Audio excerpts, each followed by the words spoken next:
Now there ain't nothing to it. Go ahead and bring Goliath on. Ain't no giant, I ain't gon' fire on. Catch a fade, you, I'm wrong, I'm gone. Y'all can catch the wave that I am on. I am icon, y'all are wide wrong. Think that I'm a reconcile bond. So ain't nothing to it though. This is on me, ain't got much to do with who you know.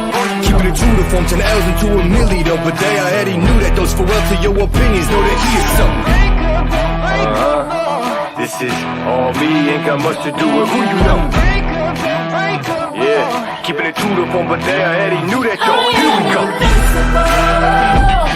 I'ma show you who I am unbreakable. I'm a big gun, but still watch me escape. Good evening, good morning, good afternoon, wherever you are in the world. Thank you for being here and joining us tonight on League Night. Tonight we are in for a treat. We've got, I believe, 5 virtual Diplomacy League games that we'll be covering, in addition to 3 club games from around the world of diplomacy. We do focus a lot here on DBN on competitive play through tournaments and through leagues. Absolutely love that. But the real secret to diplomacy is local clubs, local communities, families, friends getting together and playing this game. That's how I learned to play. That's how many, I believe, have learned to play. And it's a really important part in building community. If you get a chance, I wrote a little bit of an article for the Diplomacy Briefing a few weeks ago, talking about my experience playing with my local club, the Windy City Weasels out of Chicago. And the punchline, a little bit of spoiler, the game that is famous for breaking up friendships actually helped me find community and it was a big part in my decision to move to Chicago and make this my home.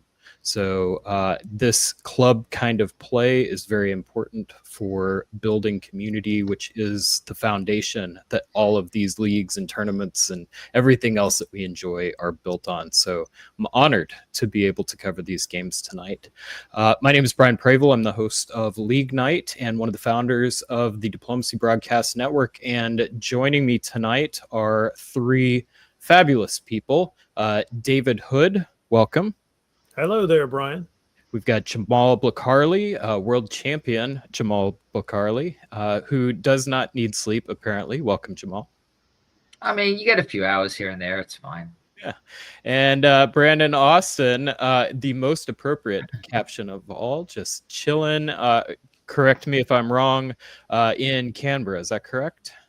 That is correct. Yeah, it is particularly chill here as well. So it's not too bad. Happy to be here, Brian. Loving the caterpillar T-shirt. That's the very hungry caterpillar. Very hangry caterpillar, actually. Hangry caterpillar. Yeah, all right. Well, that's as a parent of a young child, I immediately recognized the book. Obviously, did not recognize the title, which is very appropriate for probably the more appropriate version. So, welcome. Thank you all for joining tonight. And thank all of you who are joining us live in DipChat. DipChat's one of my favorite parts of every single broadcast. And I know they say that every month, but it really is. We've got a fantastic community. So if you're able to join us, that's always a really good time. And then for those of you who are watching not live, thank you for taking the time to watch this. I hope you find it enjoyable. Those in DipChat, you can always just put in comments. We'll try and work you into the show as it makes sense. And for those of you watching after, put your stuff in the comments and let us know where we missed something, if you've got a different perspective or a different read on something, or if you just want to say hi. All of those activities are good for the YouTube algorithm, along with liking and subscribing to the channel. That will help promote this game and this channel, help more people find the game of diplomacy, and hopefully that means some new players for you to play with. So do your part, hit the thumbs up, post in the comments, subscribe, and all that. David, I'm going to start with you. I'm going to bring up in just a moment our Diplomacy Broadcast Network website. We'll take a quick look at the schedule. You just had a big event at DixieCon, though. Just give you a chance to talk about that. Yes, we did. A couple of weeks ago, we had the 39th annual DixieCon covered right here on DBN with Jamal and Brandon as two of the analysts for that particular broadcast. It was a fun event. We had, I think it was 6 boards per round and the usual non-diplomacy gaming, fun, and food. It was won by David Miller, just edging out Randy Lawrence Hurt, both players who have had a lot of DixieCon experience, and David actually joining the 3 times DixieCon winner club, of which there are 3 or 4 other people that have won 3 times. So it was really pretty neat to watch that, and the tournament was a lot of fun. All right, and Brandon and Jamal, I'll give y'all the opportunity to coin flip talking about the Sydney Cup.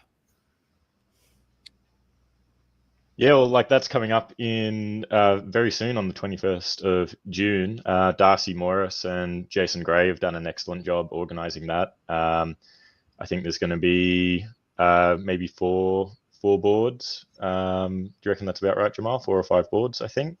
4 boards for a tournament that's never been run before. It's pretty good. Yeah, getting a lot of people in for that, which is going to be really good. Awesome. There used to be an event in Sydney every year back in the day. It's really awesome to see diplomacy return. Absolutely. We've got RegentsCon coming up in Germany, and then we've got the Snake Pit Virtual League, Nexus Press League. As we move into July, we've got the French Diplomacy Championship, the Nexus Press League. That's a extended deadline game. It's what we've got it colored in teal. And then the Virtual Diplomacy League, which we will be covering games tonight, will be July 19th, as will the next edition of League Night. We've got in North America the Regatta Open coming up in Colorado, July 25th. The Norwegian Diplomacy Championship that same weekend, the 26th and 27th. And then the VWDC is one of the larger virtual tournaments. So for those of you who are unable to travel, don't have the means or the time, or just want to get in more diplomacy, that is a fantastic event to get involved with. It's got time zones that are designed to be globally friendly. So there will be some kind of time zone that will probably work for everyone. We've got the Basta Massacre coming up on August 8th, the following weekend. Then we've got more Virtual Diplomacy League coming up, and then the Cane Toad Classic. Jamal, I'm going to turn this one over to you. Yeah, the Cane Toad Classic, the second iteration of a lovely tournament up in Queensland, in Australia, in Brisbane. It's nice and sunny. It's, the middle of winter, so it's a balmy 26 degrees Celsius and that kind of thing. It's a wonderful tournament and a great thriving, growing community up there in Queensland as well. And then we've got the Swiss Diplomacy Championship, the UK Diplomacy Championship in September. October, the event that I and a couple of other DBN personalities in Chicago will be hosting. It's North American DipCon this year at Weasel Moot. So that one we've got colored gold. It's a major event. Winner of that event will automatically qualify to the DBN Invitational and receive larger points for being a major event. We've got Hexstecken Open in the 11th, and then the Carnage Convention. I think that's the second longest North American convention running, and one of the longest in the world for sure. Great event if you get a chance. If you can't make it to Weasel Moot, definitely try to make it to Carnage. If you can't make it, or if you can, why not both? And then we'll wrap up our previews with the European Diplomacy Championship in November 7th. And why not? We'll just take a quick look at December. Nothing there yet.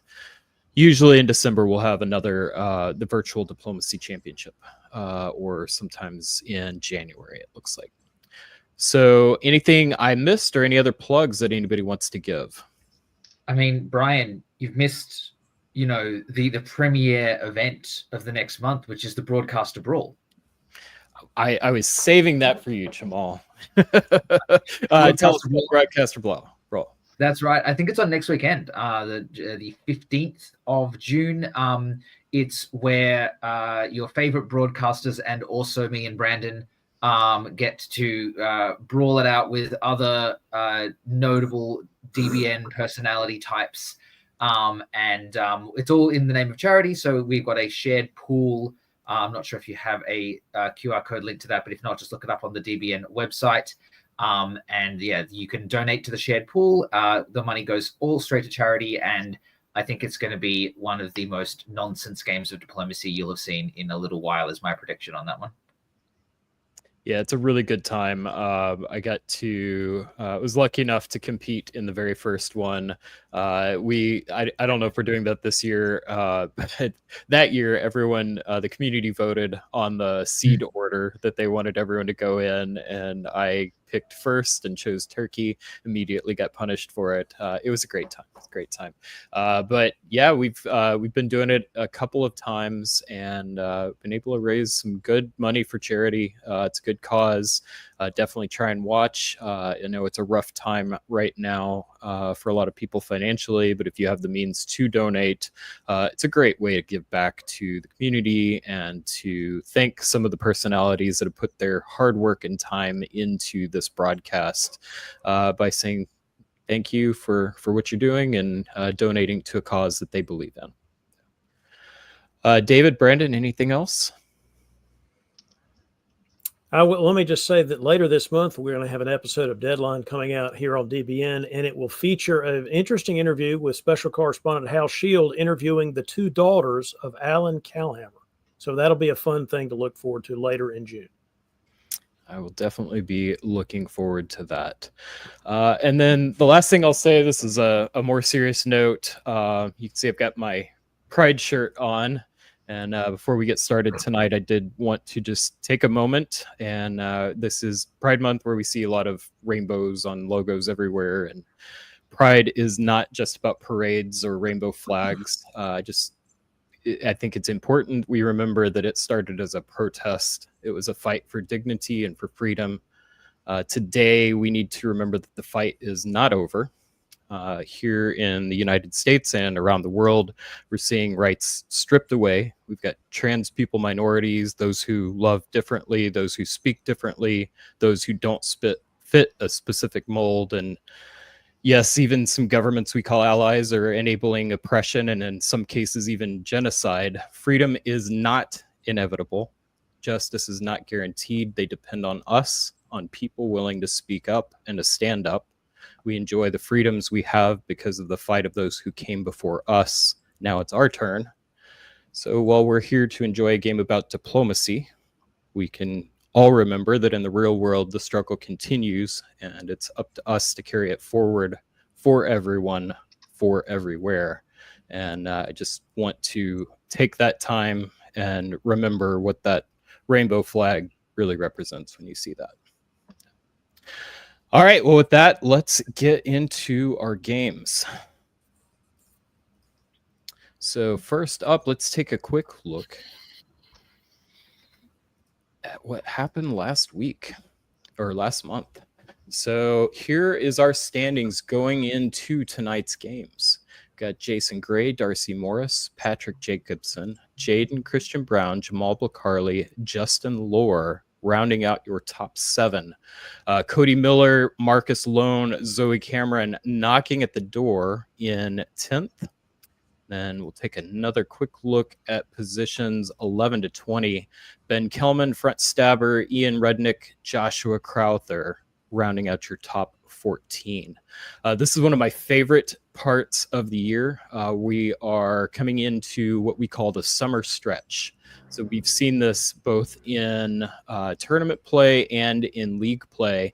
The beginning of the season, everyone's best friends and usually just kind of hanging out, having a lot of fun. But this is the time of year where standings start to become a little more meaningful. people will begin to play a few more games. And because they have not played many boards, the way that the Virtual Diplomacy League scoring works, it creates a lot of movement in the standings, which is really, really fun to see. Virtual Diplomacy League just takes a few games and it will take your top scores and the average of the rest. And then if you only have one or two scores and then you get another big one, that can have a huge impact, really shake up the standings. So this of the year, we really start to see a lot of movement back and forth, which can be a lot of fun. David, Jamal, Brandon, any storylines that you're seeing in this particular list of players? I see Australia well represented is one thing I see, which is a function of a lot of things, including the fact that a lot more Australians are now playing in the VDL, which I think is great for everybody. Yeah, absolutely. Speaking of that, I think one particular storyline I'm going to keep my eye on tonight is Marcus Loan, who sitting in 9th place off the back of one score. So, I mean, Marcus doesn't need to do very much to solidify a top 7 position. And knowing Marcus, he's the kind of player who can and will be going for just another big score. He doesn't play a huge amount of volume, but he's very, very good. And so, I expect to see that name jump up the standings a little bit. Yeah, Marcus has been quite impressive in the games that we've covered.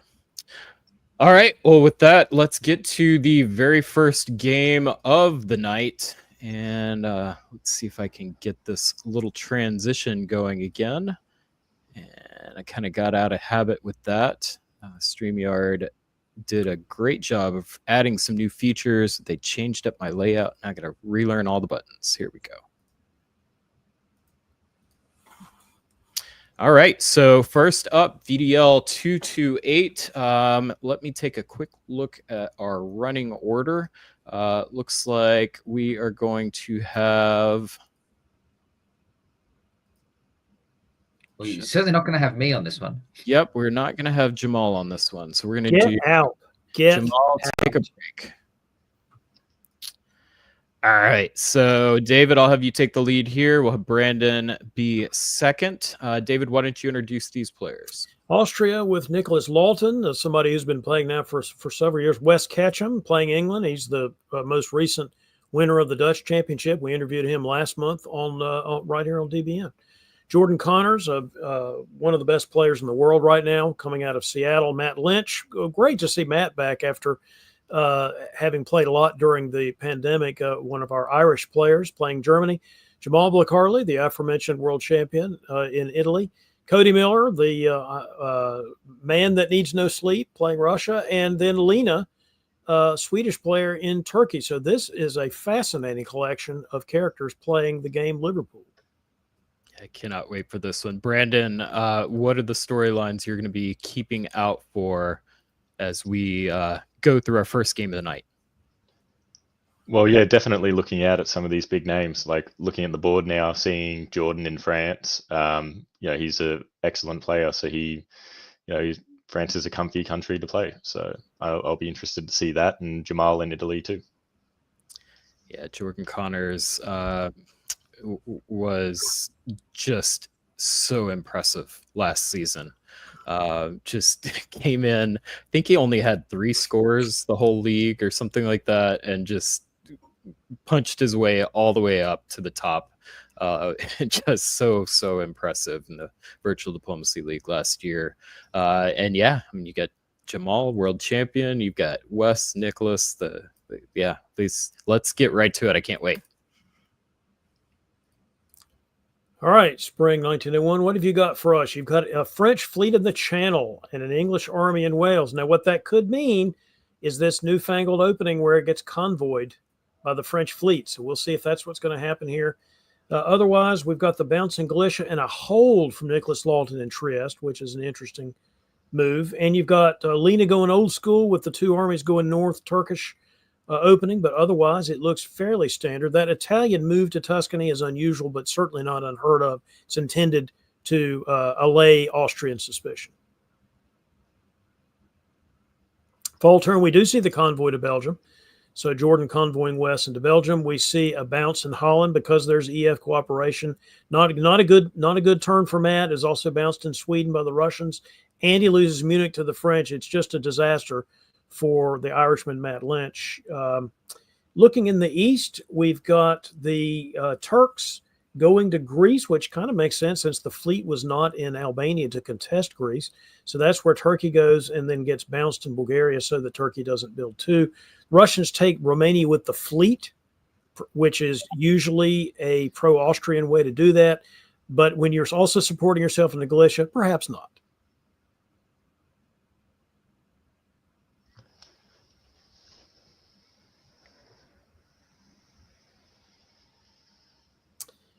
All right. French fleet in Marseille is what jumps out at me. That's an immediate marker that not only do we have EF cooperation, I'm going to put my fleet down there, Italy. What are you going to say about that? So we'll see how Jamal responds, if at all, diplomatically or move-wise. We do have the build in St. Pete with the army, which has become a fairly common thing for the Russians to do when they want to play in the north but not be threatening in the north.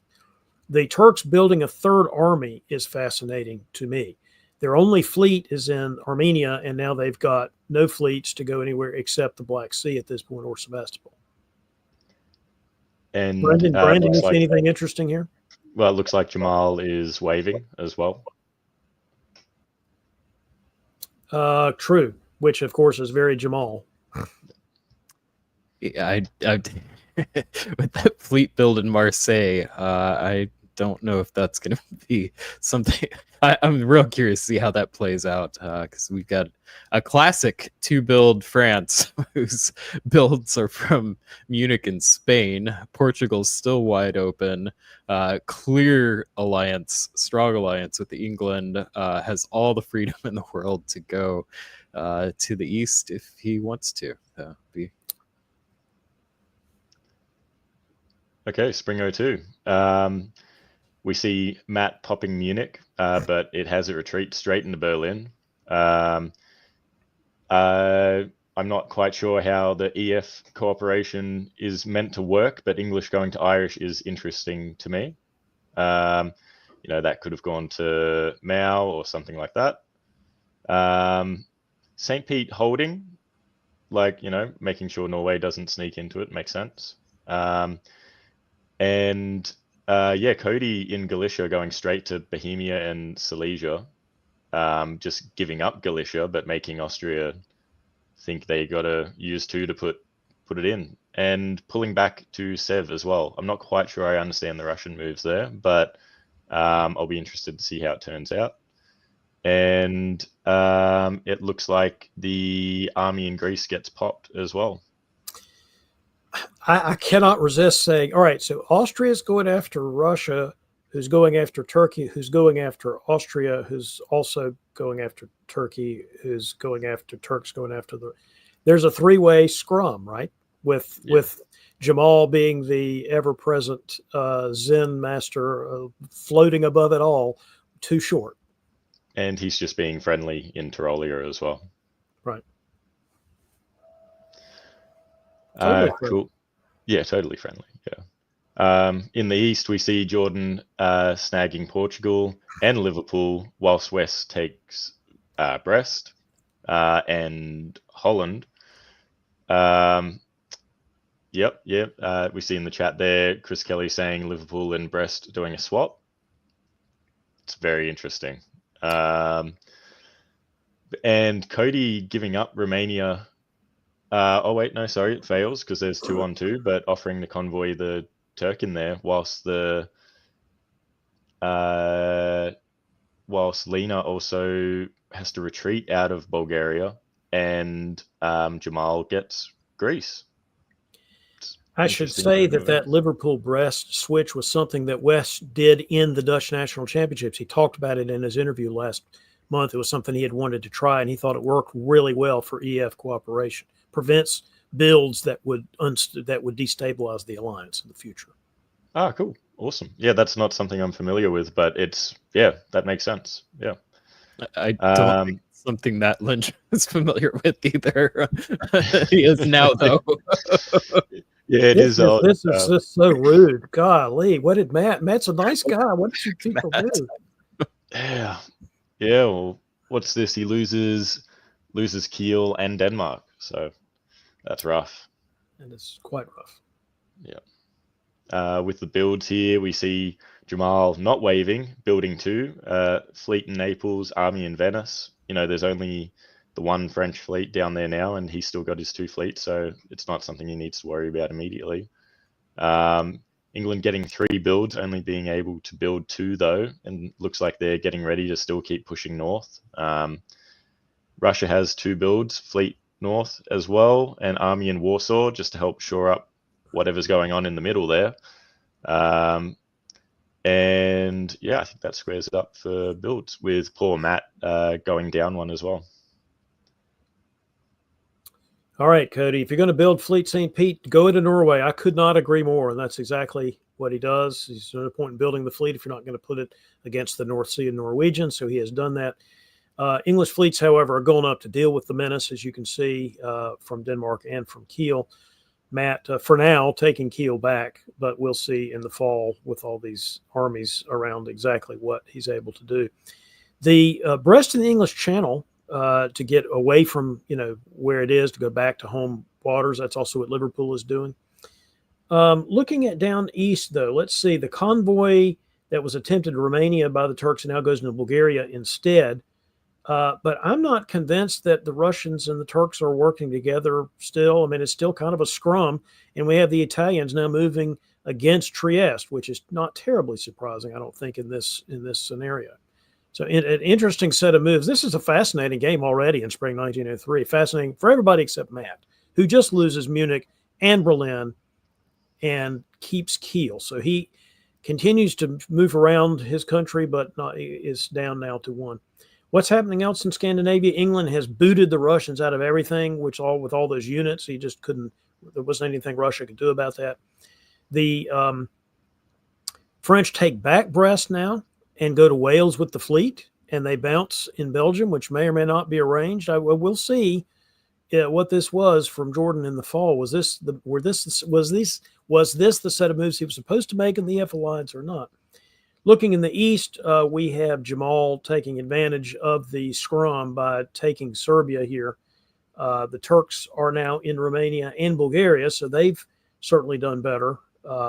But the Austrians have lost Budapest and Serbia, so they've in fact been eliminated, right? Because they also left Romania. So it looks like they might be gone. Yeah, that's pretty rough. Phew. Yeah. There are games that go sort of standard, boring, blah, blah, blah. This ain't it. This ain't it, would be what I would say to that. Second Fleet Marseille build in the game already. And when you haven't moved against Italy, that's an interesting situation.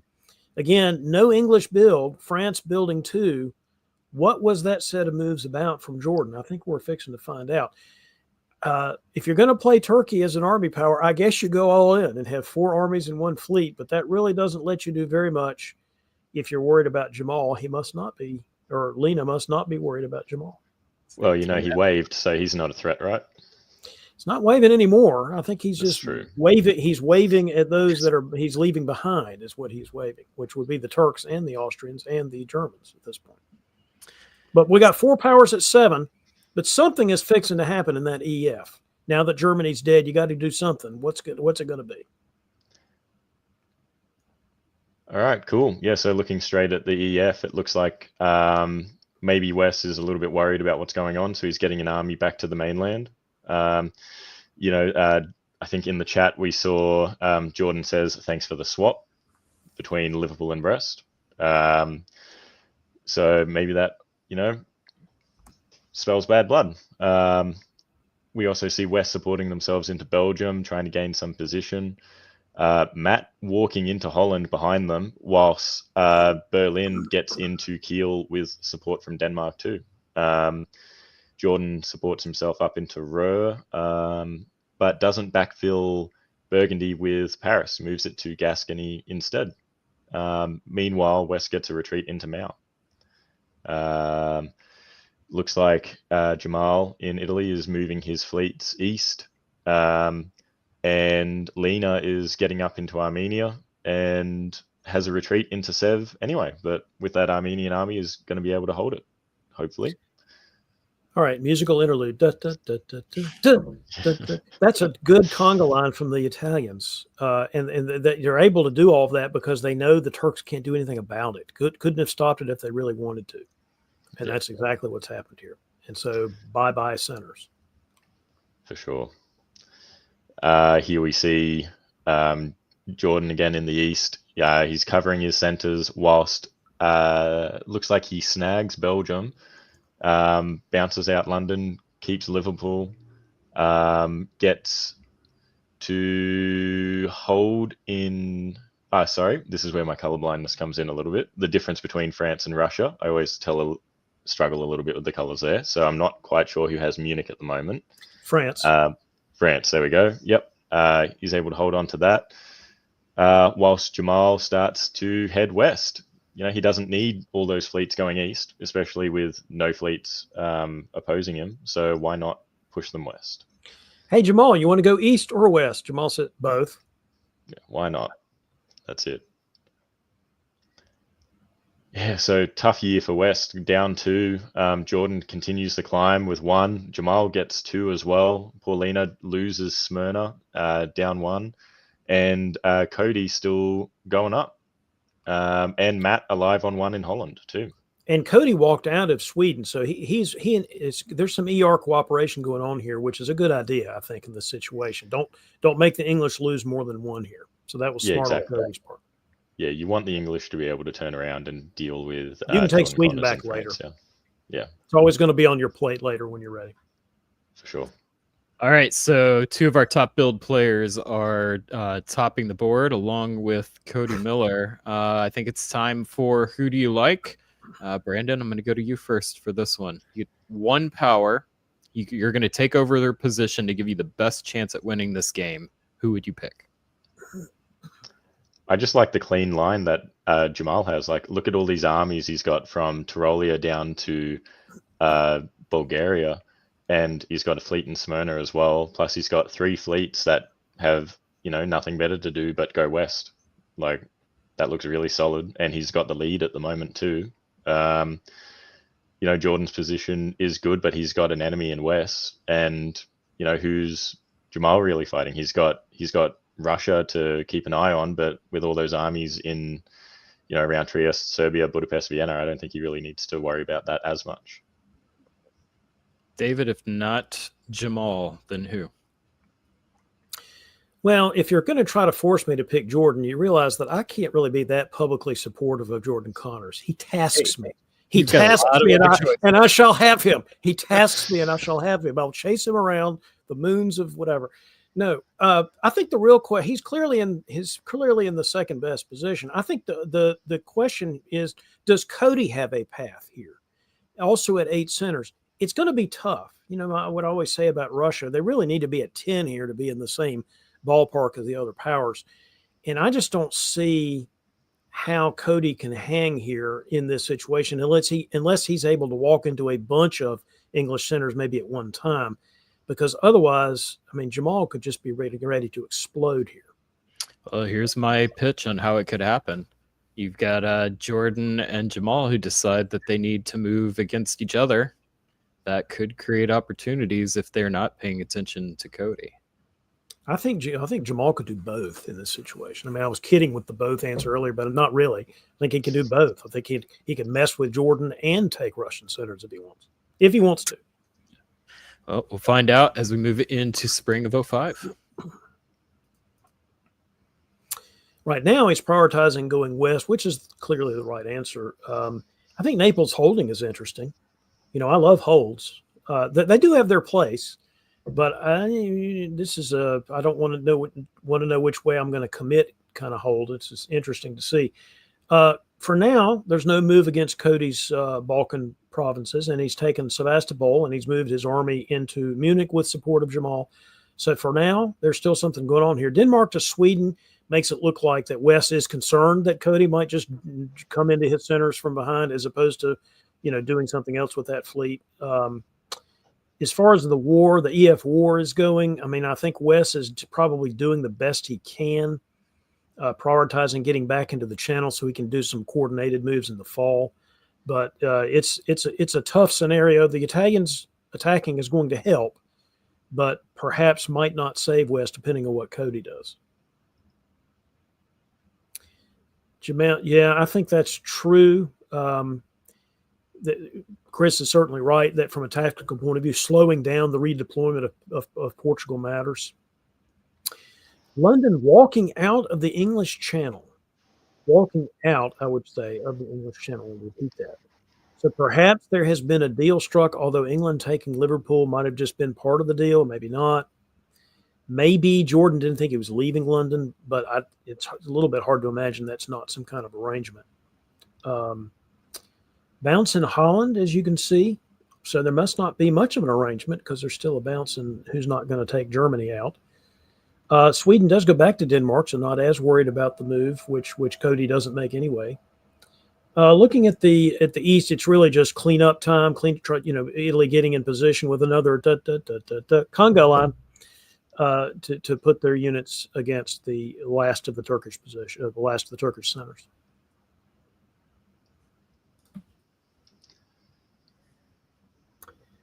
Jamal builds another fleet, which probably makes sense here if he's going to try to storm the line. It's not like there's a lot of fleets to stop him in the Mid-Atlantic area. So we'll see how if that's what Jamal ends up doing. Russia is at 10, so they're sort of taking advantage of what Brian said there. But look how vulnerable they are. I mean, we'll just see what happens here after Ankara falls, because Italy getting progress is going to be slow in the West. I mean, yeah. So we see Black going into Ankh with Jamal's support, so Cody nabbing that, whilst Trieste walks into Budapest. There's still no Russian armies around just to stop him having Vienna and Romania and whatever else he wants to get. So obviously a lot of trust and a lot of coordination between Cody and Jamal. Here we see, Jamal getting Western into North Africa, following up into Western Med as well. So he's going to have 2 on Mao. Meanwhile, it looks like West's position is a little more solid. Like, he's not intertwined with Jordan here. He's got all of his home dots back. He's in English. He's got a couple of fleets around. He's not in a horrible spot, but he is falling behind a bit here. Unfortunately, we see this is the end of Matt as well, with that army being blown up. Even if someone were to walk out in full, he's not going to be able to build. So no more Matt in this game, after just being absolutely pulverized by everyone. Here Jamal we see. I think Jamal is actually slowing down on purpose here now that England is moving away.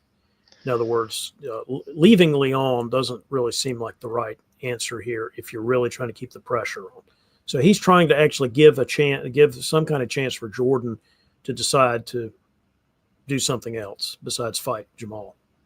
Yeah, well, I don't think it's going to work, but it's that's it. And like, I don't think Jamal's just going to want to steamroll through everyone either. He's going to take the dots when he when it's good to take them, when he thinks they're good to take them, and he doesn't need to absolutely dominate here. Like, he's got the army in Piedmont anyway. He doesn't really need a fleet in Lyon, and he's got 4 fleets there with 1 French fleet, so he can get into Lyon and use that to pop Marseille, Spain, or whatever whenever he wants. And Bulgaria to Greece is very, hey Cody, I'm your bud. I'm your buddy. Yeah, whilst going into Budapest. So it must have been arranged somehow.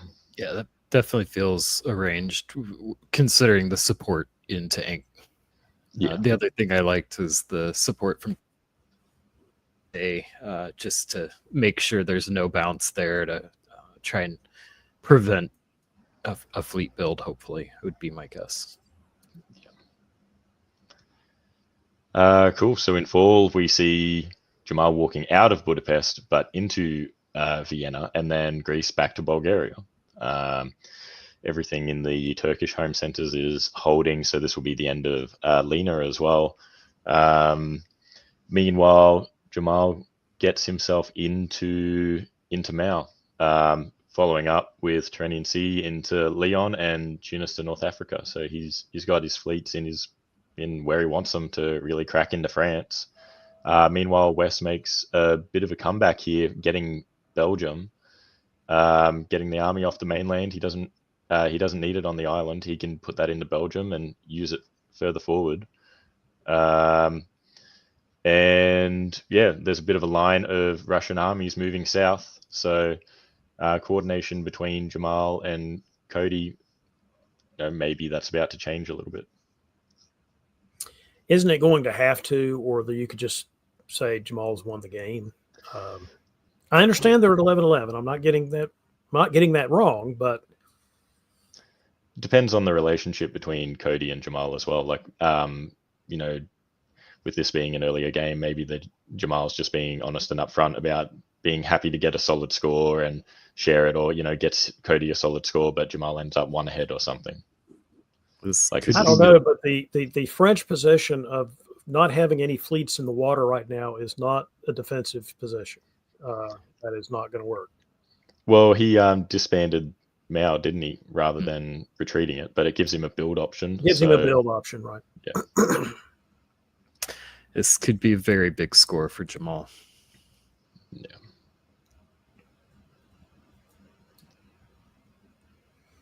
All right, English back into the Mao. Interestingly, Italy retreating to Gascony. That's an interesting choice. Probably the right move, but I'm not sure that everybody would have seen that to be the right move. What else we got? We have the Italians trying to leave Galicia. They're not really trying to leave Galicia. Bulgaria to Romania. Which again, I'm not exactly sure what the deal is here, but Cody is playing with fire, and the fire's name is Jamal. I know what the deal is. I think it's called Seven Bud and Rum all next turn. That could certainly be the deal. Boy, but at least you didn't take Romania, so everything's fine. All is well, as they say in the Blues Brothers movie. No, the Animal Health movie. All right, Holland to Belgium. What else we got? We got Marseille falling to the Italians because they got all those units. They weren't going to be able to stop that. Looks like looks like Marseille is lost as well. What did I say? I meant Marseille. That Marseille is lost. Yeah. Russia does take Denmark. I mean, I'm not saying Cody doesn't have some centers, but what position he has, I'm not so sure. I'm not really sure what the quote deal is here, end quote, but it's basically everything coming up Jamal. 14 seems like a lot of centers. I'm just saying that seems like a lot to me. Especially with Cody going down that year too. Ankara makes 15, Romania makes 16, Warsaw makes 17, Moscow makes 18, and we haven't even talked about Spain. We've got 2 years left. This looks like a solo position. It could be more than 2 years, right? In theory, it could be 19. Could be, but on average, most virtual diplomacy games end in 1910, some 1909, some 1911. I think there's even a 1912, but usually 1910. So assuming the average. Then he's got 3 years left, 08, 09, and 10. I can't count. Well, does he have enough time? I'm a lawyer because I can't do math, but I can count to 10. In fact, I really can count to 18. I've become software dependent. David Miller can count to 19, or you could do this, I guess. Yeah. Okay. Cool draw. So how do we feel? Brandon, I'm going to go to you first on this one. Yeah, obviously there is a solo threat on the board, but it is Jamal, and he's known for not taking the solo when it is there for him to take. So, being happy with that huge board top, a solid score. And I think in the chat, he's just said that there was a deal made to end the game. So maybe that was just all positioning and wrapping it up. Jordan still gets his 6. Wes is alive on 4. Cody gets a still a sizable score. And, obviously Jamal takes the big win. Yeah, It's better that's than everyone that's getting actually zero. a reasonable way to end the game. You don't necessarily have to solo in VDL to have a successful top board. Yes, you do. Yes, Jamal. In every scoring system, even if they don't reward the solo, you still get more points. It's true. But again, you can't really argue with this. There could have even been a deal earlier in the game that I'm not going to do a solo, but we're going to run this as far as we did, and they certainly did run it. And to Jordan's detriment, Jordan just did not have a friend. After he stabbed West, which was a decent stab, there just wasn't anybody else he could work with, and Jamal had no pressure ever in the Balkans, in the East in general. Just never had any pressure. Could do whatever he wanted to. Yeah, well, the amount of situation, what are you going to do?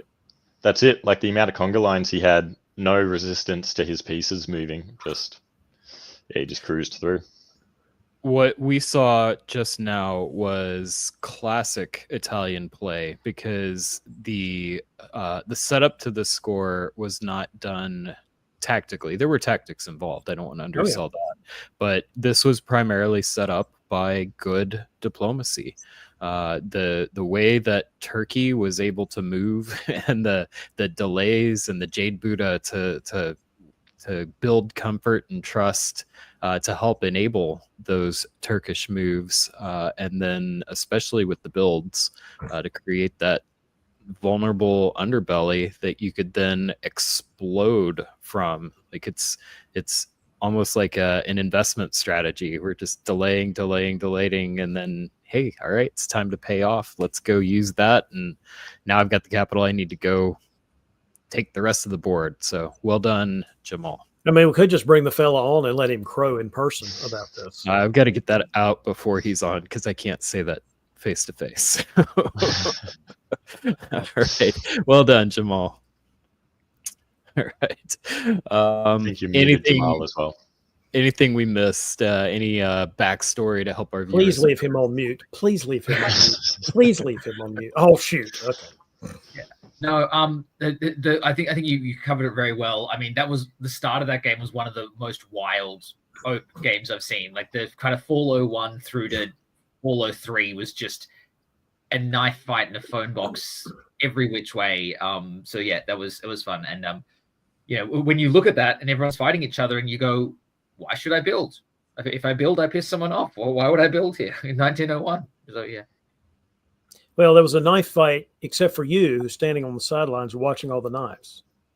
I was there with the warm tea to help soothe the wounds of those. I mean, who did you ever fight, really, where they were actually fighting back with both hands? I mean, except for Jordan towards the end. Jordan, yeah, a little bit. All right. Well, that was a really fun game. Not just the excellent Italian play, but saw some experimentation. We saw the results of said experimentation, saw the results of taking advantage of said experimentation, and that was a lot of fun to watch. So thank you to all of our players. What do you say we do it again? David, I'm going to give you the break. And let's get to our next game.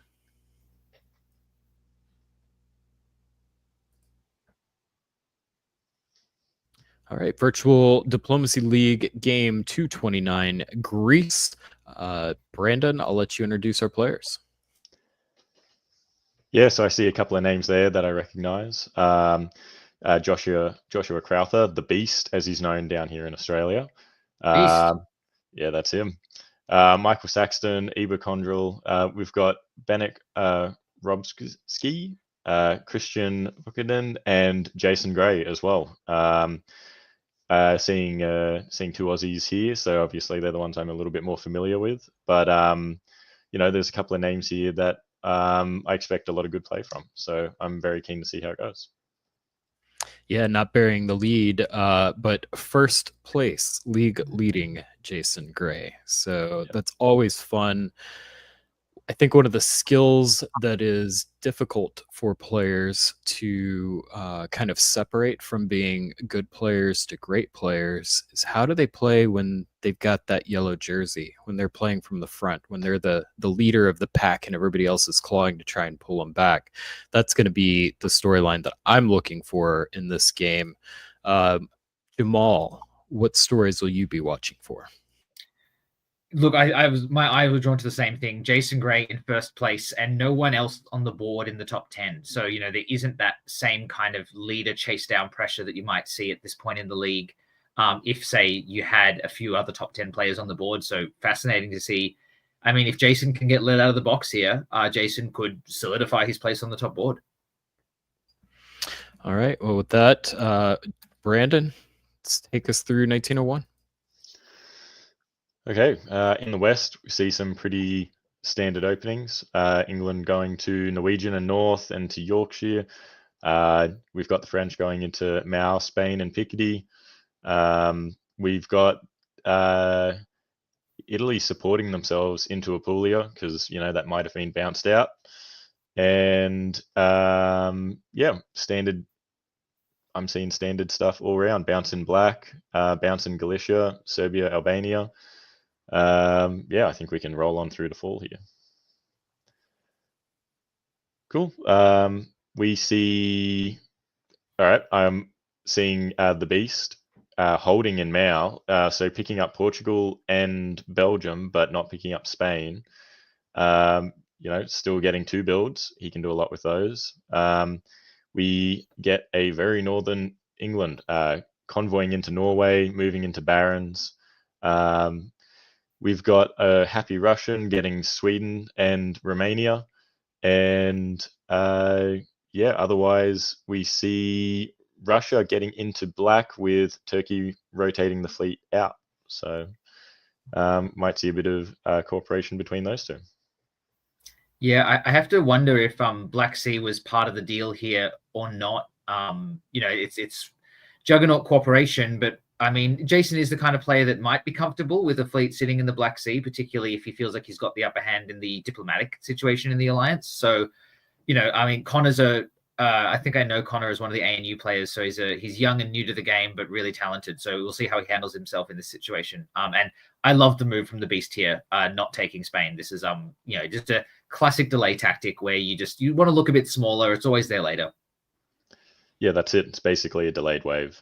I didn't realize Connor from ANU, so I'm very keen to see how he goes because I remember a lot of good stuff from him in some of the face-to-face games here in Canberra. So,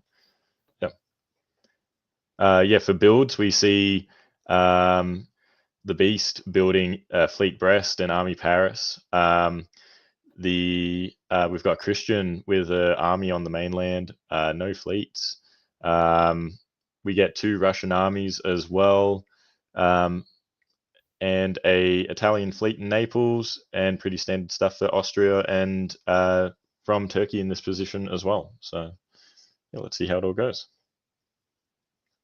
I want to say I think that decision to build the army by England is probably a good one in this case. When you consider the Fleet Brest and the army in Portugal, that army can easily get convoyed into, say, Clyde, for example, if you're not too careful. So sometimes there's a tendency for England to convoy that army out a little bit early, and then it looks nice and juicy and tempting for France to kind of move into that underbelly. I usually like a fleet build. That's why I'm taking the time to talk about this. But in this particular case, because that army was convoyed out, I think that could make the difference. Beast might still decide, hey, we're going after England anyway, but it definitely makes that a more difficult decision. For sure. So just a little storyline here. My eyes were immediately drawn to Michael Saxton this turn because Michael is a lock-in kind of alliance player that he really, really runs a great alliance, and so is the Beast. So these 2 of the most kind of dedicated alliance players I know. And I mean, if they can get their act together here, this could be the strongest alliance you've ever seen in your life. And it looks like they are doing that. So Beast has gone to English Channel. Michael's gone to Helgoland, and this is now just FG, just rolling. And I think they're going to roll as fast as they possibly can with two people who are very willing to commit. Christian, to give him a lot of credit, has smelt it coming, backed off from the attack on Connor, convoy back to the mainland. He sees what's happening, and Connor, to give him a lot of credit, is letting him do it. He's not going to pressure Norway. He's just going to kind of hold his position a little bit here. Eber is just going to send one little pesky, annoying army to Piedmont. Probably not going to take anything, but just to try and slow down the FG a little bit. And other than that, it looks like it is Air City on Jason Gray. So yeah, that fleet in the Black Sea, whilst Jason might have initially been comfortable with it, he cannot be comfortable with it now. And the air continues to make really good progress. They've put an Italian army into Con, which, I mean, yeah, I'm sorry, Jason. This may be a short game for you. Italian army into Con with fleets surrounding you in 1902. We will see you in a later game, hopefully. Connor now decides that there's no reason to delay the attack on Norway. He's going to jump in on the aforementioned FG, and as predicted, the FG is doing all of the possible forward-moving supportive moves. They're putting Denmark into North Sea. They're going into Irish. Yeah, the Wicked Witches rise together and they fall together. And this might be what we're seeing here.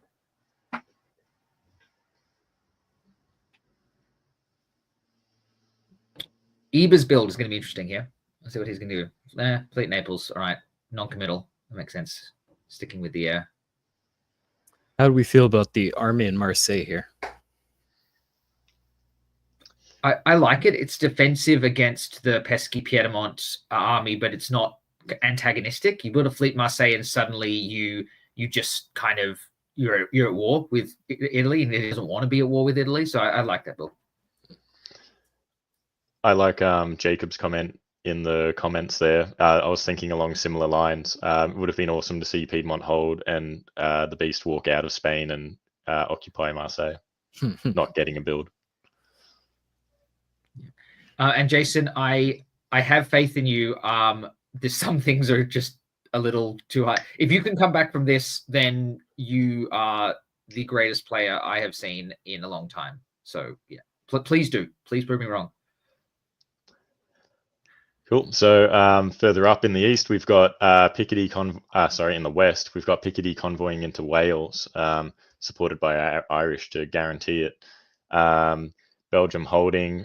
We've got Michael Saxton being able to rotate his units around a little bit because now we have an Austrian coming up towards the line. Same with Connor moving his armies through, keeping Galicia empty so as to keep those relations friendly. And yeah, we see Eber moving further forward into Smyrna and just a bit of line of units moving around that way. Is that Ank going to Bulgaria? Yeah, well? I think he was trying to maybe pick up a Russian convoy. Yeah, okay. Also, Liverpool not supporting London to Wales. I know you're a little bit worried about you actually don't want to walk out of London, but it's fairly conservative, and it's now you've got an army in Wales. Yeah.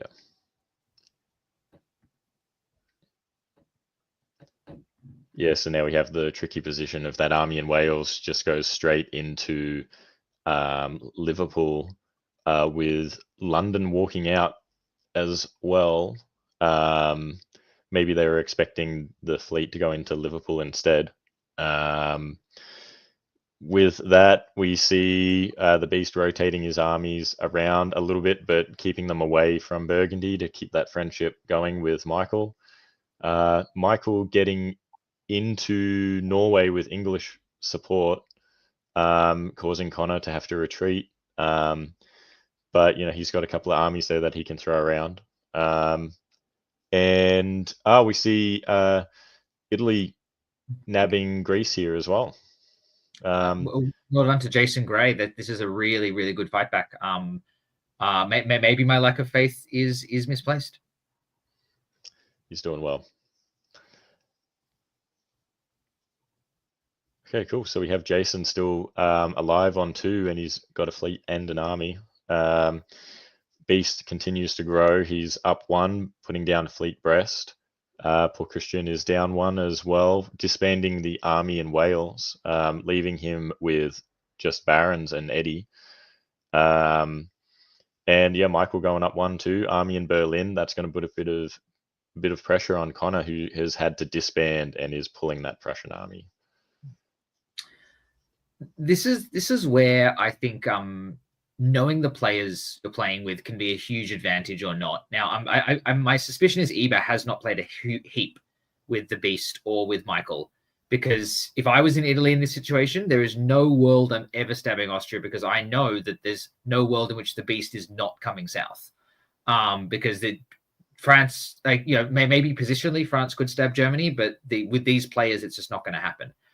Which is, you know, it's tricky when you don't know the players, right? And if Josh has done a really good job of convincing Eber he's not going to move south, then yeah, this is a really good disguising of his intentions. And as we see, the FG complete lock-on alliance is just completely locked on. Now, there's some back and forth around the north, but now Germany's pushing towards the line and getting back, with the Russian pulling back to deal with the Austrian. But the Austrian having to deal with the Italian, and now the Balkans are getting messy, and now Jason Gray has his opportunity to come back into this game, and he can be the greatest player I've seen in a long time. You know, I think there's a classic tale in Australian diplomacy of Peter McNamara coming back from a similar position to this as England and finishing on 14, and that's held in my mind as one of the best games I've ever seen play. And if Jason could do it from here, and if Jason could, I need to completely take my beanie off and freeze my head off to Jason. I am not taking sides, but I will definitely root for that kind of underdog story every single time, for sure. And Jason's putting Russia, Connor, into Constantinople. So yeah, I mean, you know, there is a comeback path and there is an alliance structure here. The East is okay. So the East has suddenly realized what's happening with the West. The East has completely worked out that this FG is breaking never.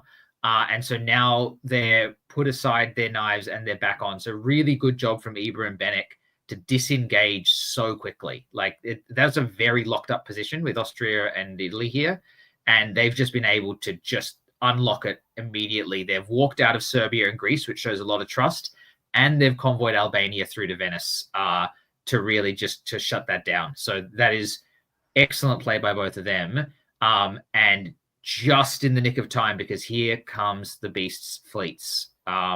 It is an armada of French fleets suddenly steaming south. And if Eber isn't in Western Med and Tunis in this world, if he's still engaged in fighting Austrian in Adriatic or something, you're down for the count already. So yeah, really good timing. Yeah, especially with the Beast, it looks like he's picking up here as well, but he's got that army in Tuscany that'll throw it off a little bit. Like, yeah, as you say, Italy and Austria being able to disengage here is perfect timing. Great year for Michael Saxton. He was very, very locked up, and definitely has a lot more room than he did a year and a half ago. So good to see that for Michael. But Jamal, what you said about the separation and being a sign of quality play, that's something I learned from Chris Martin in his coverage of the 2016 World Diplomacy Championship. He was talking through two of the players that were at loggerheads most of the game. And then there was a point in the game where they just saw the rest of the board and they're like, all right, we're done. And they just trusted each other. Hey, you understand this game well enough that we're both reading it the same way and you're not going to take advantage. We have to move now. And they did. And that's what we're seeing here. You were correct. Like if that had been delayed even one more turn, there might not have been enough time to respond. It is that close. That's one of my favorite things about this game is you can get in those situations where just one single turn, one single choice can make such a big difference in an alliance structure. So on that note, let's play Who Do You Like? Jamal, I'm going to go to you first. You get 1 power, take over to win this game. Who are you picking?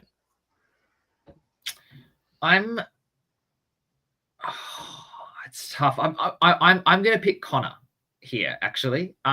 Flown under the radar a little bit this game, but I mean, with the way that the alliance structure is, right, I think we're seeing an Eastern quad, and I think Jason is going to be willing to just live on 2 and probably not explode and take all the centers from behind in recognition that this has to happen to stop the FG rolling the board. So I think the Beast is in a good spot, but he doesn't have a lot more growth unless he's willing to stab Germany, which he won't do in this situation. I mean, you can argue whether he should or he shouldn't, but I like this play by the Beast. I don't think stabbing is the right move here. So I don't know where the Beast gets another dot from, whereas Connor has some freedom up in the north here, right? He has a little bit of play around the German centers. There's an opportunity to snag a couple more centers. So I think this game's going to lock up pretty quickly, but I think Connor could potentially eke out the top. Brendan? Yeah, definitely. Like looking at the alliance structure and knowing some of the players, I would have loved to have picked Connor's position too. Picking someone else though, I think I would go with Josh. Like I don't see many of the other players potentially being able to build up to where he's at. And even if he's not able to grow particularly much, I don't think he'll necessarily lose a lot either. Like, hopefully, as long as something doesn't go too south. But yeah, we'll see how that goes. Like, there's possibility of some sort of trade-off with Germany, but yeah, I think I'll pair up with the Beast. No love for Jason Gray. Come on.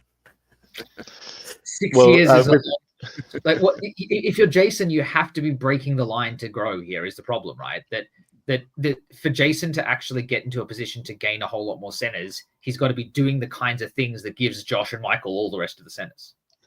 And having builds that don't look like that. And also with him already coming first as well, he doesn't necessarily need to get that big boom. He may as well just play it safe. And, maybe he gets someone he wants to work with up into the top players as well, thinking about top board. Yeah. Cool. So in Spring 05, we see the Beast being able to support himself in the Western Med whilst covering Spain. So there's no retreat into there. Still leaving the 2 Italian fleets in Tunis, NAF, and now Tyrrhenian Sea, but he was able to get that fleet Marseille down too. Disengaging further from Michael Saxton, moving the Liverpool army down. London holds as well. That might have been able to go to Channel just to have a bit more play on backing things up, but yeah, we'll see how that goes. I think Connor and Jason are tight here. Connor's just going to push forward towards the line, go against those Russian armies, and yeah, everyone's chill between the Eastern Quad.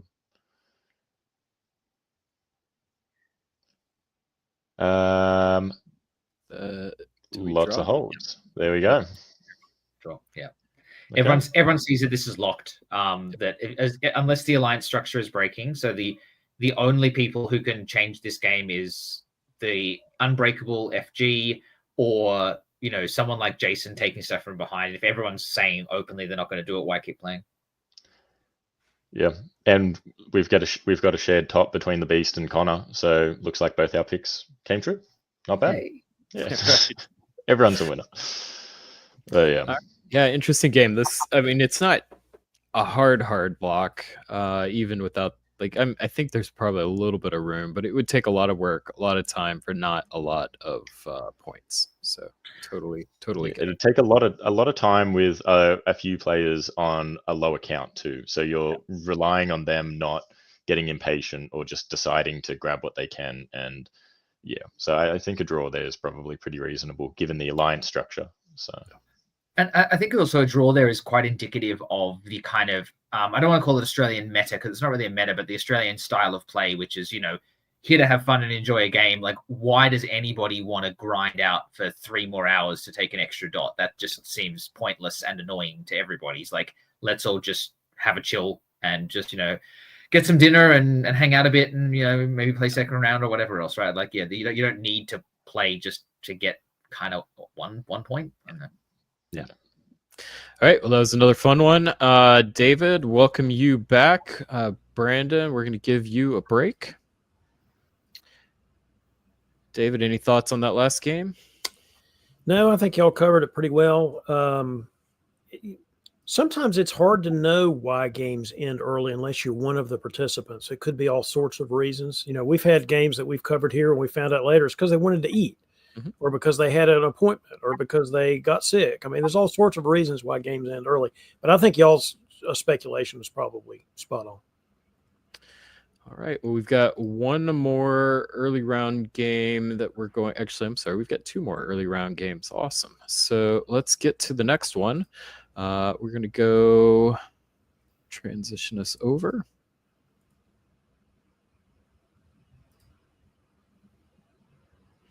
All right. This is Virtual Diplomacy League 30 Belgium. And Jamal, I'll take you as the lead for this one. Introduce our players. Sure. In Austria, we have Tubor. Noah M is in England. Jason Gray is back again in France. And after the showing of survival you did last round, Jason, I'm expecting a solid board top here, at least 14 centers minimum. Micah Blum is in Germany. Micah is a very well-known player, one of the, I want to say up-and-comers, but she's not an up-and-comer anymore. She's very well established on the scene. Amazing organizer and player. Certainly in the top cohort. Christian Brown is in Italy. Astronaut is in Russia, and Sabi Uja is in Turkey. Sabi really has stormed back into the hobby here, playing VDL as well as face-to-face events. This is awesome. Yeah, I met Sabi in San Francisco, actually, and yeah, they're lovely person, and great to have him back in the game. Yeah, absolutely. Good friend of mine. Happy to see him playing again. All right, spring 1901. David, we're going to go to you. I'm sorry, Jamal, to you. Oh, me. Cool. Well, we see a lot of disengagement from Sabi and Astronaut immediately. So there is no bounce in the Black Sea. Anchor is rotating around to get out. So there could be a nice little juggernaut here. Russian fleet in Romania, which might be there just to get it away and not be threatening to the Black Sea, but also makes it a little hard to attack Austria. The Austrian and Italians are doing very normal things. Jason Gray is making a lovely little play for Belgium here with English Channel and Picardy, and also going to pick up Spain. Well done, Jason. And Micah playing what I consider the kind of underplayed, underrated, go to Holland rather than Denmark play. I think bouncing Russia out of Sweden in 1901 is a fool's errand anyway. So if you're not going to do it, why even bother going there? Interesting perspective. I know when I have done this in the past, it's had some diplomatic ramifications from the perspective of England. So curious to see if there's a shift in that perspective in the meta or not. Yeah, I'm with Jamal on this. I think it should be done more often, but doesn't really matter. Whichever one's going to the North Sea, it goes to the North Sea, so it doesn't really matter. And Micah and Jason on the same page, and immediate sea line. This is fast moving stuff from two very strong players here. And so, yeah, I think that they've just looked at each other and gone, well, we can run this West. Let's just do it. Exciting play coming out of the West here. You don't see sea lions all that often these days. So I'm keen for it. Jason also choosing to pass up Spain for Portugal. A little good tip. If you're only going to get Spain or Portugal in 1901, take Portugal, because then you can walk back to Spain. It's kind of a better place to be in 1902. So Jason doing that the correct way here. And other than that, the Juggernaut is locked. Con is out to Aegean, but the Fleet and Steel is in. This looks a little bit ratty in the east. Maybe there's a three-way agreement here with a kind of safety bounce in Galicia. Speaking of things you don't see very often, I agree. We don't see the sea lion all that often. We see the Turk actually getting their fleet into the Aegean in 1901 even less these days. So that's really something to see. So at the cost of time that we don't really have, I've got a question that I just am selfishly curious to know the answer. If you are in the East and you see a sea lion between two players that you're confident are going to be able to execute and execute well, how do you respond to that? Do you care? Does that make a difference? I think the traditional answer to that is the East goes good, because now the West units are going that way towards Iceland, and who cares? It'll take them longer to get back. So that I think mostly the East likes it when they're among all the possible scenarios in the West, and FG is the one they like the most. Yeah, I mean, if I'm Russia here, I'm going to England immediately and saying, you can leave Norway. I'm not touching you ever. You're fine. Go defend yourself. And you just try and make them take as long as possible to crack through England. You offer any help you can. I mean, things like little pesky single units in Bohemia and Silesia and whatever else can also help that situation. But yeah, it gives you time.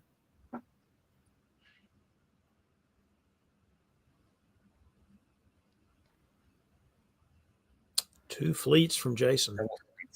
Yeah, this is all out naval warfare. All right, so the AI realized, just to look at the East for a minute, the AI realized that this is RT and go ahead and work together there on the Aegean, which Sabine is expecting. Austrians are also going to, they have decided, they have responded to the FG by taking two armies up there. The Italians have not, by not going to Piedmont. So that's an interesting sort of different response from people who are supposed to be allied. Looking at the West, that's what you do when you build in Kiel. You try to get back into the Helgoland, kick the English out, which that's exactly what Micah has done. Otherwise, I would say, it is very common actually for the English to be able to take North Sea back when in spring 1902. It usually doesn't help them as much as they would like, but it's something that is often a way that they respond to the sea line. Looks like we've got in chat that Ben Kelman is Austria, so perhaps a substitution there that I did not get updated in Dipcast. So thank you for that. I'm going to immediately assume that there's masterful diplomacy going on behind the scenes here, knowing that that's Ben Kelman. There's I think Ukraine to Galicia is probably agreed, and I think this is actually a strong rat if it's Ben Kelman in Austria in this position. I mean, Moscow to Livonia is not. That's not a anti-Balkans move. So you could very, very well be right. Although again, Venice to Apulia, I mean, I guess. But if you're going to respond, why not Piedmont? I'm not sure Christian Brown is in on it. Well, something's going on here because Christian's going that way and the French are coming this way. And so you're right. Now perhaps there's a deal here, and Jason is going to sort of be there to bolster against the RT or some kind of scenario like that. Maybe that's what's happening. But Jason prioritizing all of that as opposed to continuing with the fight against the English. In other words, no Irish Sea, no North Atlantic. So that's really quite a switcheroo. And then actually, I think I'm seeing Germany put the English into Sweden. This is a switcheroo that's happened here. Maybe this is all a response to the RT. This looks like a Western triple that's formed very, very quickly, right? And yeah, there you go. Jason's clarifying that in the chat. So England was supposed to convoy to Norway as part of a Western triple. Maybe Micah opportunistic with trying to take London here, or maybe just just trying to solidify a position and put some units down to stop the Russian. But and again, we spoke last game about good players who can look at a board situation and go immediately, we need to do this. Jason and Micah have looked at this situation and gone, oh no, we're up against a pretty big alliance in the East. Let's Western triple here and deal England back in. I disagree though. I think it's a bad idea because the RT wasn't really going anywhere. And I think you just go finish your food and then finish your English food and then turn around. I think they had time to do that. So the timing on this, I'm not sure I agree with. I also think in this position, you can always just go back and get England later. There's England's not coming back into this game very strongly. And you see this here, right? So England not necessarily keeping their part of the Western triple deal. So now we're back in the North Sea. And now we're going to come back to the English Channel, and now we're going to bother you again because you didn't do that. Jason looks like he's cut a deal with Christian Brown to take Tunis, and that's it. Christian has walked out of Tunis. and taken it with Tyrrhenian Sea, which is kind of the safe, I'm not going any further way to do that. So yeah, and again, this is what Jason is really, really good at. Jason is, I think Jason is one of those players who I think on the surface doesn't look like an alliance player, but actually kind of is a little bit, because he's shifting alliances, but he's always making the kind of logical move, and he'll cut a good deal with it. So, maybe, he's locked with Micah here, and he's offered alliances to England, and England hasn't taken it, and he's offered an alliance to Italy, and Italy has taken it. So he's just going to follow through with that. So it's a really good kind of dynamic play here from Jason. I really, really like it. And similarly, they're dealing Astronaut in now. So Micah is now supporting Russia into Sweden in exchange for kind of backing off from Prussia here. So yeah, Noah's feeling the consequences of not taking the deal of the Western Triple, which I think he probably had to take, because what else are you going to do to survive here? Sabie is now through to Serbia. Yeah, the Eastern Alliance has now been able to break because suddenly the Western Triple is off, and it would have been a frantic turn to listen to, but everyone who needs to be on the same page is on the same page here. Yeah, you're spot on. This would be a really, really fun turn to be the fly on the wall for. I was going to say, we'll see if Serbia stays in Serbia, because that's a pretty exposed position with all those armies around it, but they've done something different. Yeah, well, now it goes down to Greece, because that's a better, well, I guess a more guaranteed play. Could have been protected, but unlikely. And yeah, so Sabie and Astronaut, the strong juggernaut that's been rolling all game, is continuing to roll. Now they've decided that Ben Kelman is on the menu, because, I mean, if you're not fighting the West, what else do you do here? Getting out into Eastern Med 2. Just as I praised Jason Gray's alliance play, he moves into Tyrrhenian Sea, which I'm sure is there to help Italy, but also with Piedmont there, I mean, maybe is not so much there to help Italy. I hear Christian Brown in the hallway of a space station saying this deal's getting worse all the time. That's what I'm hearing Christian Brown say. Yeah, I think Christian thought he had a deal, and Jason thought, well, I'll take that deal and I'll see something else. But Noah has now seen the error of his ways and has actually joined the Western Triple again and taken the convoy over to Norway, which is fun.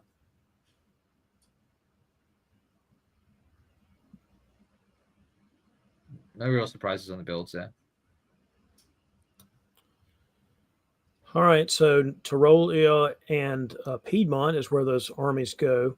I mean, this could still be, I mean, I see the support from Venice. This could still be kind of a deal with Christian. I still think he's Lando here, and Jason is Darth Vader, however, and so we'll see how that goes.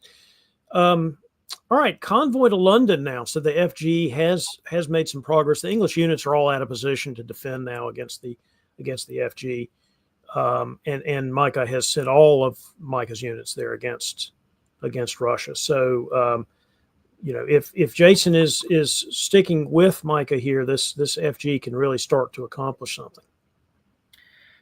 There's a little lesson here I want to kind of share with people about kind of reading when you're on one side of the board and you get approached by the other side of the board with a deal, when you should take it and when you shouldn't. And the thing I always think about is, am I this person's number one ally?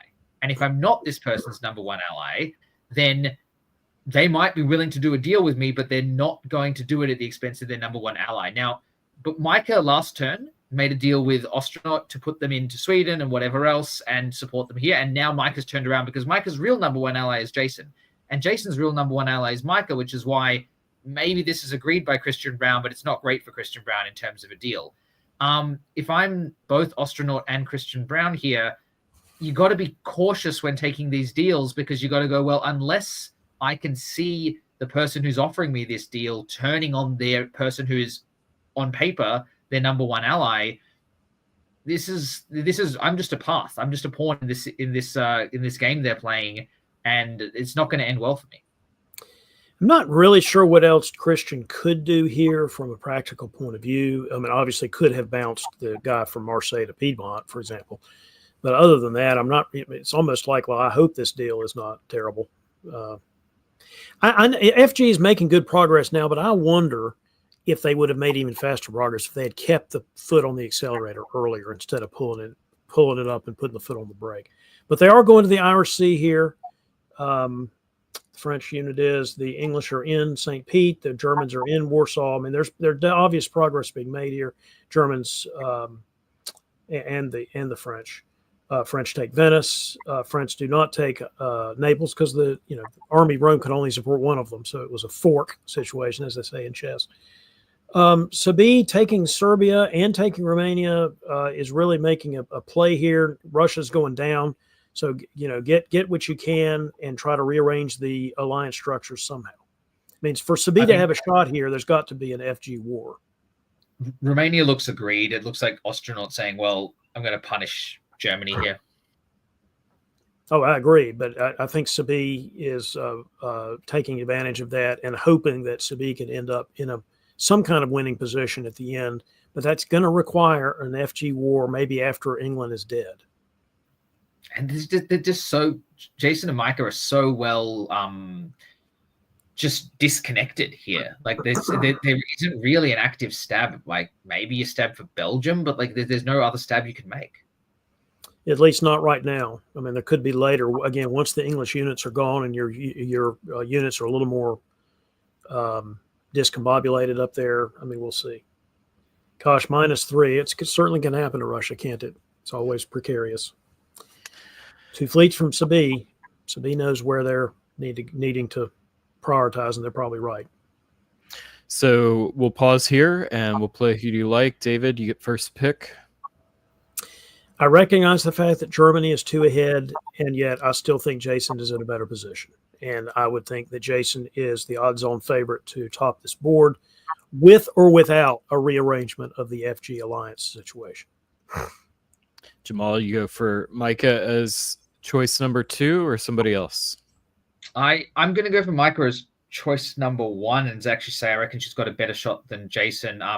Not because she's ahead necessarily, but because I think that Jason, I think it's very much within Jason's wheelhouse to just let Micah have a board top here, because I think he doesn't need it. He's secure. He's very secure in the league. He needs a decent score. Jason and Micah get along very well. I think Micah may ask for the board top and Jason might just give it to her. I think even if they don't agree to a board top, Jason's not going to stab for 3 centers or anything in this position, right? It's like I think it's she could potentially force it anyway. Jason, stab for the centers. Do it. Do it. Do it. Sleep breast. Builds it through. Arranged bounce in Burgundy does not look like stabbing for all the centers. So what else we got here? Micah's just making good progress. I mean, when Germany is in Galicia, that is a real unlocked position here. France and Albania. France and Albania and Apulia. Yeah, so this score is as big as they want it to be. Really. Sabine is trying to do everything they can to get into a position to hold some kind of line, but it's really, really rough. They are at least trying to prop up the Ben-Kelman triangle of Austrian units there so it doesn't fall too quickly. So maybe they're playing for time. But yeah, I mean, I count 2 more for Jason here and 2 more for Micah here, and the coin flip over the English dots. I was going to say, though, look at the number of Turkish fleets versus French fleets, though. It's 3-2 because the Italian fleet doesn't count if they're fighting the French. That's true, but Sabine is, I don't know if that's a misorder or just not quite moving it through. Maybe Greece trying to support something else in here. Tried to support Eastern Mediterranean here. Okay, so Sabia's not quite got the orders exactly as they want in order to take the Ionian, which I understand if you're trying to prioritize defending Greece here, but Bulgaria can cover that.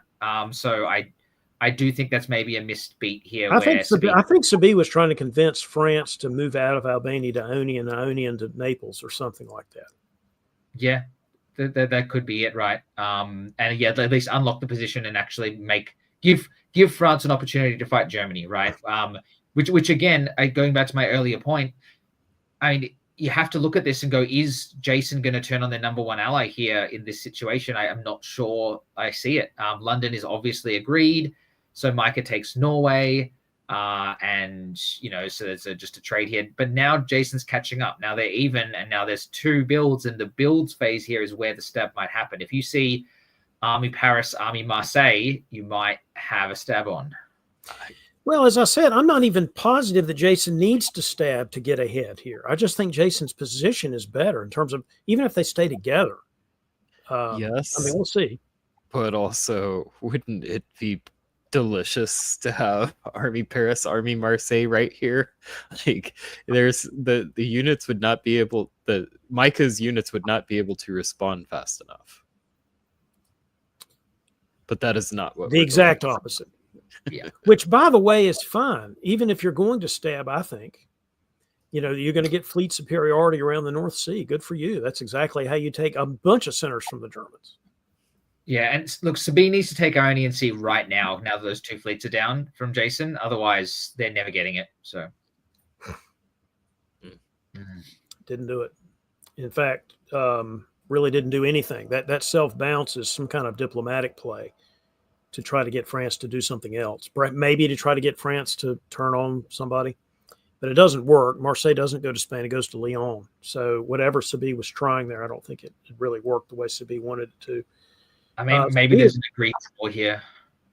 Yeah, perhaps. Yeah, I mean, it is to the time frame where something like that might be bandied about. The fact that Sabine supporting the Germans into Ukraine instead of wanting to slow them down is an argument for what you're saying. Yeah, a lot of these moves do feel like negotiations for an agreed upon draw state. How dare they focus on negotiations in a game called diplomacy? This is a game about pieces moving around the board, folks. Oh, yeah, and Sabine's pieces are moving back around the board. Absolutely So nowheres, as they say. Sabine is accepting they're going to finish on 7. We've got 11, 11, 8. I wouldn't be surprised if this draws here. I wouldn't either. The way that they have arranged it, yeah. Wow, that was one of the more dominant FGs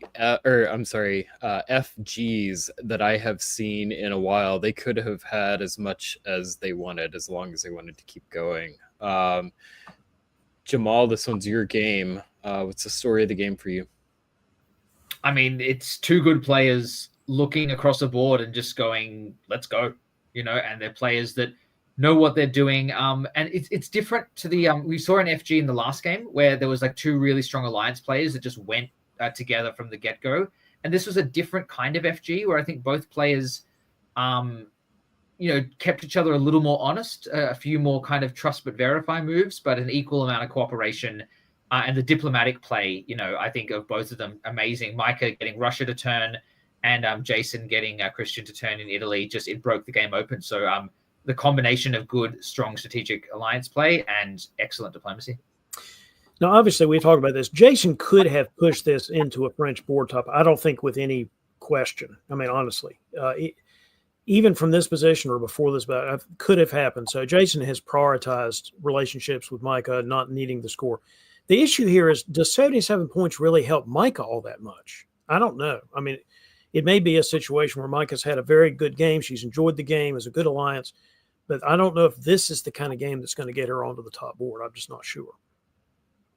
Yeah, you need to advocate for Jason to just give her one ahead. Unless that's not something Jason was interested in doing. I'd also like to call out Ben Kelman for surviving. We didn't cover it very much, but that was a pretty precarious position for Austria to be in. And it wasn't always the same position. Like the unit count didn't change much, but the diplomatic and board state changed a few times. So there was some good negotiations and finding ways to make those units useful to different groups to make that happen. So. All right, well, that was a really fun one. And Jamal, we're going to give you a break. And we're going to welcome back to our stream Brandon. Brandon, anything you want to add on that game? No, I like seeing solid alliances in a game, like seeing a good FG, and like Jamal said, the comparison to the previous one as well, like the same alliance structure, but the way they went about it in slightly different styles is really reflective on how you can have similar positions in a game, but it can still be very different scenarios. So I liked to see how that game played out. Awesome. Well, we've got one more game of the early games for the Virtual Diplomacy League, so we'll transition over that now.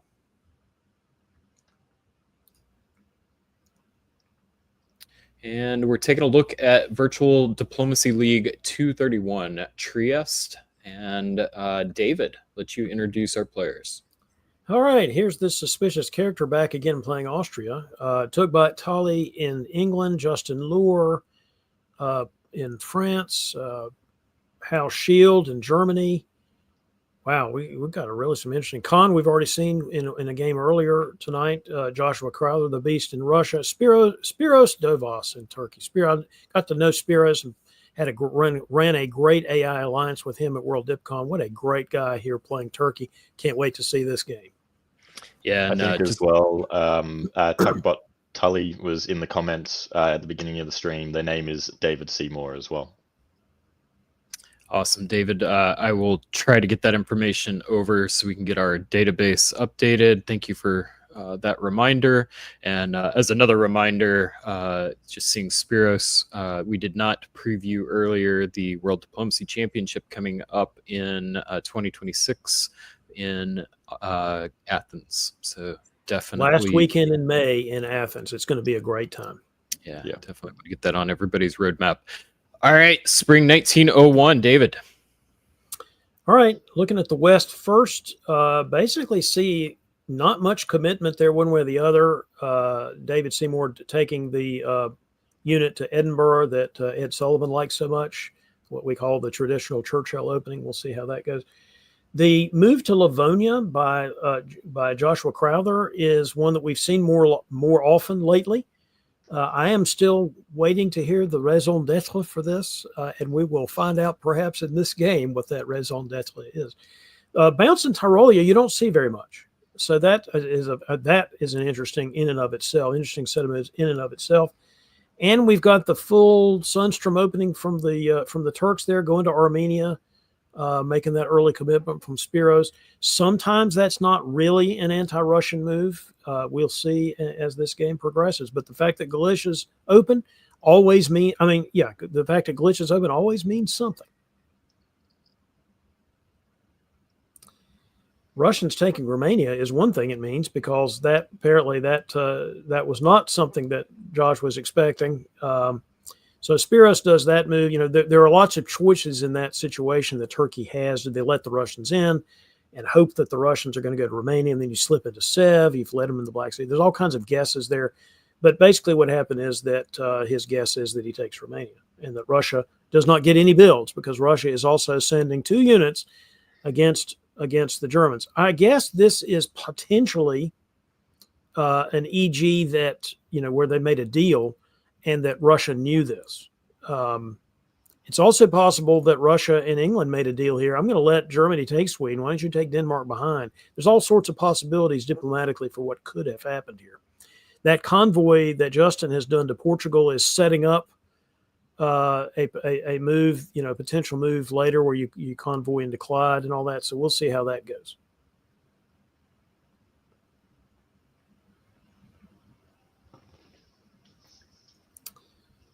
All right, the army build already from Tugbot Tully in England, in London, is interesting, and the Justin building the fleet north makes sense given the moves we've just seen. Turks building a fleet so they can support themselves into the Black Sea. I guess this is RT war. You could also be building Khan just defensively, but I wouldn't be surprised unless they can come up with a way to rearrange things that's what's going to happen here. The real question is, what is going to be the Austria-Italy diplomatic situation if there's going to be an RT war? Brandon, answer the question. Yeah, so we see Turkey pushing up into Black, and Armenia just being able to walk straight into Sev. Even though the Beast is able to pop Romania, they just retreat back to Bulgaria. Like diplomatically looking at the East, I see Jamal and Spiros being really good mates in this game, and the Beast as well, like we noted in the other game, he's a solid alliance player, and Jamal knows him very well as well, and I think he's not too worried about the Russian position. eventually being a threat. But yeah, we see, Germany walking out of Sweden, but it being protected by a bounce by David and the Beast as well. Just some moves we see in the west, fairly fancy convoy of Portugal to Spain. There's no need to move that fleet out of Mao yet, I guess, but you do want to move Brest into Channel. So whilst moving your armies into Ruhr and Burgundy. So Justin's the one making bold moves here. The others are really not. 100%. And we see as well Jamal's subtle message for everyone to go to Greece for this year coming up. It's not that subtle. Yeah, that's it.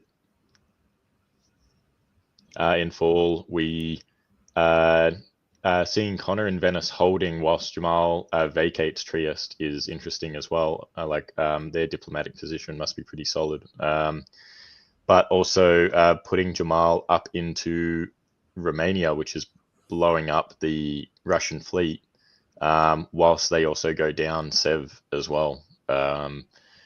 But they get into Denmark, so I think that means a rebuild.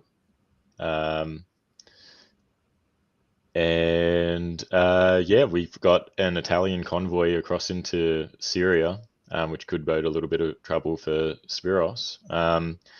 But knowing Jamal's play style, I'm not sure if he'll go all in on an air. He might, put a bit of pressure on Italy and get them to rein it back a little bit. So I will see how that goes. Somebody call Eddie Bursan. There's an army in Syria. Somebody call Real life classic Lepanto.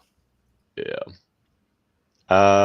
Otherwise, in the west, that all looks like not a lot moved, other than Denmark getting captured by the Beast. Yeah, those French armies that looked like they might be some kind of anti-German thing, I don't really think were, because you wouldn't do that and go to the Irish Sea in this situation. So we'll see what happens. Another fleet from the French. Another fleet from the French up in Brest. Another Austrian army.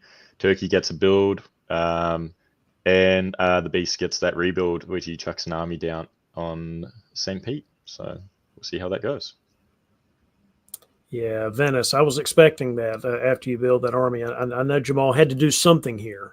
And the something is go ahead and take Venice and pump another army into Tyrolia while you're at it. So at least the Italians can cover Rome because they moved their fleets back.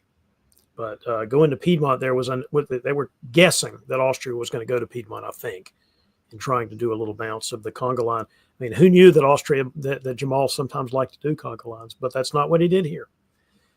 In the West, not much going on there, right? I mean, you've got a lot of supports and units and nobody really getting much of an advantage, at least so far.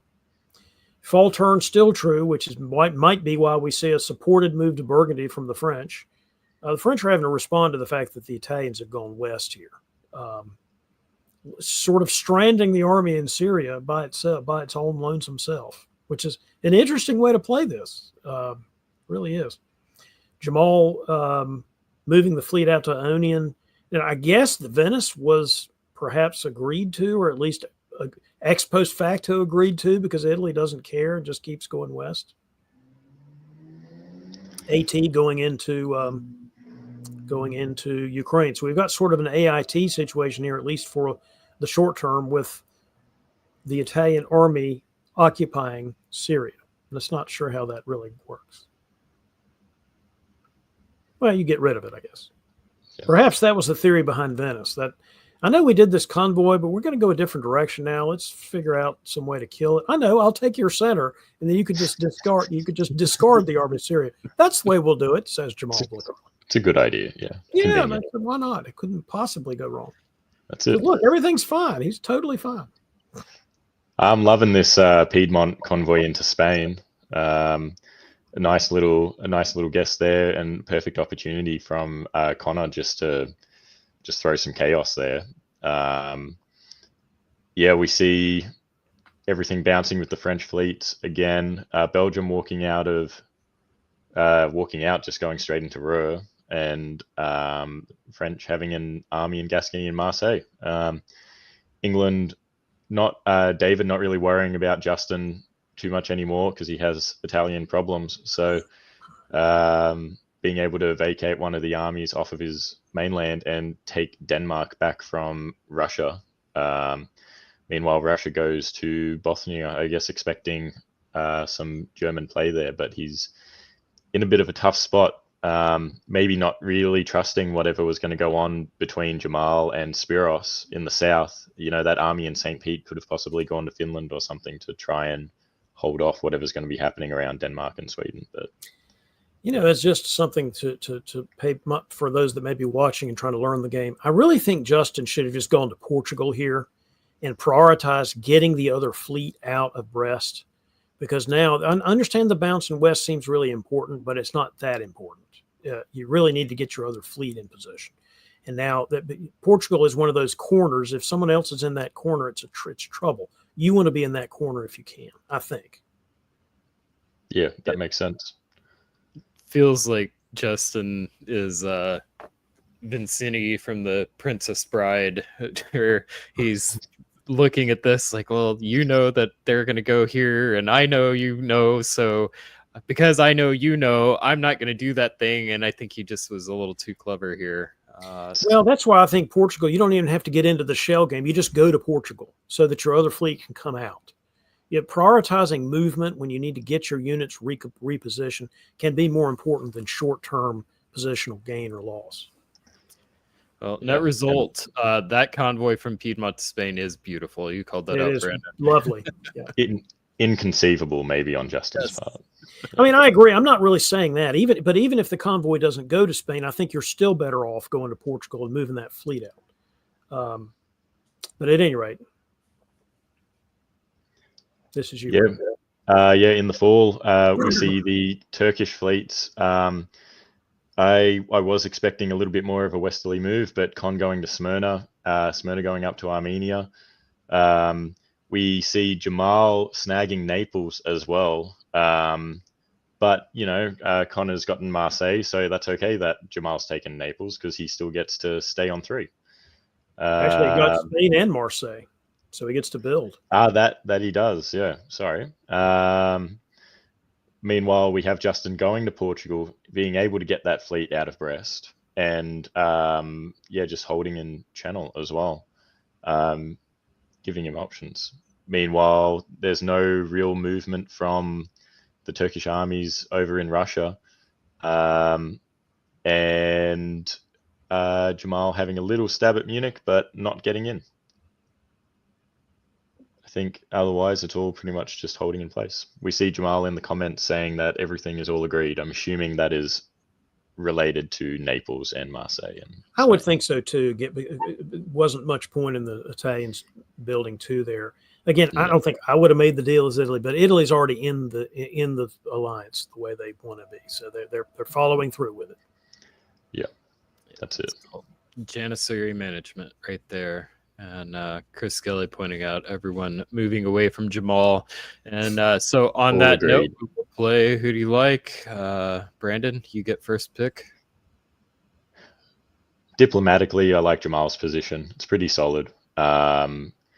Him and Spiros are good. There's enough tension between Spiros and the Beast that he can keep them occupied up there. Meanwhile, he's just pushing Connor further into the French centers. Sorry. And we see Justin's position taking a bit of a hit, having to go down 2 that year as well. So it'll be interesting to see what he pulls off the board. David? It's hard to see one of the Western powers being the one that tops this board. I mean, obviously it's early in the game. It could happen. Things can switch around. But it's kind of hard for me to imagine right this minute which one it would be. Maybe England. But I really think if you're not going to pick Jamal here, you would pick Spiros under the theory that eventually Spiros is going to redeploy their units in a way that's going to accomplish more. But honestly, right now, this is Jamal's game to lose diplomatically and even positionally unless something drastically changes. It could, but looking at the board right now, it really is Jamal.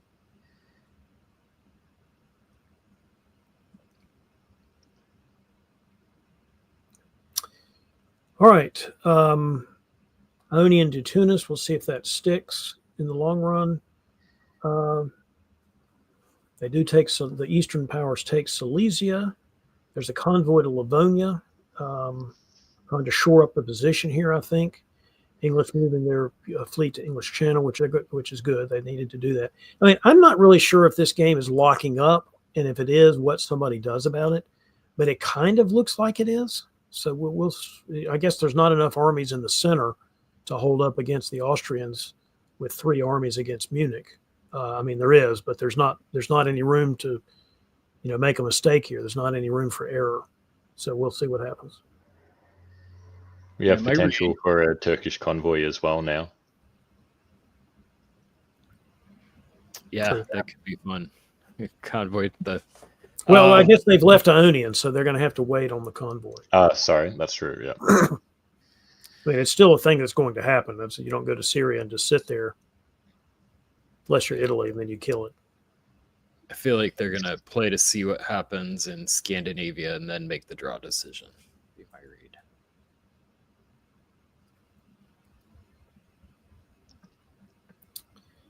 All right, is something happening here? Turks try to move out of Tunis and are blocked, which is going to kill an Italian unit. That's not insignificant.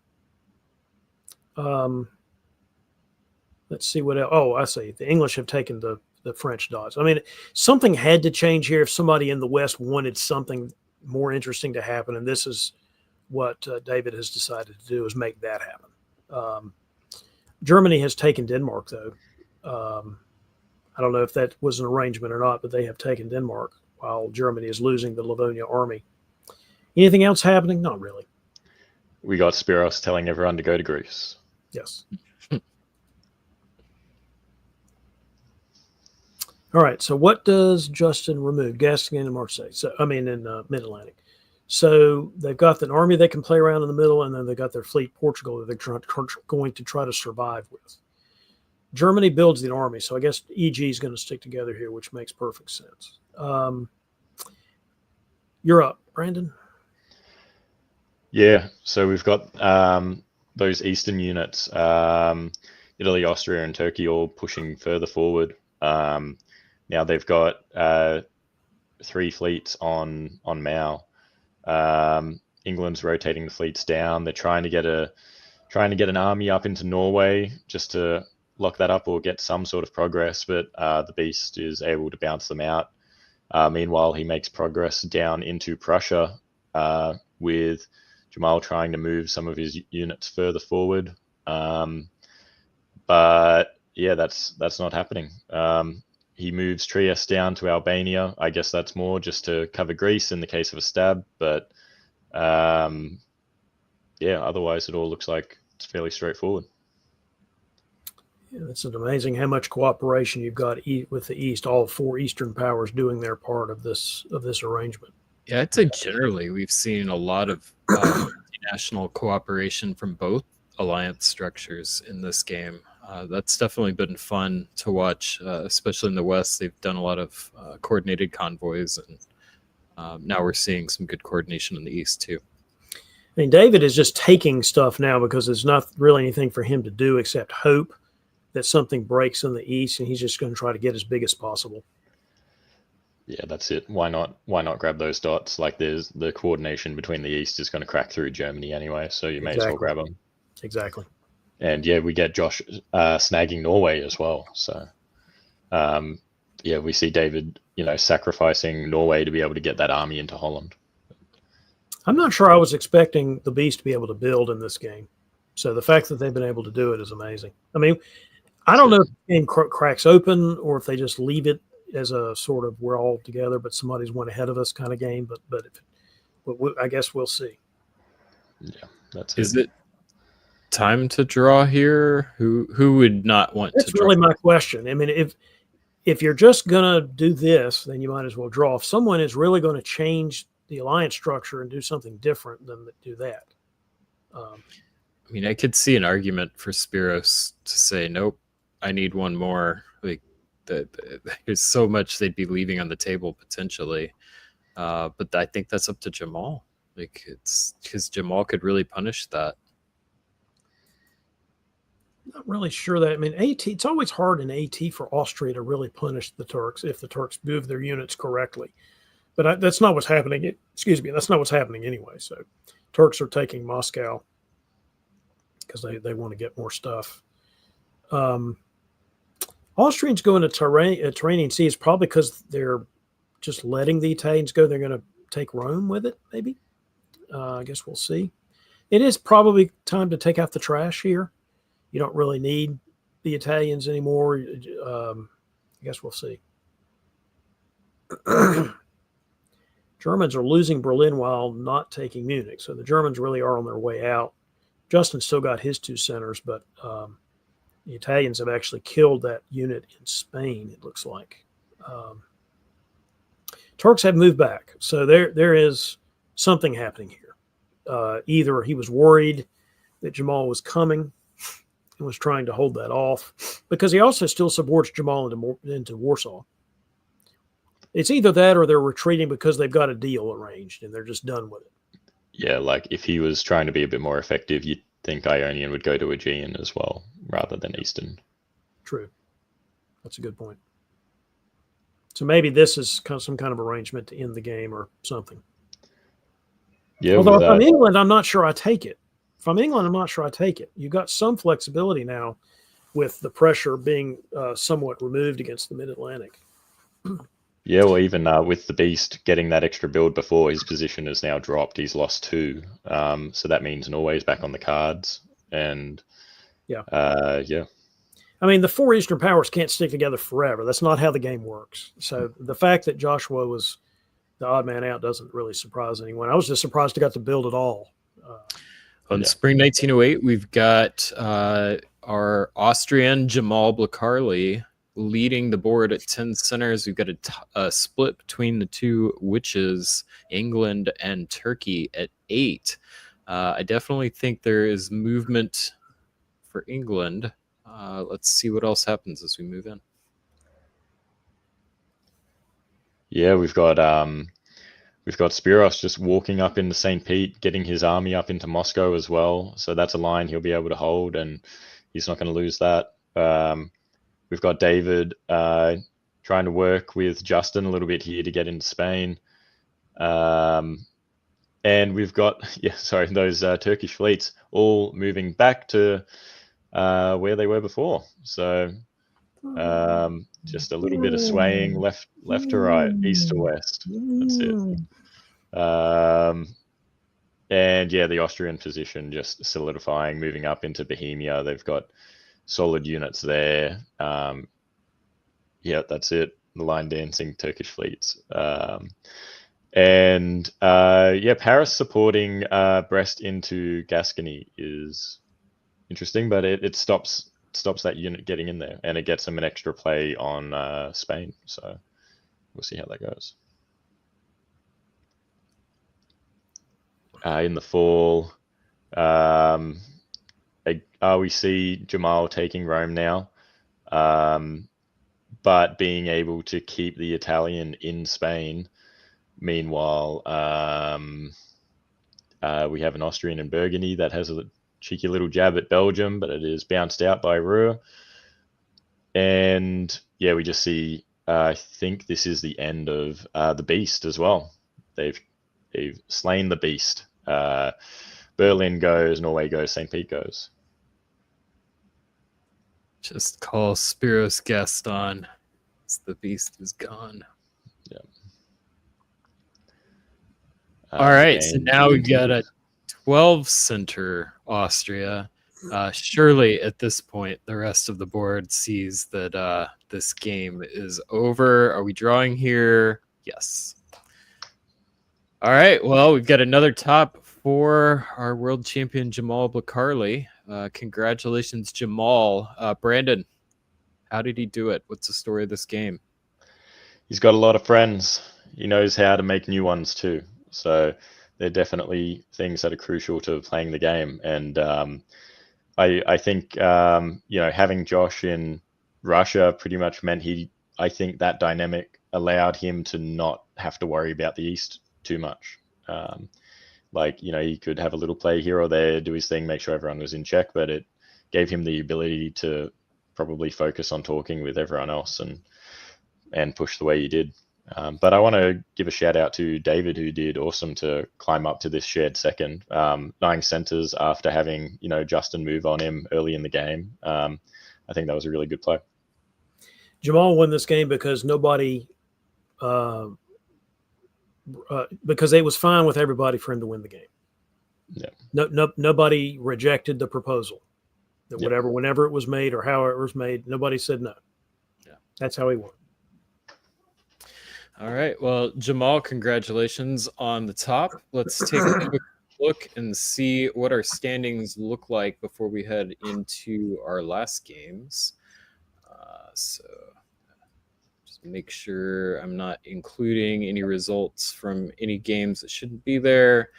And here's what our standings look like after the first 2 rounds. So Jamal Blacarley is our new board leader, overtaking Jason Gray with 4 boards and 75% top share, no eliminations.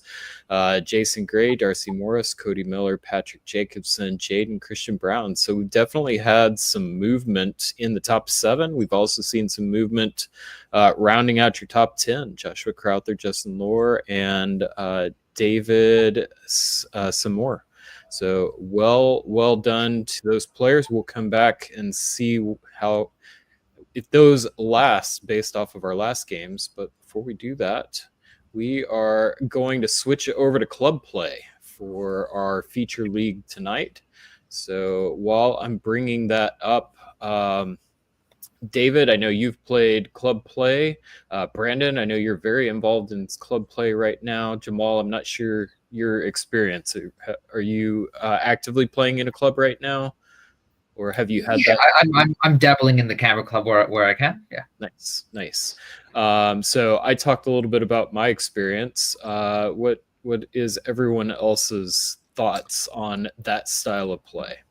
Well, I will say the very first game I ever played of Diplomacy was a group of friends from high school. We were all learning the game together, and we scored all of our games from the very first one. So all of my play for the first 2 years of Diplomacy was all club play. It was all our group in North Carolina playing.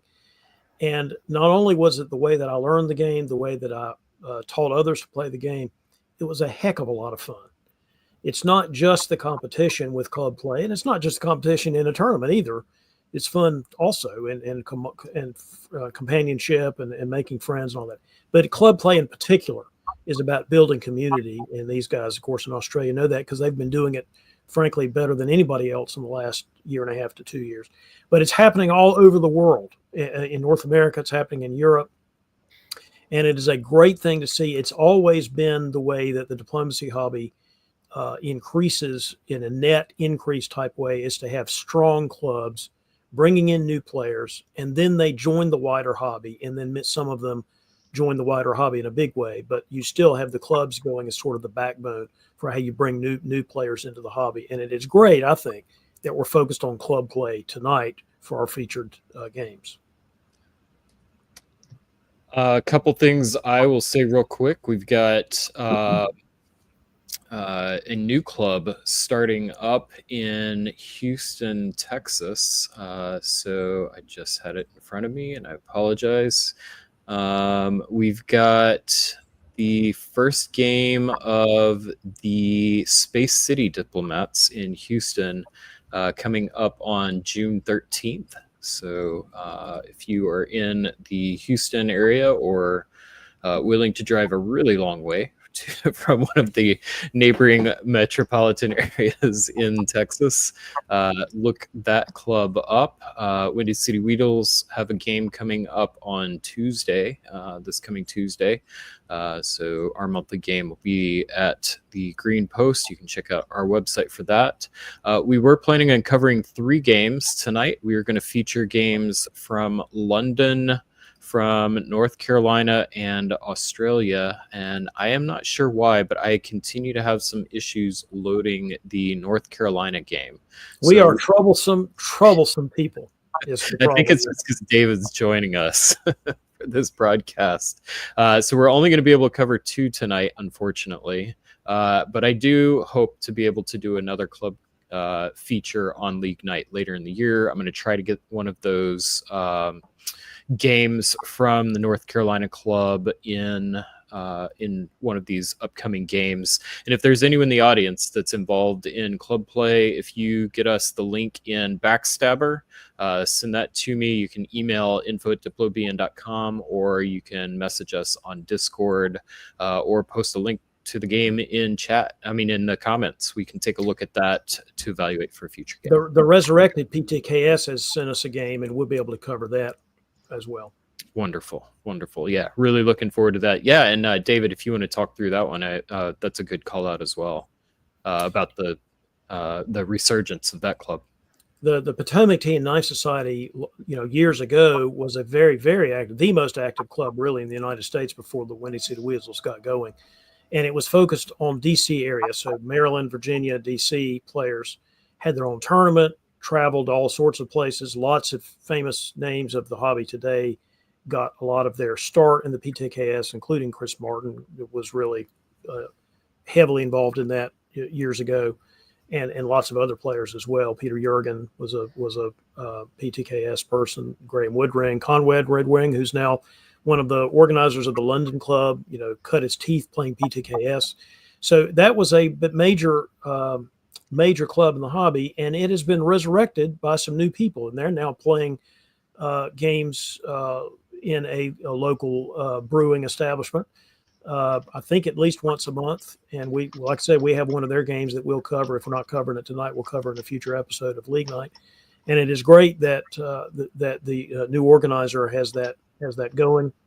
And it'll be a great tie-in to the newest diplomacy tournament we have coming up in Maryland, in Baltimore, in January. We hope to be able to do some cross-promotion between that club and the other diplomacy fans there in the DC and Baltimore area. Yeah. And I'm sorry, go ahead.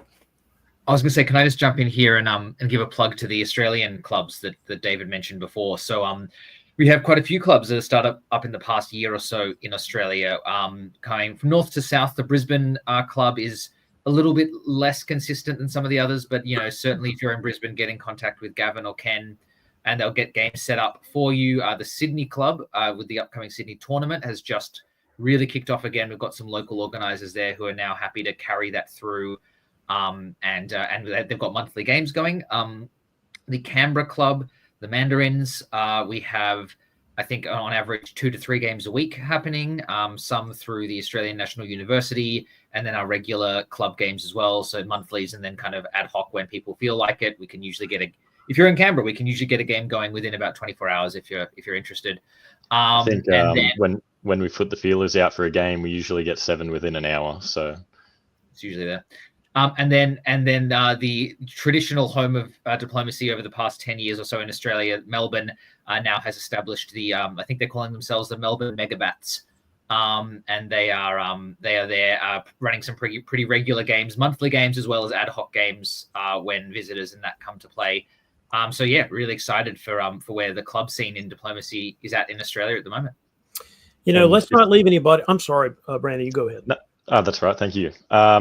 Yeah, like just adding to that too, with it being club play, but also community play too. Like with the Sydney tournament coming up, we've got group chats. Everyone in the clubs between Brisbane, Melbourne, and Canberra are all coordinating, accommodation and carpools and everything to get to Sydney. Like these aren't just people hanging out in the local area having fun together. It is a community of people coming together to have fun and enjoy this game and do social things, go to karaoke, set up a Spotify playlist for the road trip that everyone can contribute to. And especially with WDC that just happened in San Francisco, like we had the Aussie Share House where we all grabbed an Airbnb and tried to make it easier to get these club members or our friends from this community to get to the international events too. Like that's why I think club play is important, because it's a club but a community as well that really gives a place for people to grow and make some real friends.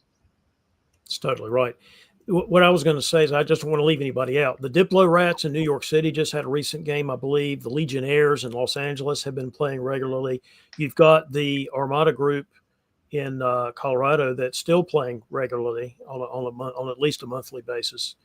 So and as you said, the one in Houston, there are some other clubs that are actually trying to organize. So it is a great day in diplomacy when club play becomes the focus, because as Brandon just said and Jamal was talking about, it not only builds community within the club and for fun, for local fun and all that, it is absolutely a good recruitment tool for the wider hobby, because it allows people to travel together. I mean, I can remember when our North Carolina club actually discovered the hobby, because it's pre-internet. So you stumble across the hobby in the mid 1980s and then we've got 5, 6, 7, 8 people going to tournaments as a group. We used to play games in my van on the way up and the way back. We called that Van Con. It was a lot of fun. Played board games in the back of the van. I could play while driving, but let's not talk about that. It was probably the best van ever. So. Unfortunately, in Australia, we have our version of VanCon is the Beast stand-up comedy routine, which is it's its own amazing thing. You have to see it to believe it. All right. Well, I love hearing this. This is definitely what I envisioned when I started, along with Brandon and Zach, the Diplomacy Broadcast Network. Was hoping that we could bring interest and excitement, enthusiasm, and different communities together, motivate each other, support each other, and hopefully to grow this hobby and this community, just because it's been so good to me. Like, this has been literally life-changing for me. I definitely hope that others are able to have that kind of positive experience as well. And when I hear these stories, that definitely makes me feel like that the hobby's strong in all the best ways in those areas. So thank you all. If we missed something, if you've got a club that's out there that you'd like to plug, definitely put that in the comments, and I might see about putting something on our website. No promises. I'm buried in school and work right now, but definitely put that link out there, and I will try to get something out there. I think that could be a really good resource.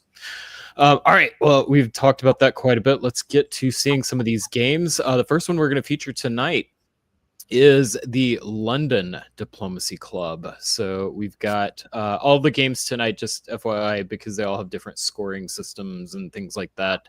We're just putting them all as unscored. But we've got Conrad Woodring, who we talked about earlier, Thomas Clark, Nat Shirley, Mark Kelly, Hugh Edmonds, George Mork, and Jack Evans. David, I think it's time for your break. So we're going to kick this off with Brandon and Jamal. All right, well, let's move right to it. Brandon, just take us through spring 1901 of the London Diplomacy Club. Okay. Looks like London holding is interesting. Edinburgh up to Norwegian. That really limits England's options. They can really only go for Norway here. We see pretty. I like the Russian moves. Warsaw to Silesia. That's great. Put a little bit of pressure on Germany early on. That seems like a lot of fun. And I think that's why I like club games as well. You see people do things for a little bit of fun, and you end up in these weird, odd dynamics and situations. But yeah, I'd like to see where that goes. We see some pretty standard stuff around Galicia being DMZ'd, Vienna to Budapest, Trieste to Albania, and a little rotation of the Italian armies as well. I stand corrected from earlier. There's one situation Germany should bounce Russia and Sweden. It's this one where they've gone to Silesia. It makes sense. But you don't need to worry because it just goes down to Bohemia as well. So, yeah, we see no one getting Sweden. England gets Norway, no problems. Goes to North and Wales. We have a 3-build France for Nat Shirley. Conrad, obviously a solid player. He knows what he's doing. He's bouncing in Galicia. He goes to Greece. And we see a bit of RT coordination between George and Jack. So, yeah, good stuff. My standard thing in this club game is to root for the less experienced players to gang up on the experienced players. So I love Conrad. He's amazing. We hung out a fair bit in London when I visited, but I hope he dies. That's just my general approach to every game, I think. All right, with 3 builds, we've got the Fleet Breast and 2 armies. That's always fun. Any other adjustments stand out to you, Jamal, as we go into 1902? Fleet North Coast, when you've bounced Germany in Sweden, or Germany's bounced you in Sweden, picking a fight with England is an interesting choice. Yeah, I mean, you know, I don't know, George, maybe this is kind of them learning the ropes a little bit about the coasts and everything else as well. So we'll see what happens. But looks like it's not too bad getting led into Sweden and trying to go for Norway. So maybe trying to make peace with Germany as Germany helps Russia into Tyrolia, because where does Russia need to be? It needs to be in Italy, actually. I think this is the anti-Wintergreen play here, where you actually march Warsaw, Silesia, Bohemia, Tyrolia to get on a fully disguised attack on Italy. In the east, Conrad is helping Jack against George. This is not nice to George, people. Why are you ganging up on George? George has done nothing wrong. He's just, you know, having a fun time. Leave him alone. But whilst working with Jack against George, Conrad is also going into the Aegean. So there might be some IT cooperation happening here as well. So yeah, this is IA cooperation rather. But yeah, this is a good position for Conrad. I'll say it again. I hope he loses it. Nat Shirley is also in a great position here as well. A kind of lovely little circle where nothing can hurt him. I think this is almost really good cubisology, made famous by Shane Cubis, which is a style of diplomacy play where your pieces need to make a visual cube as much as you can possibly make them do. So Nat, having learnt from the best, I think. I have not heard that one before, Jamal. Talk to me a little more about that. Oh, well, a famous player, Shane Cubis, the progenitor of the best, well, the namesake of the best Shane Cubis Award, has invented at one point a type of diplomacy player called cubisology, where the idea is that, you know, to do well in diplomacy, your pieces need to make like a square, like a cube, and kind of slowly grow the cube bigger. And essentially, it's a kind of meta theory about how to play the game. It's not specific about tactics. It's kind of more strategic. But yeah, I mean, cubisology clearly on display here by Nat's play. Interesting. And cubisology now deciding to get a little more pointy and convoy to Wales and also move to Irish. So now Thomas, in combination with being popped out of Norway, is looking a little in trouble. They might have snagged Denmark, but they are going to lose Liverpool, which is not the best. The West is a bit of everyone attacking everyone. France attacks England, who attacks Germany, who attacks Russia. Okay, cool. Why not? George still has no love, losing Sevastopol as well here because they've got to go back and defend Warsaw. So this is not the best for George. And Conrad thanking Jack for his movement into Romania and being a great ally by stabbing for Bulgaria and convoying Hugh over to Smyrna. So yeah, Conrad bringing the knife out to the London Diplomacy Club on the streets of London here. Yeah, this is looking like it's going to resolve kind of quickly in a few directions. Yeah, Thomas having that rebuild or like that build as well in Liverpool is able to help his position a little bit, but still that army in Wales is going to cripple, which is... You need to build an army here. That fleet's not going to do you a heap of good in the long run. Straight away, I'm looking at the George's army who's down in Tyrolia, which is helping Hugh to nab Trieste, whilst Hugh also goes into Adriatic. So very nice. It all could be part of George's master plan to get Venice empty so he can walk in there later. Who knows? Yeah, like as we expect, we see Nat capping Liverpool, with Liverpool just moving out to now anyway. London holding, and it looks like Denmark tried to vacate but gets popped and has a convenient little retreat to Kiel. So a nice little messy position to end up in, but not too bad either. Meanwhile, Munich decides it wants to get in on the east and goes to Bohemia. So otherwise, Romania, Conrad, yep. Romania coming off the board is interesting here. And I wonder how strict they're being on rules interpretations about retreats and that kind of stuff. My strong preference with club games is to be as lenient as humanly possible with this kind of stuff. So, yeah, I mean, if Jack is anything close to a new player and they don't know about retreating Romania, you just tell them and you let them fall back to Sev here, because that's a very different position if Turkey has another army in this spot. Yeah, for sure. Could also be secondary motivation of, I think I'm done. I want to go home.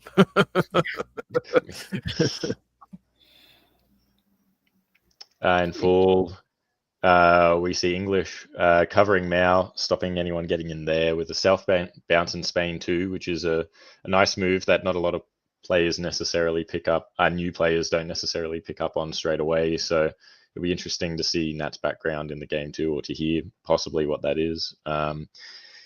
Italy being worried about Venice and supporting themselves up into it, but not putting a support on Trieste to hold is interesting as well. But I guess given the position, they didn't need to worry about it too much. But here comes Conrad. He starts moving west and walks out of Romania as well. So not tries to walk out of it. Sorry, gets bounced back. But could be just covering himself too.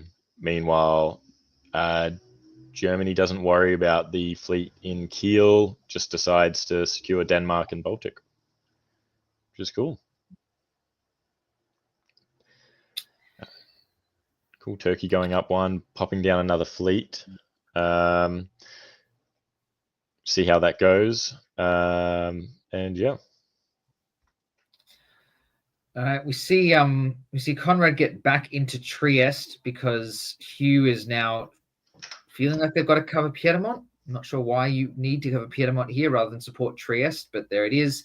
Mark has had to pull back out of the attack against Conrad as well to cover Munich. They're taking Berlin back, so Mark's position is solidifying pretty well here. George is into Clyde. George is having a great time, right? I think George is just loving the expeditionary units. I think this is wonderful. And for their trouble, they're now going to lose Moscow because Jack has convoyed over to Sevastopol and can have a free walk into Moscow if they wish. Nat positioning around to maybe try and take London. Now moving into Yorkshire is pretty good. You've got a little bit of play on Edinburgh here if you want to coordinate with George. So yeah, a little messy, but it's getting there. And I'm disappointed to see that the precarious position Conrad was in, he's been able to talk himself out of because he's that good. And boo, go the new players. Do you possibly think Venice moving to Piedmont was to give Trieste a place to retreat to if they knew it was just going to be blown, like popped?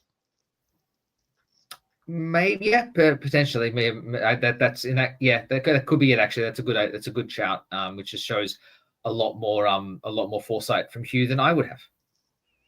It's also possible just to prevent Marseille from moving there, if that's a concern. I'm going to get back into Trieste, though. Yes, go Hugh. So they've managed to now do it, and again, this is a little bit of a rope-a-dope. So I'm not sure if the alliance was trying to pull one on Conrad here, or if they've decided, hey, everyone, let's actually get back together here and let's actually make sure that Conrad doesn't run away with this, because the walk into Moscow is not taken. The army is put back into Romania. The Turkish fleet is put into Greece by Hugh, and Russia is putting Hugh back into Trieste. So now we have a proper kind of Eastern alliance structure forming, which is great to see. As expected, Nat is moving into London, cleaning up there. No need to keep moving south now. Italy's got something else to do. And Thomas has been given a lifeline with a support into Norway here. Mark maybe could have followed up Denmark to North Sea just for a little cleanliness, but this is fine.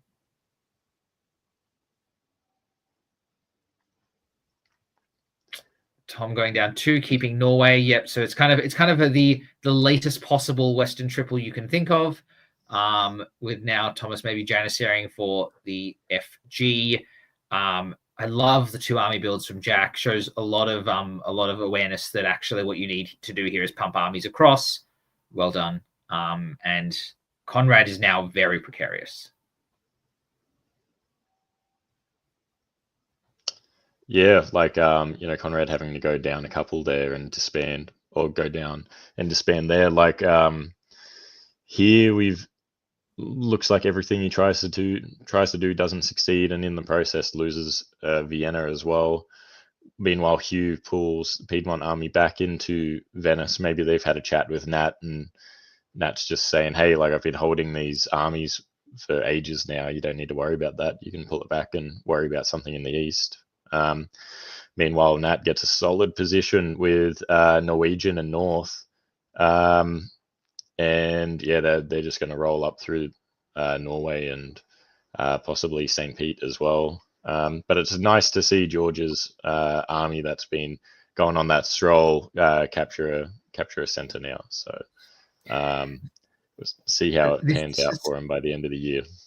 This is wonderful play by Nat. I think we've been focusing on the east because that's where a lot of the crazy back and forth movement has been, and this is exactly what you want as a growing, steadily solid and bigger power in the west, right? You know, Nat is on 8 centers, is 2 ahead of everyone else, and has flown completely under the radar because she's just been able to, again, it's a great show of passivity and why you want to be passive sometimes. Paris and Marseille haven't moved for 3 years, and they're not doing anything. They're just making her unstoppable. You just can't attack her, so just don't even try. And she's just going to get one, and just go up and up and up.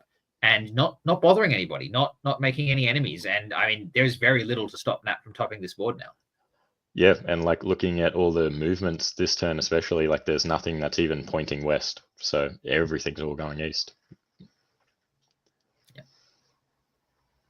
Oh, and she stabs for Holland. Nice little jab for Holland there. Still maintains north with English supporting London into it too. Sort of bracing in Norway too. So we have Thomas staying alive.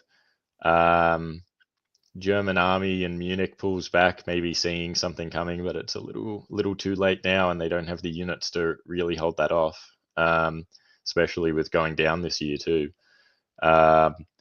Meanwhile, George is in Vienna and Budapest. Conrad's able to get from Serbia into Greece, but loses Bulgaria as well. So this is a rough turn.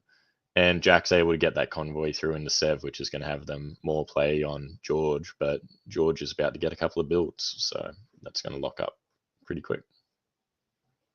Or 1 build, sorry, but still. Yeah, two disbands for Conrad. Hurts, but decides to keep 2 armies sort of away from each other a little bit. So it'll be interesting to see how he plays that out. Yeah, so they it's cleanup time on Conrad now, and it looks like the Eastern Alliance is probably sticking together. They're moving to the line here to put some pressure on Mark. Mark does successfully blow up Holland, but is losing Ruhr and Helgoland for the trouble. So, blowing up units in the spring is good, but giving up this much position to do it is really, really rough because, now Munich is undefendable and Holland is probably also take-backable. And this is a difficult situation. Especially when Denmark held as well. Like hold orders are okay, but like, especially in a position like that, it would be good if it was doing something. So at least go to the North Sea, right? I understand if you don't want to vacate Denmark because you're worried about going there, but bounce the North Sea or something here. Yeah. And Mark, I think, sees that coming and makes a decent Janissary deal with Nat to say, all right, that's fine. I'll walk out of Holland. You take it back. I need to deal with the other stuff. So cutting a deal any which way, helping Russia into Norway, getting Russian and Italian help back into Munich, giving up on Holland.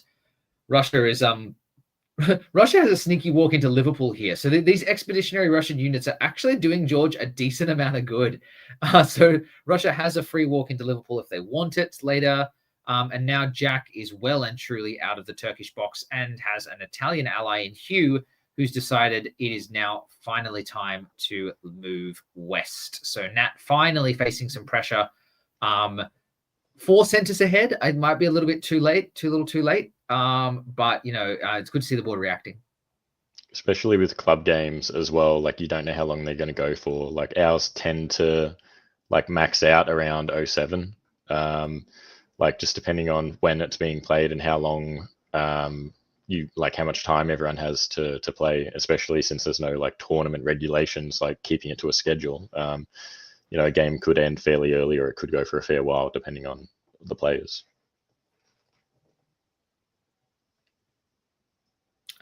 Fleet Marseille is understandable. Conrad surviving in Warsaw will stay there for a little while, it looks like. Yeah, so we've got George supporting Hugh up into Mao, which is cool. Nat covering Spain. And yeah, George has that walk straight into Liverpool with the French fleets just continuing to push to the east. No other units from Nat really managed to get anywhere other than the fleets getting in Skagen North.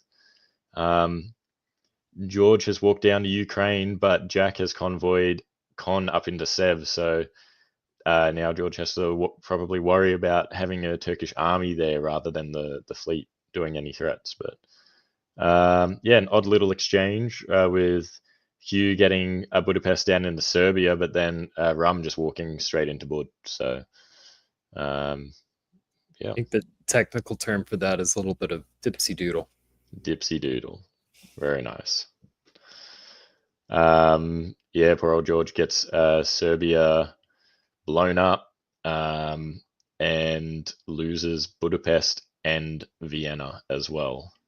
So Conrad, I believe, is going to be left on 2 here with nowhere to build but a home center. So there is a possibility of a little bit of a comeback here if they don't kill him off properly. But George probably doing the right thing here and protecting Moscow, stopping that army in Sev being able to get further north. But Bohemia into Munich is cool, with Mark having to retreat back to Berlin. Otherwise, Nat being able to get Sweden and convoying an army up into Belgium, which is going to give them a bit of progress north. And as expected, now goes to Liverpool for that cheeky little build. So. Yeah, I think Nat had to buy a friend here one way or the other. I actually think it was defensible but annoying to have both Russia and Italy coming at you like this. So she's bought Russia as a friend and stays even as a result. Yep. And George, despite losing centers, has managed to still get a build, which is cool. And that's the end. Yeah, that's like you were saying, Brandon. Doesn't always the club game of decision on when to end isn't the same necessarily as a tournament decision on when to end. But with that being said, Brandon, this is your game to lead. What was the story on this game? How did Nat top this board? Surely it has to be diplomatically, like talking to everyone, keeping everyone occupied on the tension on the other side of the board, because there was no active movements towards them for ages, and even then there wasn't really anything that did anything. Like, we have an Italian fleet in Mao and a Russian in Liverpool, but like, big scheme of things, that didn't really change that balance too much. So I would assume that they're like a friendly player that's able to fly under the radar a little bit and maintain good relationships, and still had some good tactics about them too, on knowing how to maintain that position and not be stabbable. Jamal, story of this game for you? Yeah, just the timing and that flying under the radar for so long, and eventually people tried to balance her, but by then it was too late. So really, really great job of that. And Jack too, just waiting and letting the chaos in the east happen, and then being able to kind of explode out as Turkey when he needed to. So really, really well played games by both of them. Look forward to seeing them more. All right. Well, we will go to our next game. For that, I'm going to welcome back David Hood. Welcome, David. Hey. And with this game, we are heading to Australia. We're doing the ANU Top Board Semester 1. Brandon, you brought this game to my attention. So why don't you help set the stage for what we're about to see? Yeah, so the top board had a lot of solid players who had been introduced to the game over the last semester. The ANU Uni Club is ran by Darcy Morris and Tianyu Sun and Alex Batten as well. They're the main three who run that, and they're all members of the Canberra Club as well. They've done an amazing job pretty much every week getting at least 2 boards on Tuesdays and occasional boards on Fridays as well. And yeah, everyone in this game, we have Simone, Connor, Zindi, Claire, Owen. England was played by Stella for, I think it was maybe 3 years in the game, and then had to sub out, and Tianyu took over. We don't need to worry about who's in France. They're nobody relevant. But yeah, it was a interesting game. All of these players are solid. They know how to play the game. But I think this was the first game where they felt a bit of tension, or like a little bit of caginess. Like this was the first game they'd played that sort of meant something to them. There was the sacred prize of a bag of home brand cookies that Darcy was offering to the winner of the board. So it was a pretty high stakes game. But yeah, like all of these players had very good games earlier in the semester, and it was a lot of fun to be on the board with them and just see the interesting dynamics that were playing out. So yeah. Awesome. And just as a plug for the ANU Club, I mean, they've done such a great job. This is a group that started 6 months ago. So all of the names you might not recognize are people who've been playing for less than 6 months. They've gotten, a board or 2 or 3 a week, every single week for the past 6 months. And these players have been coming back week in, week out. And the players here are the ones who essentially, they scored all their boards. Thank you to Chris Brand and Dip TV for making that very easy. And they've just been able to just kind of have a running chart of who were the best 7 across the 6 month time. So, these players haven't been playing for long, but they've got more games under their belt than I had in my first 3 years of playing. So it's really exciting to see them happen. And 4 of them as well will be attending the tournament in Sydney. So that'll be like a couple of them have come to the club games, the Canberra club games, but that's going to be a very good introduction for them into the greater hobby. So. Love everything about that. So, all right, Brandon, thank you for setting that up. We're going to give you a break and let you watch this game. And then while I'm pulling this game up, David and Jamal, do either of you remember your first top board game? My first top board game of any kind of situation was WDC 2023. So yes, I do remember that game. I bet you do. All right, David, what about you? Well, when I was playing regularly, we didn't do top boards. So I have never played on a top board game. Okay. Because when I was playing regularly, that was not a thing that anybody did except for European tournaments. That was just not heard of in North America. It's not the way we did tournaments. I will say I remember mine very clearly. It was also a club game. It was my first, I think it was my first year with the Weasels. And it's just such a radically different game. Like it plays so different from any other game that you have played.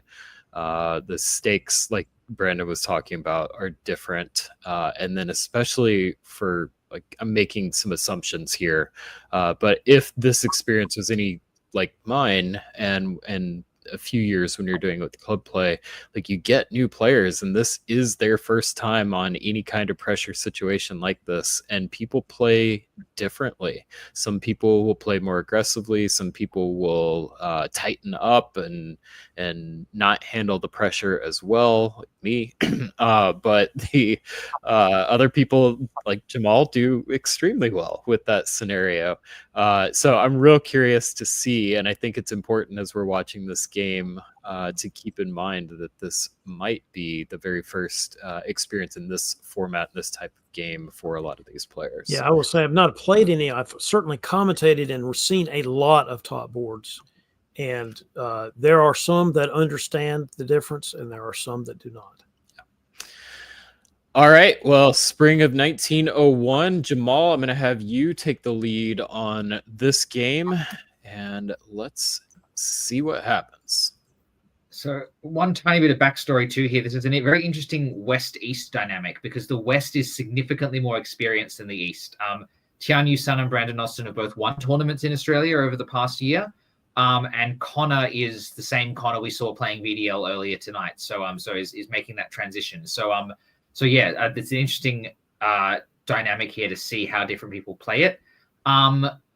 Pretty standard opening from everybody. Brandon says, don't look at me. I'm France. I'm running away to Gascony and Spain. I'm not a threat to anybody.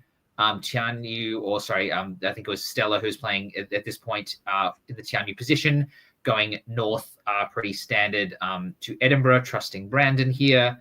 Connor's doing nothing interesting. Claire is opening north as well. The only interesting thing is that Owen attempts to go Smyrna to Aegean in hope, I guess. Doesn't quite work though. And Owen and Claire do get on the same page pretty quickly here. So they've managed to DMZ the Black Sea. Anchor is rolling around, which is very good for them. They've also, wow, it looks like we have a Trieste loan here potentially, or if it's not a Trieste loan, it's an early stab. I'd like to think it is a Trieste loan, which is pretty advanced play from some newer players. Zindi slipping into Trieste, and Simone essentially supporting herself into Greece here, and also just casually walking into Galicia. So again, not sure if this is a broken agreement or agreed, but yeah, Austria and Italy getting into some decent positions in the east. We see a convoy over to Norway, which is allowed by Claire, who chooses to hold St. Petersburg. Brandon takes Spain and Portugal and just kind of, goes to a corner. And Stella Tianyu manages to get into Belgium as well.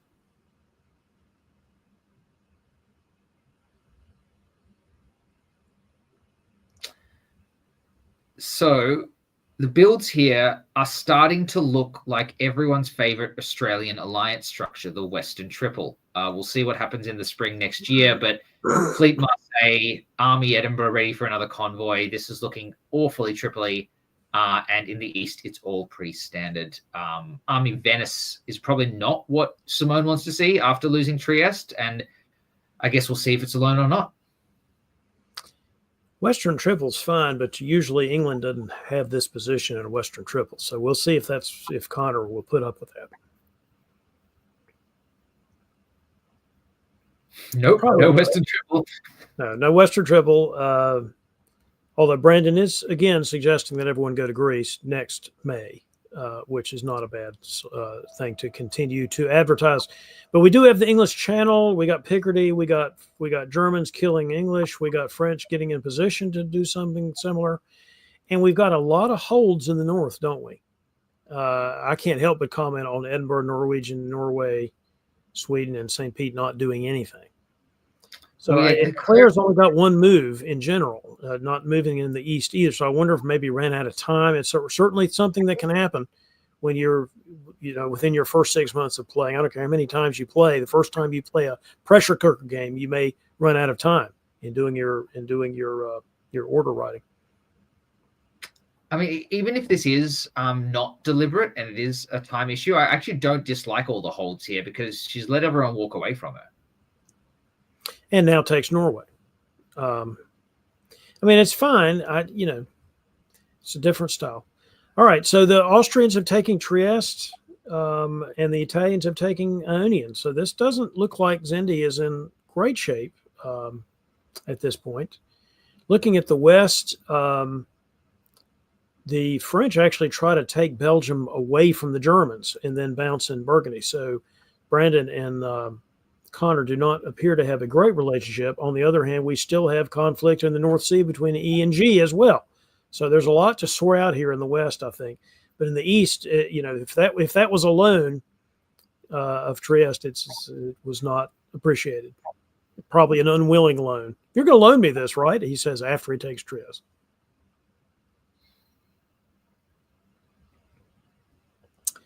Let's see. The only thing that I would say the interesting about the third German fleet is always interesting. When you just got finished with potentially bouncing with the French, would you really build the fleet? Only if your real target is England or Russia or both. But I find the Army St. Pete build interesting because you've already got an army in Norway. So I'm not really sure what an Army St. Pete does unless you really are playing a very, very passive Russia. Which if you're going to play a passive game, Russia is the most difficult country to play passively, because unless you take control of one theater or the other, you're likely to eventually end up on the menu on both sides. So, I mean, you say that, but also there's no Southern Fleet presence anywhere near the Black Sea other than Russian, and you've already locked away Scandinavia. So I think if there's ever a time that you can play passively as Russia, it's now. I didn't say it was impossible. I just said it's the most difficult one to play passively. Well, she's doing it well because she's now slipping into Galicia and just getting into a position against Simone. We have a juggernaut rolling here with Owen moving into Greece and moving the army up to Bulgaria. So there's a bit of an alliance forming in the east. Zindi has decided she's going to move west, which... Yeah, I get it if you're cutting a deal here with Simone, but also now you've got 2 on Venice, so you got to worry about that, which is tricky. And Connor deciding they really, really want the North Sea, so going to Helgoland, but also pushing into Ruhr. And again, you spoke about the three fleet Germany. It's doable when France has so few armies, when France has committed to the fleets so early on. I mean, maybe this is a really good read by Connor to say, hey, I don't need the extra armies here. I can win this army battle anyway. And actually, I need to be able to balance some kind of fleet presence. Yes, but from a diplomatic point of view, it's kind of hard to see what the relationships are. If you're fighting with the French in Burgundy and taking it, and you're going to Helgoland Bight, which is an anti-English move, or at least theoretically, it's just kind of interesting to see. And you're hitting Sweden. I'm not sure who's Connor's friend is, unless one of those is some kind of subterfuge, which it might be. I also find the fleet holding an Ionian interesting. Maybe not bad, but an interesting choice. And looks like it bounces in Naples now. And Owen is, making very, very good progress against Simone, who tries for Venice, doesn't get it, so has now lost Serbia and Greece and is back down to 3, which is tricky. Claire, again, Claire, to her credit, realizes she's not going to pick up anything off Austria, so why should I keep attacking Austria and helping? So just holding a position, again, really unstabbable here. I know David does not like the style of play, but I love this style of play from Claire. This is really, really good from my perspective. Connor does get into the North Sea and does get into Picardy, but loses Belgium. So a bit of dipsy doodle over here. But, I mean, losing a dot for a position, I think I'm okay with this trade in this scenario because the North Sea is so powerful. And you have English in the English Channel and you're in Picardy. So, it's sad to go down a dot, but, very good position for Connor. And didn't really have to go down a dot. I mean, you could do Belgium supports Burgundy to Picardy, for example, and move Munich to Burgundy, and you'd have similar things, but you wouldn't take a chance, would have less of a chance of losing the Belgium in that situation.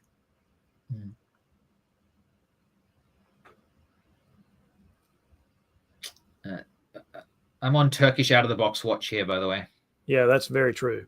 I know that the Ionian still hasn't advanced the ball very much, but honestly, Turkey's still in a great position here, bringing that next fleet out. Now, if they want to, rearrange and go to Adriatic or Apulia or whatever, move the other fleets out, they have the ability to do that. But to me, the West is just so interesting to see what the situation is. You've got the Germans basically taking the North Sea from England, but fighting the French. I mean, I just find Connor's situation fascinating. And he has pulled away and gone into Tyrolia, in addition to everything else that he's up to, like taking Belgium back. I just think Connor is he's juggling a lot of balls in the air, and he's not dropping them, at least not yet. Yeah. And sometimes that's it, right? If you have a good diplomatic situation with someone you have the jump on, I mean, if they're willing to just not fight back, then, I mean, why keep going? I mean, I guess his diplomatic situation with Russia is good, but I'm not sure how good it is with anybody else. But he's still doing great. Well, I mean, apparently Tyrolia is where German armies go to die. There's always somewhere. So that position is what that position is. And they've lost Burgundy, but I guess they could retreat to Marseille, though. It's one of the great things about you being kicked out of North Sea or kicked out of Burgundy or somewhere like that. There's usually interesting places to retreat, like Norway. So interesting thing for the fall for Connor.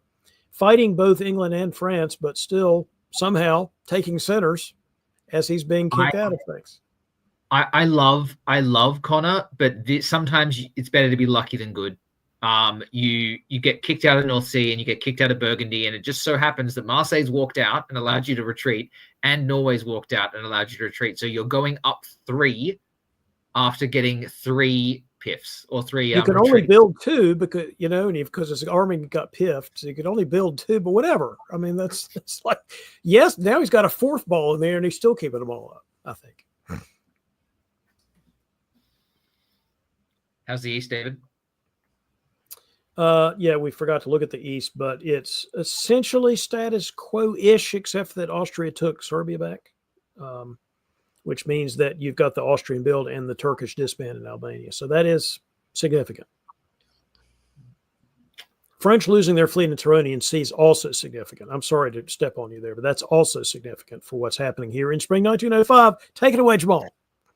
Yes, the Tyrrhenian Sea going away is yeah. I mean, it keeps Brandon now really stuck in a Western game, and so has to take Marseille back, but again has to be pushed back to Marseille just retreats to Spain, which will get kicked out and then retreat to Portugal. So not so bad.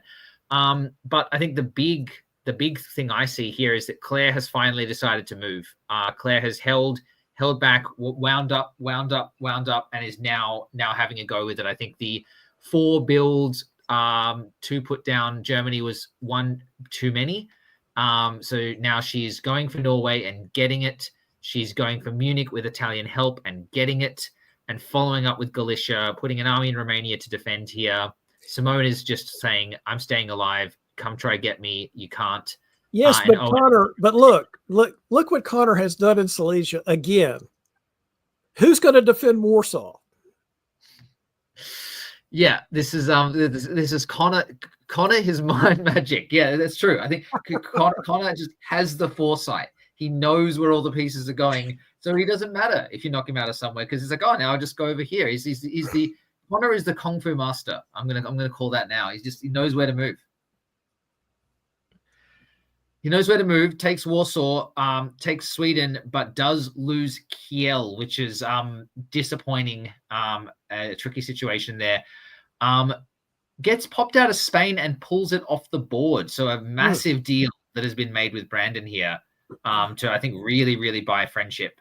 I'm not going to take a guaranteed pickup retreat here, and I'm just going to do it. Actually, yes, Jason, I like that. The Pinball Wizard for Connor. This is a good in the theme of Australian nicknames. That can be Connor's nickname from now on. The Pinball Wizard.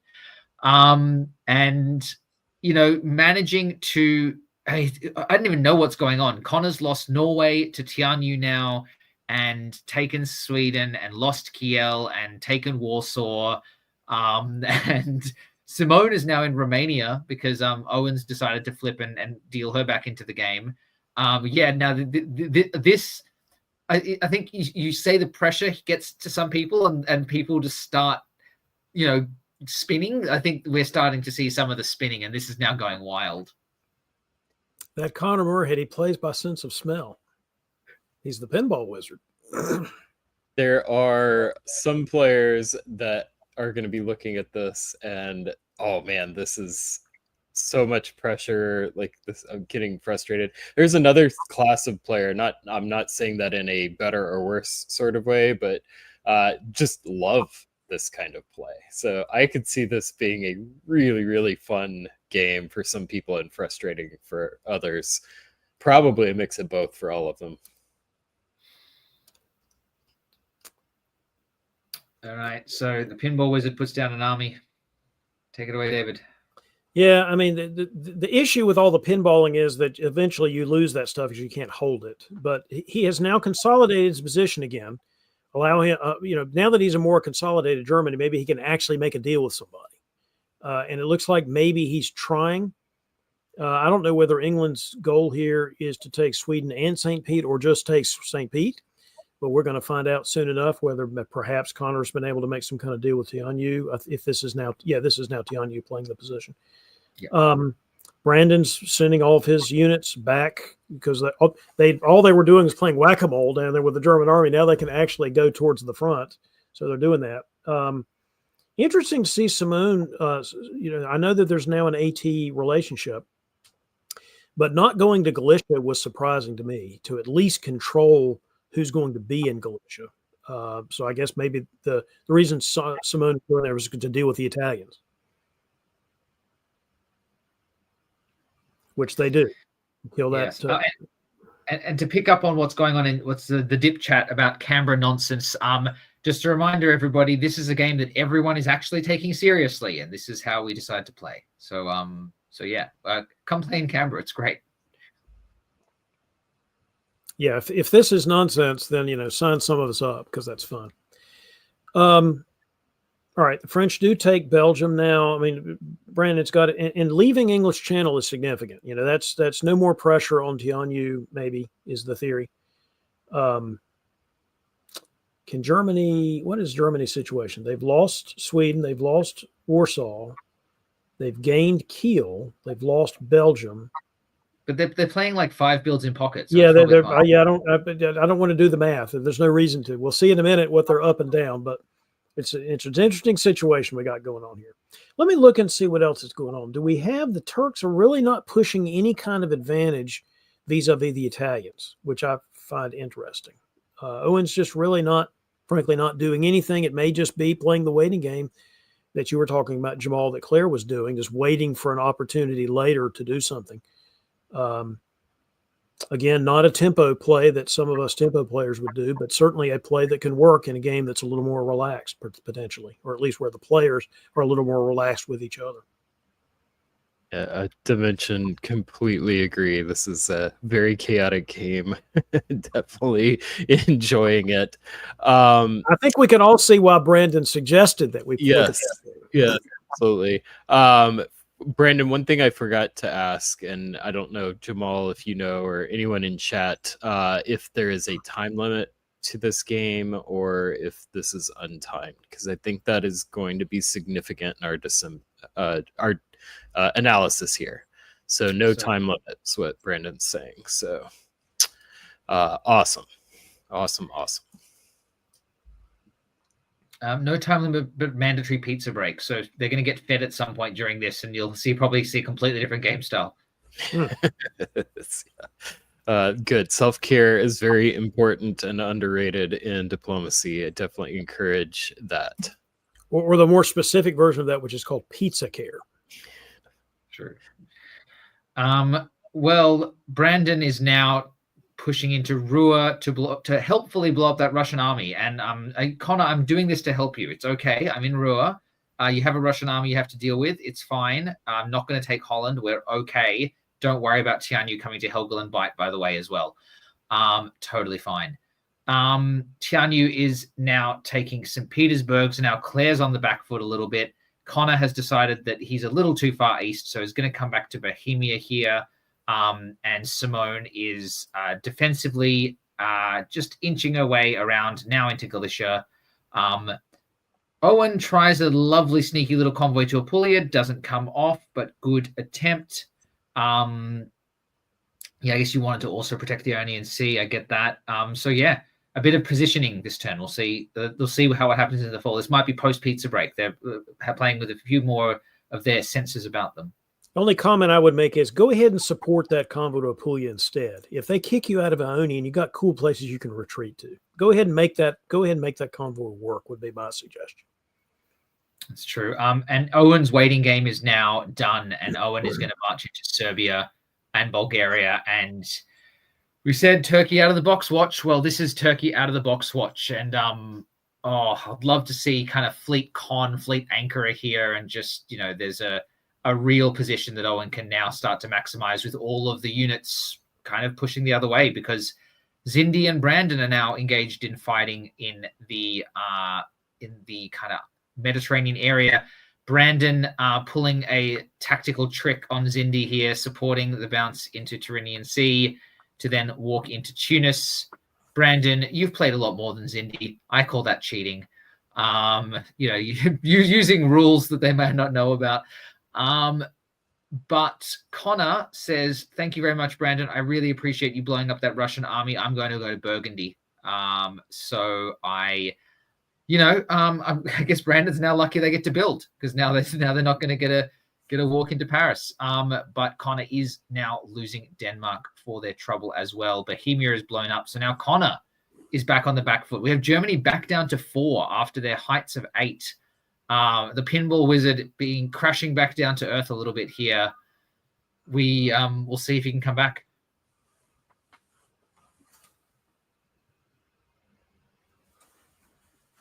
All right. What have we got in the builds? Tianyu. I love how Tianyu's just slowly, again, we talk about under the radar play. Tianyu's just slowly solidified Scandinavia here.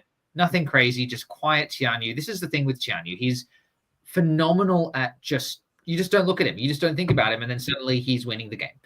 And building Fleet Liverpool and Fleet London, which Brandon cannot be happy to see. Yeah. Owen builds Army Con, which is reasonable. I get it. But I love Black Sea here. Just take the Black Sea. So we'll play Who Do You Like here? I think this is an interesting spot. This game has been literally up and down. If you look at the graph, it tells quite the story. David, you get first pick. Yeah, that is some kind of modern art monstrosity thing that I'm looking at, that supply center chart. It's Canberra, so it's blue poles. There you go. All right, so who has got the best position in this game in terms of topping the board or having the best result? There is actually 3 candidates, and they're all with a pretty decent argument. I am going to go with England. I think Tianyu has the best chance to top this board. Not just because they just built Fleet Liverpool, but because that was sort of an inevitable situation here. We all know that France, who has basically got their fleets in the med, can be overexposed if England gets enough builds, and they just got to them. Now, that's not a guarantee that England is going to be in a better position than France or, frankly, Turkey. But I think I would give a slight edge here to Tianyu. Yeah. Look, I have to agree with you here, David. I think so. Look, positionally, the other obvious candidates are Brandon and Owen. Diplomatically, I like a dark horse like Claire here, because I think there's a world in which Owen can get so caught up in fighting Simone that Sev to Armenia can just break a position if Owen doesn't see that coming. And there's a few different options of just there are ways that if you get the right diplomatic situation going here, you can suddenly, as Russia, be back on 6 and be back in the game really easily. So, look, I have to agree with you about Tianyu, but if I'm picking number 2, I'll go with Claire. That is a bold choice. I mean, you're right that Claire could really find Owen unawares. But it's hard to imagine you're going to be able to make that into a winning position. But by gosh, it'd be fun to see it happen. If it were a timed game, obviously, I think the answer would be different. But in an untimed context, that is completely possible. Ooh, someone was a little prescient. Here we go. Armenia here. Con doesn't move, though, which is, I think it's your call, David. Yeah, I mean, I was going to say there's a guessing game there, but on the other hand, you've already lost Warsaw. You can take it back, but you've or at least potentially take it back. You've lost Warsaw. England is coming, as we knew from the build. They are coming, and Brandon knows that, and Brandon's going to try to get back. Brandon's still trying to take Holland, but the Germans have pulled out, prioritizing defense against the Russians and potentially the Austrians versus pressing the attack against Brandon, who was able to build. So that kind of blunted the attack. The Turks supporting the Italians into Tunis is also going to be helpful to Tianyu, I think, in terms of getting another distraction for Brandon. And Simone taking Venice. So there's a lot of movement happening here. It's people making plays, but I think the strongest play that's being made is the English Armada coming south. Yeah, and the Turkish position has just doubled. Well, I was about to say just doubled in my opinion, given the Austrian moves, but they lost the guess. I take my words back. They did indeed lose the guess, but they took Romania, so maybe it's not the absolute end of the world because the Russians are also losing. But again, all that is good for Tianyu, who now take Moscow. Now, Tianyu did not prioritize taking Mid-Atlantic here, prioritized instead getting the English fleet out, which I'm for that. And I said this in an earlier game. Sometimes it's more important in the long run to get your units in position to do something than it is to win one particular short-term tactical victory. Connor's lost Munich here too, but gets to rebuild, so should be able to retake it. There have been a lot of different scenarios of German dot ownership.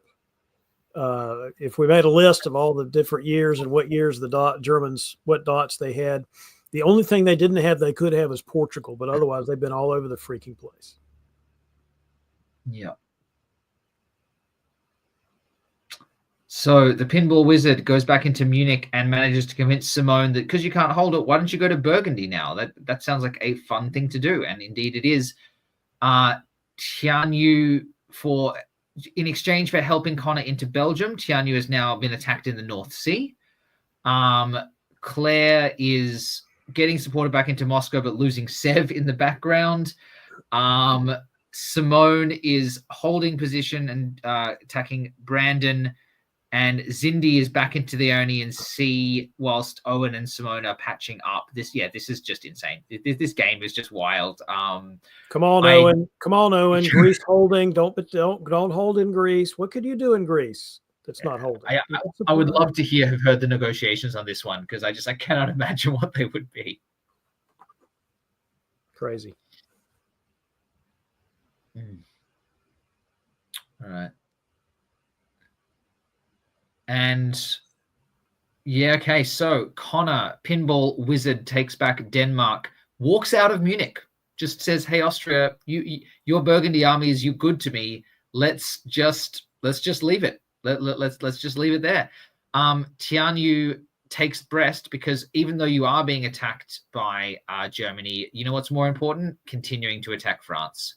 Definitely more important, particularly when they're Brandon. Actually, Brandon shouldn't win this game. He's an old timer by the standards of these. I mean, most of these players are 19, 20 years old. So Brandon is veritably David Hood level. He's ancient.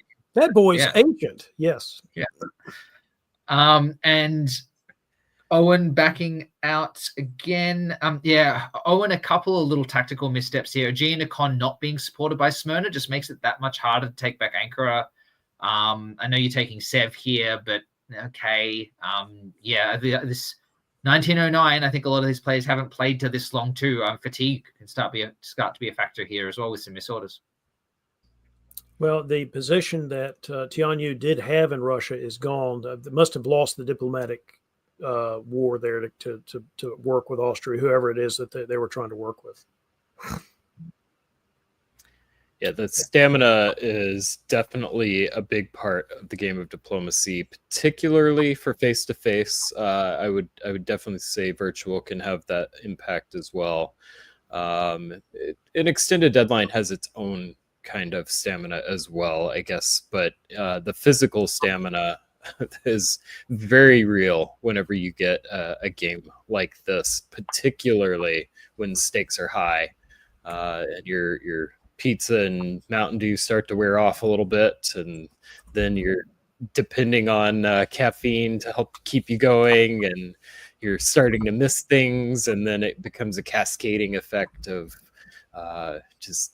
you start second guessing everything that you're doing, which adds a whole nother level of stress, and it's so much fun.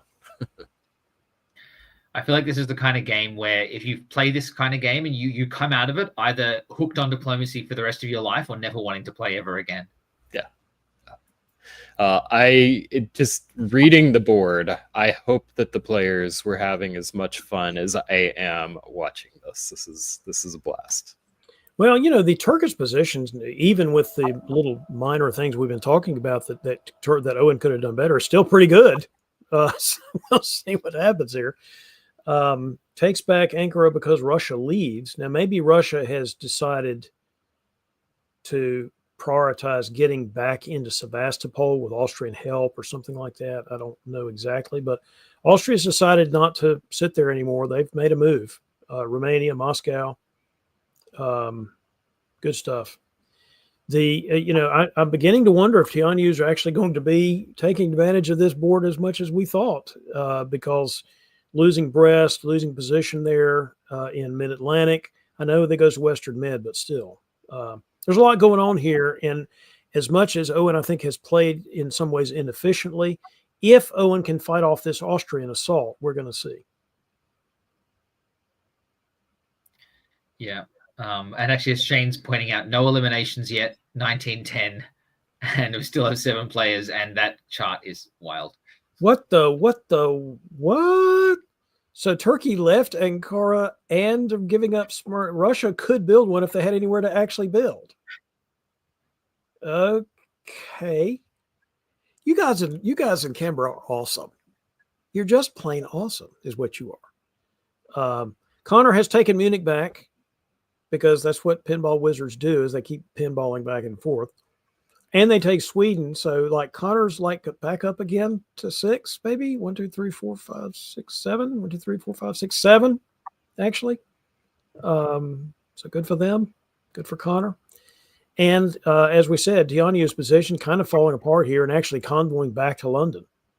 So Tianyu's actually on the way down. I'm not sure why he's convoying back to London here. There's no threat on the North Sea or anything. Could have taken Belgium. They had 3 units on it. There's something goofy going on here. Exactly. Maybe some kind of deal or something. Actually could have taken Belgium and Holland. Yeah. I do love we now have Germany and Austria in the lead. Who would have thought 3 years ago that Germany and Austria are the ones who are leading this game on Brandon, I want to thank you for 2 things. One, showing us that cool, support the Tunis out to Tyranian so you can take Tunis thing, which is a good thing for people to learn how to do. And 2, giving us this game to commentate. This is a fun mess or a hot mess, whatever you want to call it. Beautiful mess. So I also am wondering this. So we're going to do another round of who do you like? We're going to put our analysts on the spot. I did so well last time. We're going to do it again. Hold on, I got a coin here. Let me see. Because I'm old and I have currency. So Jamal, you go. Sorry, I need to get my dice out, actually. Yeah. Wow. So we were all wrong. There was none of our winners from last time are anywhere close to winning now. I said Connor, maybe on 7 and growing, pinball wizard. Pinball wizard. Where's the attack on Connor going to come from? He can lose Sweden, but he's a pinball wizard. He'll find another center to take after that. Actually, maybe it's Austria. I don't know. He's building 2. Austria. They're going to take Sev if they want, maybe, or lose Romania though. I don't know. There's a lot going on here.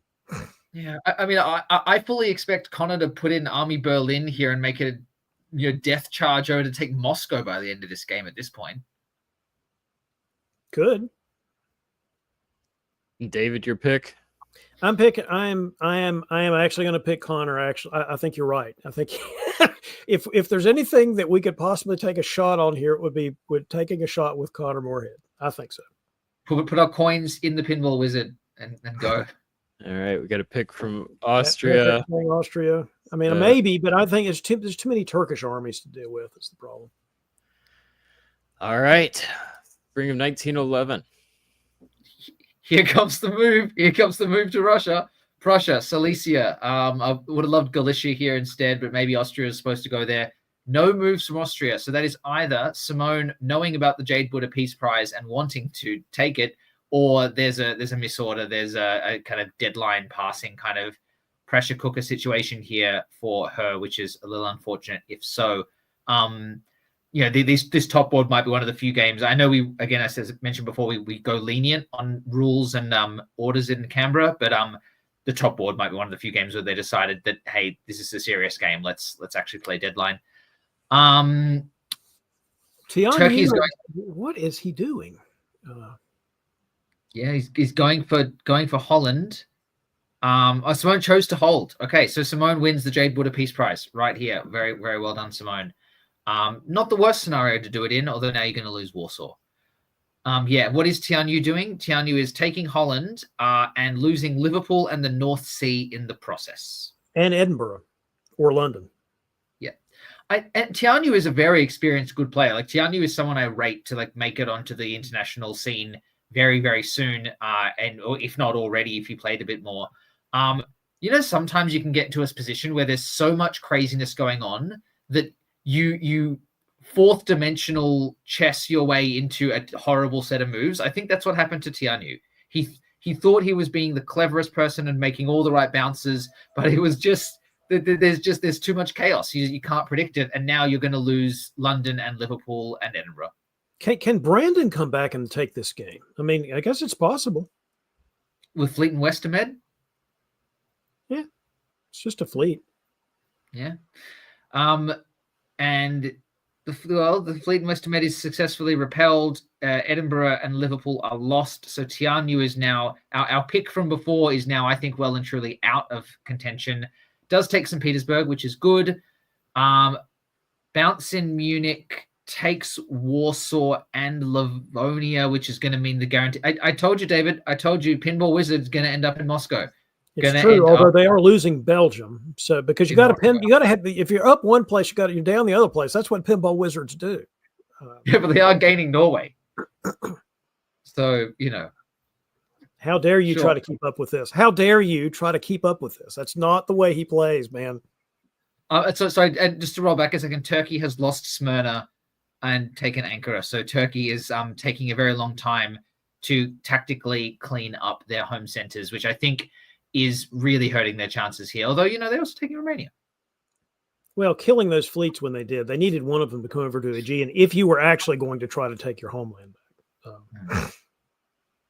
But they can do it now. 1911, just to help make some sense of this. I've seen it described as a ECG on a dying patient. I've seen it as a seismograph, roller coaster, whatever you call it. We've got Germany, Connor, with 8 centers. We've got Turkey in Owen and Brandon tied at 7. Then we've got Austria, Simone at 5. Those are your powers in contention right now. But with a game like this, who knows? It still could be anyone's game. Game is untimed. We have no idea how much stamina these players have. We'll find out as we move into spring of 1912. All right. Italian fleets getting into position to probably not be able to do anything. But the English Channel Fleet, of course, goes to London. That's what Pinball Wizards do. The C dot, take dot. Also takes Holland. Tianyu is just sort of has prioritized being up and surviving in Scandinavia / Moscow. And I think that's just what's happening. So now the question is, let's see. The Germans are going to be in position to take Belgium in the fall if they want it, because they got 2 guys on. But maybe, probably cut Burgundy from Munich. Let's look at the East for a minute. So we did know that Russia was finally going to lose Smyrna. Question is, and England is back in Moscow. But what is the Turk going to do? Is the Turk going to leave the Austrians alone, or are the Turk going to take the Austrian centers in the fall? I think that's the question in the East.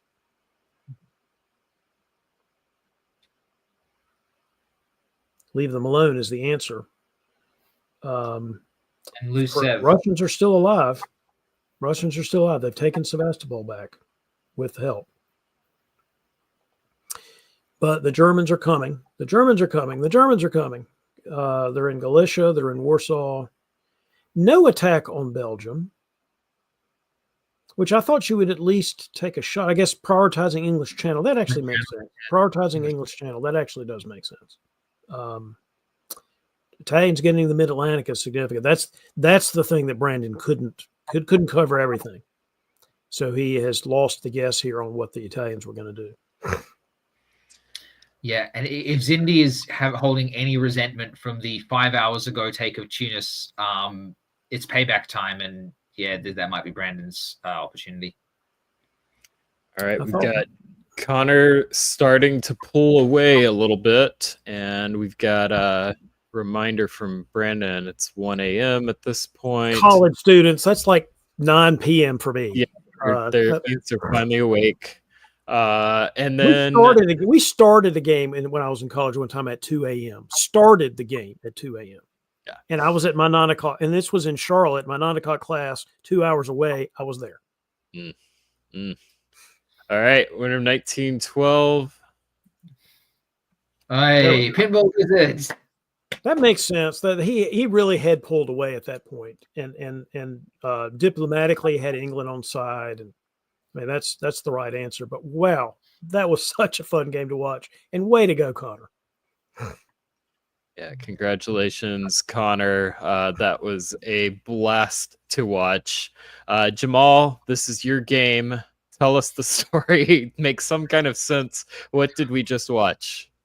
So, look, I cannot tell you the story in the time that we have allocated, but I'm going to challenge Diplostrats to cover this game in one of their 3-hour episodes and go through this blow by blow, because I think this is the kind of thing that Captain Meme is best at. So I'm going to leave the story to him. But I mean, amazing. This is what you get when you have people who prioritize fun and the conversations and the diplomacy, and the tactics are all over the place. But who cares about the tactics being all over the place? This is the funnest game of diplomacy that I think any of these players have played. Really glad the Pinball Wizard came out on top and shows that if you just keep pinballing around, you will actually maybe hit the jackpot. The only thing that I have to say, Jamal, that I disagree with you about is Diplospatch is not going to do a 3-hour episode on this. They're going to do a 6.5-hour episode on this. That's the only thing I think you're wrong about. Yeah. All right. Well, thank you to the Canberra or the ANU club for allowing us to cover this game. That was a blast. And I hope that this excites everyone about club play. This is the kind of chaos you too can experience if you can convince some of your friends and acquaintances to ask their friends and acquaintances to come together, enjoy some games, enjoy some pizza, Mountain Dew, and whatever else it is that you're partaking in. Have a good game and have some fun. And if you think it's a really fun one, send it to League Night, and we might be able to squeeze it into one of our broadcasts. So thank you all. And David, I would like to say thank you to you. We're going to go ahead and let you take the rest of the night off. We appreciate you stepping in and filling in for McCallus, and we'll send some well wishes to McCallus right now. A little bit under the weather, was not able to get their scheduled game or coverage in today. So David, thank you, and McCallus, feel better soon. Brandon, that was a roller coaster. That was the shape of my heart beating while we were watching this game. Yep. What this? Tell us, give us the insights. Yeah, like there were moments because we had Darcy sitting there adjudicating the board as well, and there were moments when he was screaming. There were moments when he was probably peeing a little bit from how hard he was laughing. Like the game was insane. It was a lot of fun. There was a lot of dynamics. I think Claire had an amazing lead in like at the beginning of the game. Everyone around her, Germany, Austria, Turkey, were all referring to her as their ride or die. And I was trying to get the board to see that if no one is going against her, maybe she might win. And yeah, like all it took was poor Connor's little retreat into Norway to break that friendship, and then it all just started descending into chaos from there. I think by the end of the game, like Tianyu is an absolutely amazing player, and he had a win there if he wanted it, and but both he and I didn't go into the game with the intent to win. We wanted everyone to have a good game, and we were trying to balance it out where and how we could. And I think just at the end, he just obviously gave up his dots, and he just tried to chase down the craziness. And he's like, "Nah, I'm done. Connor, here you go." And that was it. But it was an amazing game, and like even though it went a little bit later, people had exams and classes and stuff the following day. Everyone had a lot of fun, and there's 4 of those players coming to the Sydney tournament as well. Well, more than 4, including Tianyu and myself. So it's awesome to have all these people joining in the club and the community. That's great. Well, thank you to the organizers. I know firsthand how much work that can be, and that is an important part of this community as well. All right. Well, with that, let's get to our final 2 games of the night. We've got 2 left in the Virtual Diplomacy League. And go ahead and transition over. And Brenda, I'm going to put you, I'll put you on the lead for this one. And there we go. VDL game 232, Portugal. Introduce our players. Yeah, well, we have Patrick Jacobson in Austria, Nicholas Lawton in England, Christian Brown in France, Benek Robsky in Germany, Justin Law, Italy, Barbara Zong in Russia, and Marcus Lone. I think I recognize all of these names. Marcus Lone, with the point Jamal brought out earlier, I think he's only had 1 game in the league so far, and that put him in a fairly high standing. Definitely one to watch out for on this game. Justin Law always has some interesting games that we saw earlier, and also on the DixieCon coverage as well. So I'm interested to see how he goes in Italy. And Jamal, any storylines? Watching Marcus, but also watching Barbara and Justin in the wintergreen here. They're both LA players. I know they play in the same club. Sometimes with this international play, friendly faces can be a big deal. So it'll be interesting to see what happens. Yeah, or sometimes there can be grudges that come across from club play into international play as well. So we'll find out. All right, cool. Well, we have Christian supporting themselves into Burgundy. Standard English moves. Russia going to Armenia with Marcus being able to walk into black. So that'll be interesting to see how that pairs up. Otherwise, Galicia's left empty, and Justin going up into Tyrolia. So yeah, I'm keen to see where all this goes. This is so this right here is why the risk of the Armenian fist bump. So I reckon that is an Armenian fist bump that was agreed, and Marcus just went nope. And yeah, this is the risk you take when you do the Armenian fist bump and the other side doesn't go through with it. He's in the Black Sea. Or is this Russia and Turkey working together, and Russia gets an extra rebuild? Crazy. Who knows? Marcus could swing it that way. Yeah. Cool. So we see Russia definitely getting into Romania with 2 supports. Patrick Jacobson able to nab Greece with no resistance.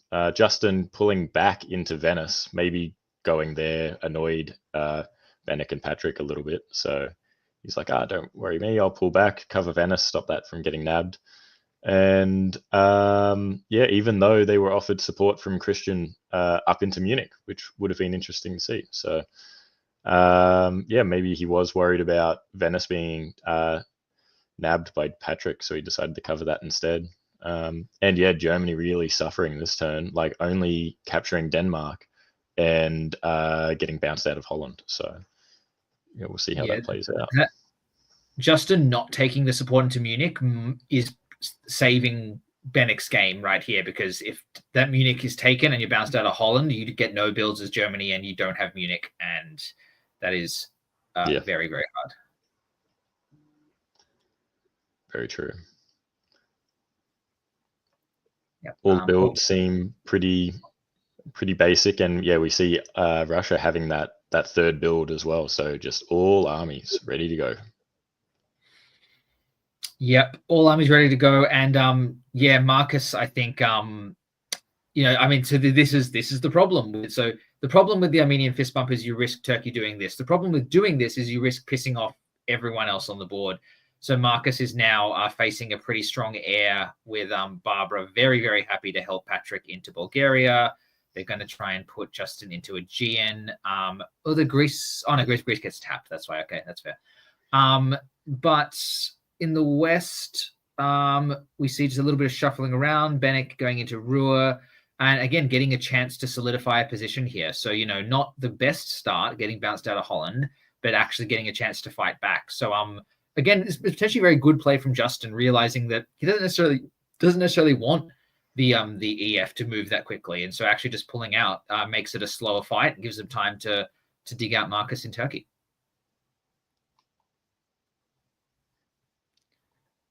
And in the fall, Trieste is held. It looks like a loan to me. It's a slow progress against Marcus, but it is progress. So even without any fleets on the Black Sea, Barbara gets to walk into Armenia. Patrick gets to hold Bulgaria. Yeah, this is keep Turkey in the box forever kind of stuff here. And Bennick gets Sweden from Barbara. So Barbara, having taken Norway, having kind of pushed against England here to help out Bennick. So yeah, this is, I do think the heir has decided that they actually want to help Germany here, not only taking Norway, but pushing into Sweden. Still not getting Holland, but getting an extra build. So Bennick is actually getting a chance to grow back here a little bit.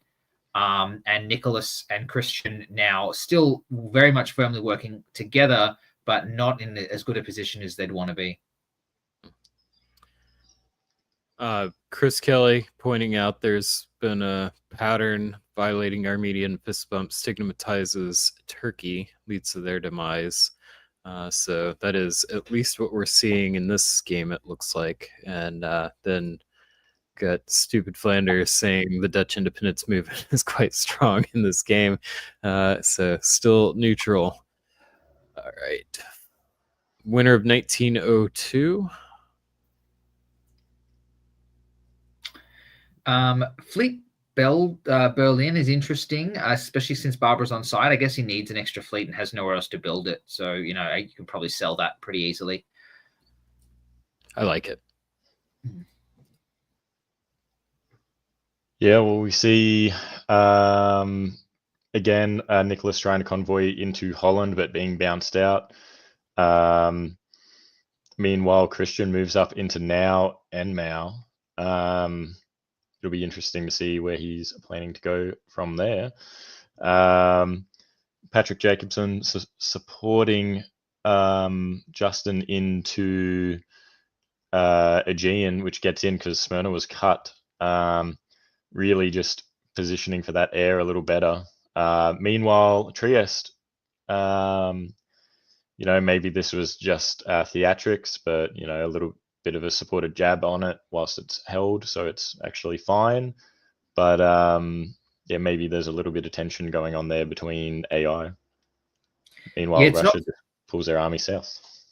It's not full trust from the air, but I also think, like, if the air is working with Bennick in Germany here, like, what else are they going to do? They can't go to the line because that's defeating everything they're doing in the West. So yeah. If Justin doesn't have the fleet position yet to go against Christian, you kind of just have to sit around for at least another turn. So, I mean, yeah, it is what it is. Yeah.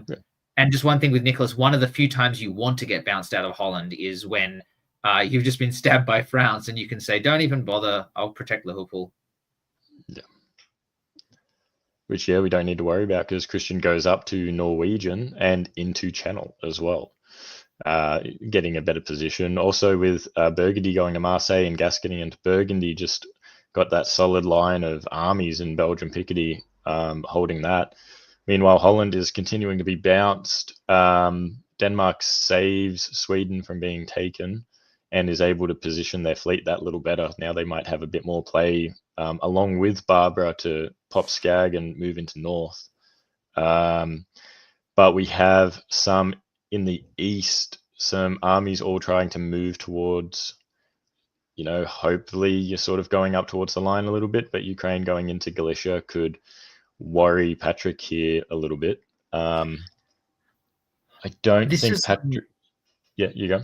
This is Wintergreen Cooperation. Patrick is expected to get into Constantinople here. Bulgaria to Con maybe was expecting to get... Oh, maybe not. Maybe they were just supporting it in there. But yeah, I mean, this looks to me like they've been sold to go to the line, and you actually have the two LA players working together. Yeah. And yeah, with those builds, poor Marcus is down one, left with his fleet in Con and army in Ankh. And Justin builds a fleet in Naples. Just now he's got those 3 fleets.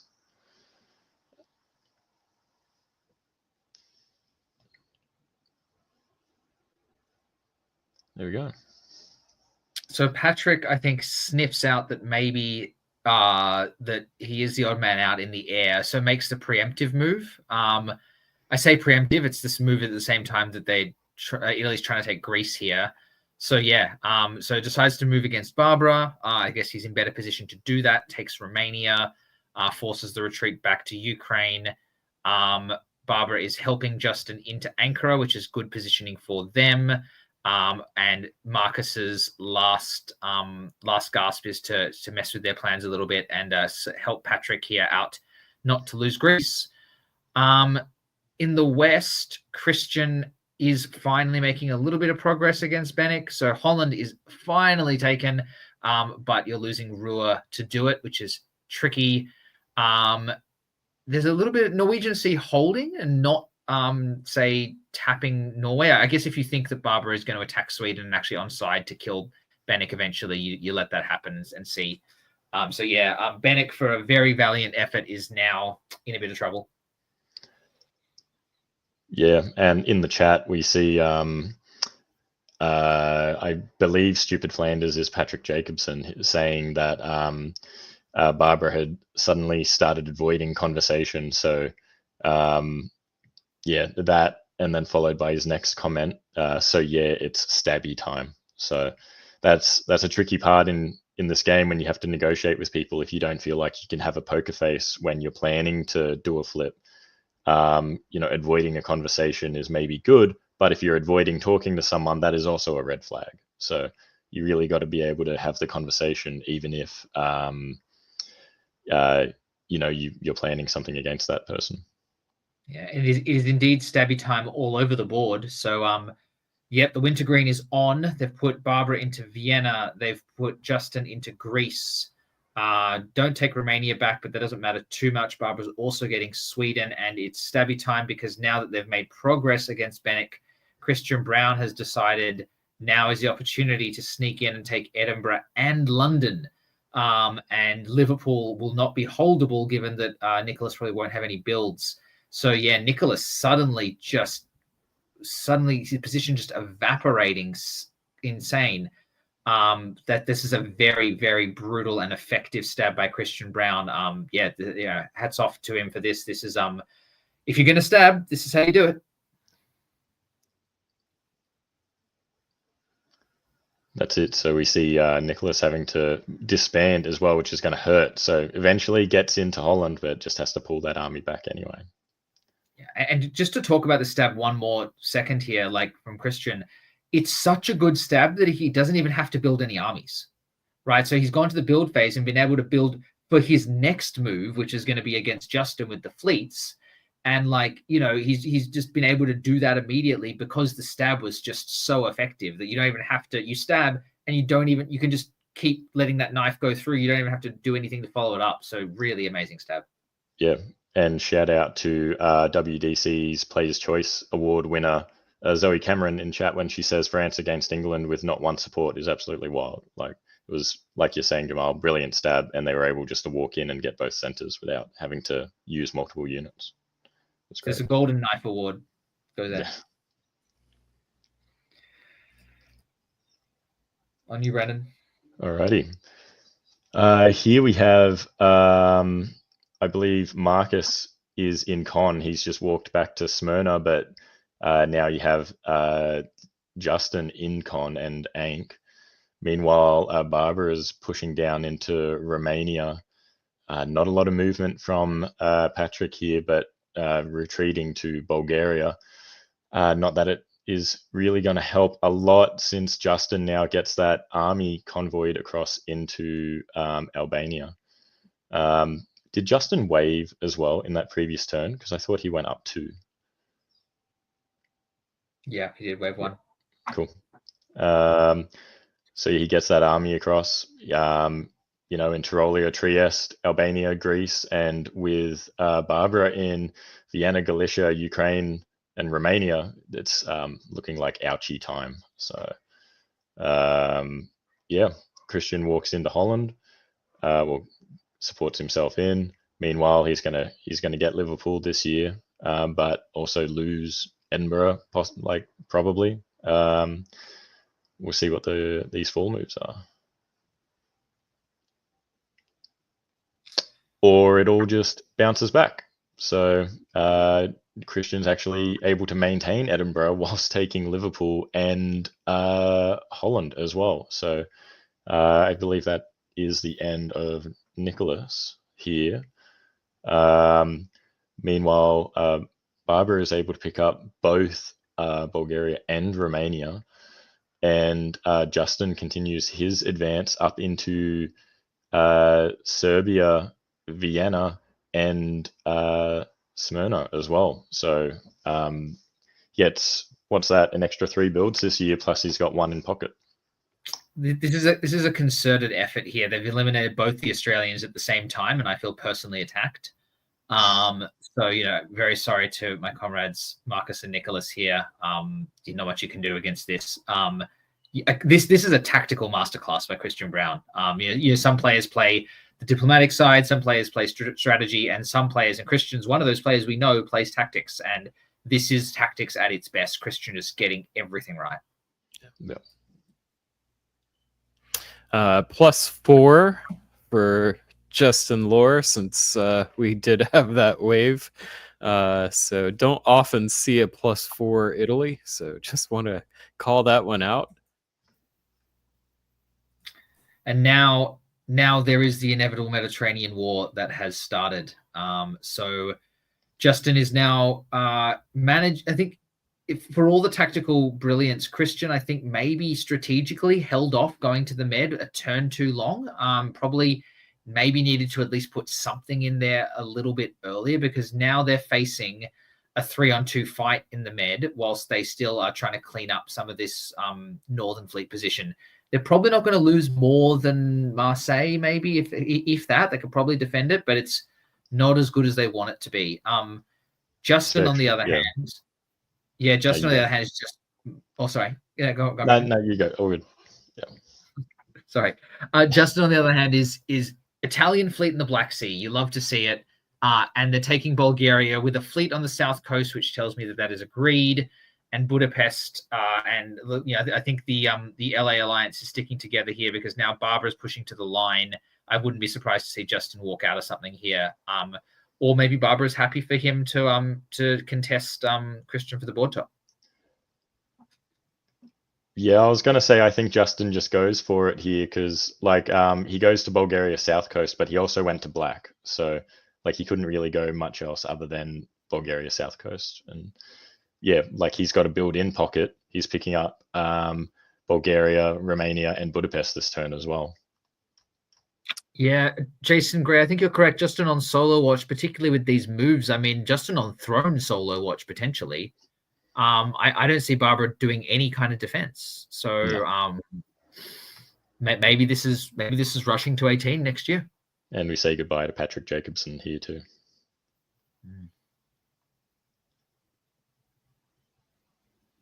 Yeah. No, this is solid position. We see Justin going up towards the line. Barbara sort of backing that up as well. But, Justin's got this position where he can still crack into Sev or Warsaw, or like he can just take over that. The Med's going to be locked up. He's got builds in pockets. He can just slap down more to hold that line if he needs to. Meanwhile, Christian's just going to try and get what he can. Unfortunately, here is still fighting Bennick in Germany, like with them taking North Sea. That fleet in English could have prevented this, but you've got to watch out for Justin as well. Does Justin openly veto a draw here if there is one suggested?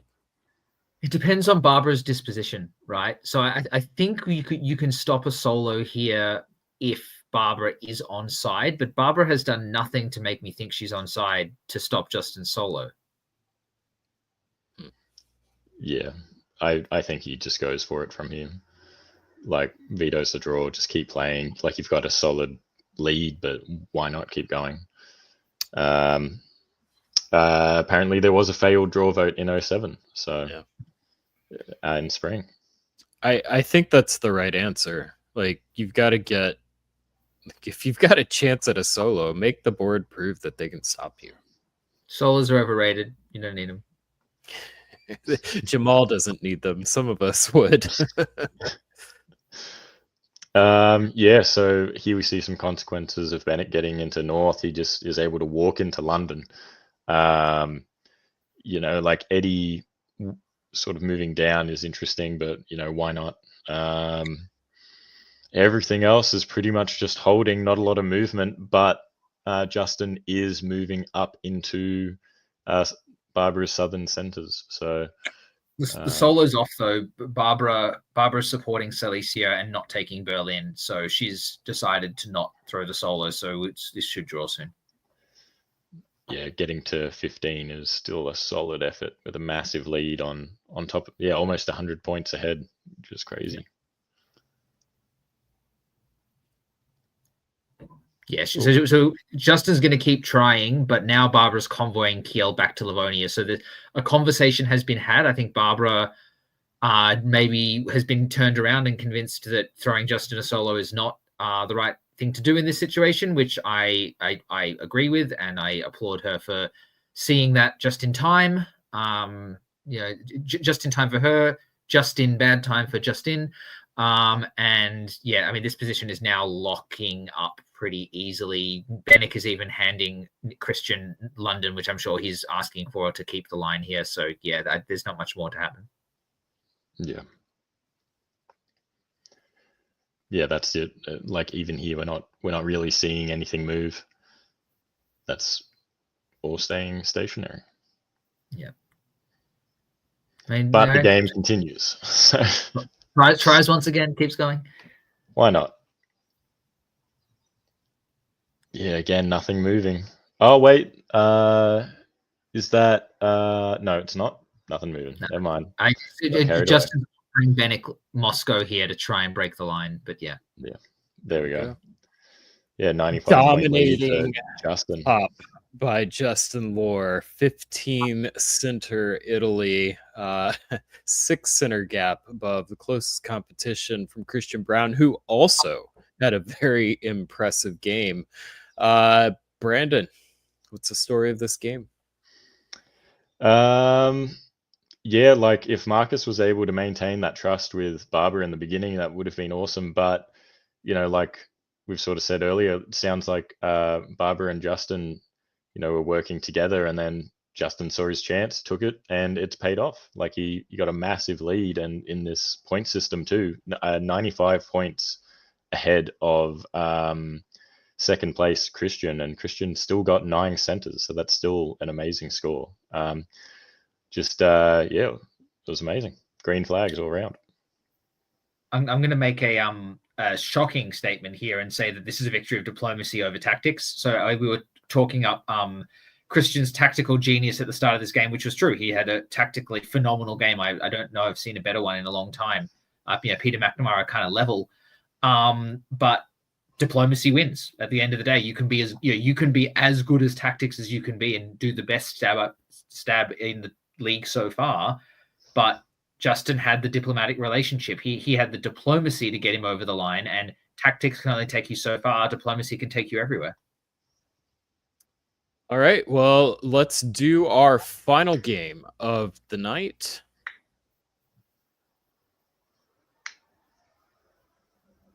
And here, I forgot to go to the transition. There we go. We've got Virtual Diplomacy League 233, Serbia. And Jamal, you'll be our lead for our final game tonight. If you can introduce our players. All right, we have Cody Miller, who I think is a Melburnian player in Austria. Dominic Stevens, hailing from New Zealand in England. I was going to say North Korea's own, but South Korea's own Michael Saxton, playing from France. Sabi in Germany, who I think, from what I understand, gets subbed for Zoe Cameron partway through this game. I'm not sure exactly when, but just keeping an eye on that. Italy, Stephen Hogue from Lexington. Russia, Tubor, who I think, if I remember correctly, is Ben Kelman. Is that right? No, someone else. Maybe just Tubor in Russia. And Tukbok Tully in Turkey. Who I think is David from earlier in the stream. David, yes, correct. All right. Any storylines you're going to be looking out for, Brandon? Dominic Stevens is a really impressive player, and he knows how to work the board diplomatically and tactically. So my eye is drawn to him straight away. I've had one game with Cody Miller, if it is him from Melbourne, and I definitely want to watch him too. I'm not super familiar with the other players, but there's in regards to gameplay, but there's a lot of people on this board that I like. So I'm looking forward to seeing how this game goes. All right, and Jamal, correct. We are looking at Ben Kelman in Russia.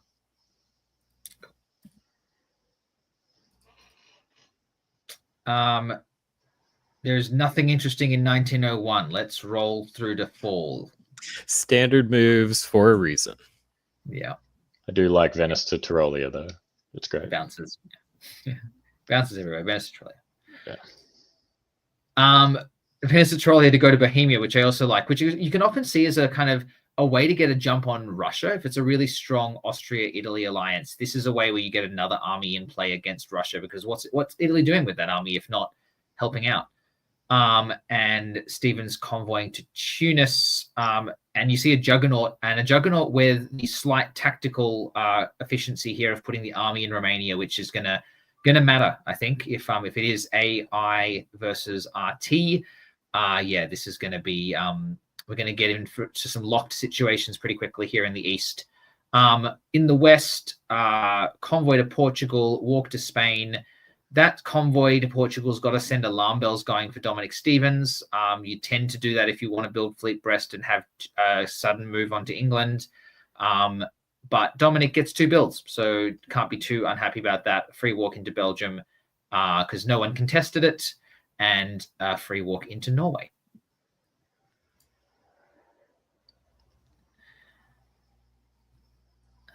All of the builds.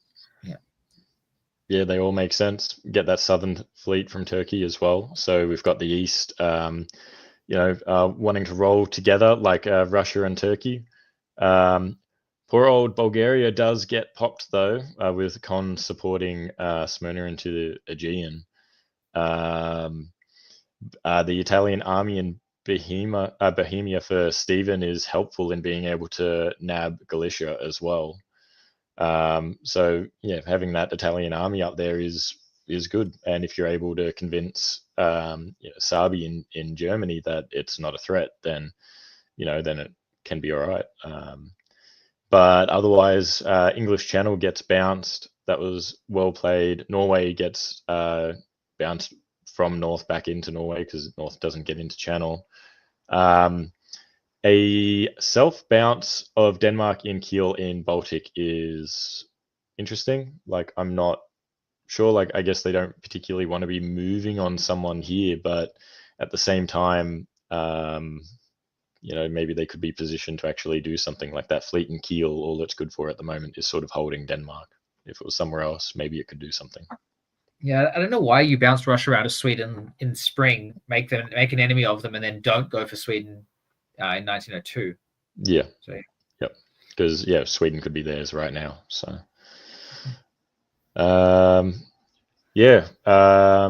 immediately looking at the east, we've got Con going to black, and Smyrna to Armenia. So that suggests issues for Ben in Russia. Meanwhile, the Stevens fleets in Italian fleets aren't able to make any progress, being bounced out of Eastern Med by, I guess, a good guess from David. Then we've got Michael Saxton again bouncing English Channel, so exactly the same moveset for England.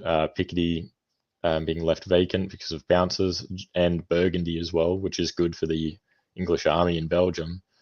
I believe Sabi gets subbed out for Zoe Cameron after this turn as well. So, when a new player comes in, that can always sometimes cause a bit of a change in the diplomatic standings of the board. So that might influence what's going on here a little bit. But yeah,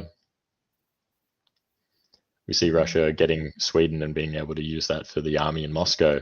Cody slapping down an army in Vienna as well, which makes sense with the way that him and Stephen have been trying to push up into the east. And yeah, nothing changes in the west.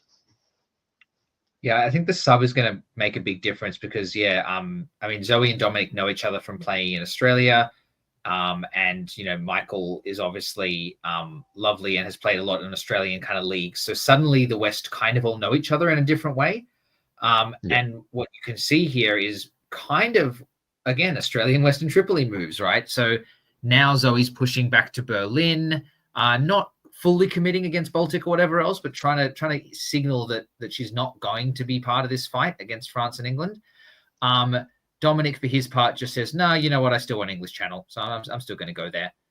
So just walks in, and yeah, the Juggernaut has well and truly turned now. So a deal hath been struck, and Cody and David are helping each other into Romania here and Galicia here. And now Ben Kelman is looking precarious once again, and that's tricky for him.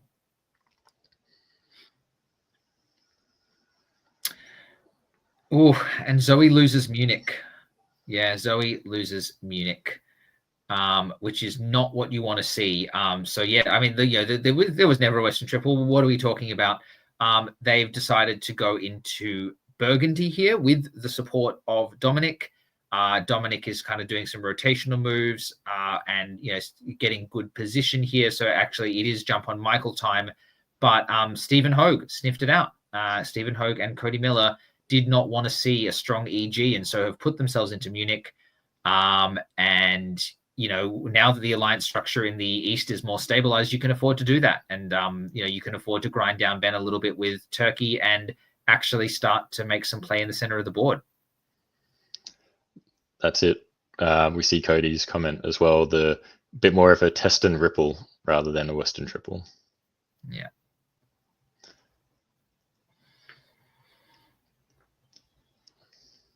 Yeah, so the only real notes is Germany going down and Italy and Turkey going up. So now Ben in Russia's just got to do what they can to try and hold off. Unfortunately, David's able to get into black and have Armenia as well. It's interesting that he puts the fleet there instead, like maybe supporting the army up would give him more options in the future, but I guess he can still convoy and support in. With that, Munich gets popped and Zoe is now back in Munich. Otherwise, unnecessarily popped. It could have retreated to Silesia. That is true. Considering he has an army in Bohemia too, that's interesting. So Yeah, we'll see how that pans out. Otherwise, in the west, nothing is moving. Otherwise, besides York to Wales and north to Norwegian.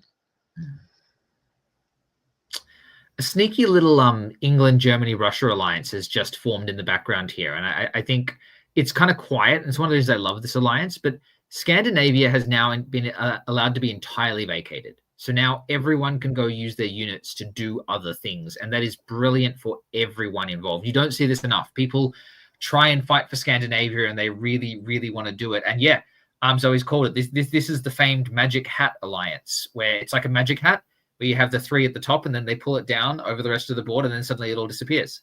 So yeah, the Magic Hat has formed, which is really hidden. I think people often expect the fighting to happen over there. And if you can get the Magic Hat going, it can often be until 1904 when people look up and go, hold on a second.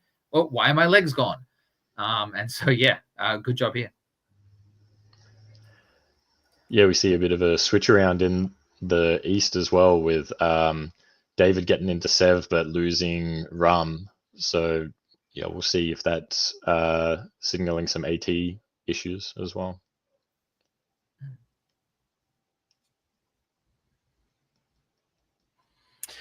Before I get off this topic, what were the telltale signs, besides obviously people vacating Scandinavia? Were there any signs before that someone could watch out for to kind of see signaling that alliance structure might be happening? Can you roll back a couple of years? Yeah. Yeah, like maybe if Sweden wasn't taking jabs at Norway when Dominic was looking to vacate Norway, that could be a signal. Yeah, disbanding Denmark here shows a level of trust that you're at least fine with one of them taking it. Yes, yeah, so my suspicion is the Magic Hat forms at the end after fall 1903, right? So 1903, there's a bounce in Norway, everyone's having their shot, and here in 1904 is the first signs of it. Sweden is pulling out, so it's going to Baltic to potentially maybe defend something if it needs to. North Sea's not having a go at Norway anymore, and it's coming around. And no one's taking a shot at Denmark. So this to me is the sign that it's actually starting.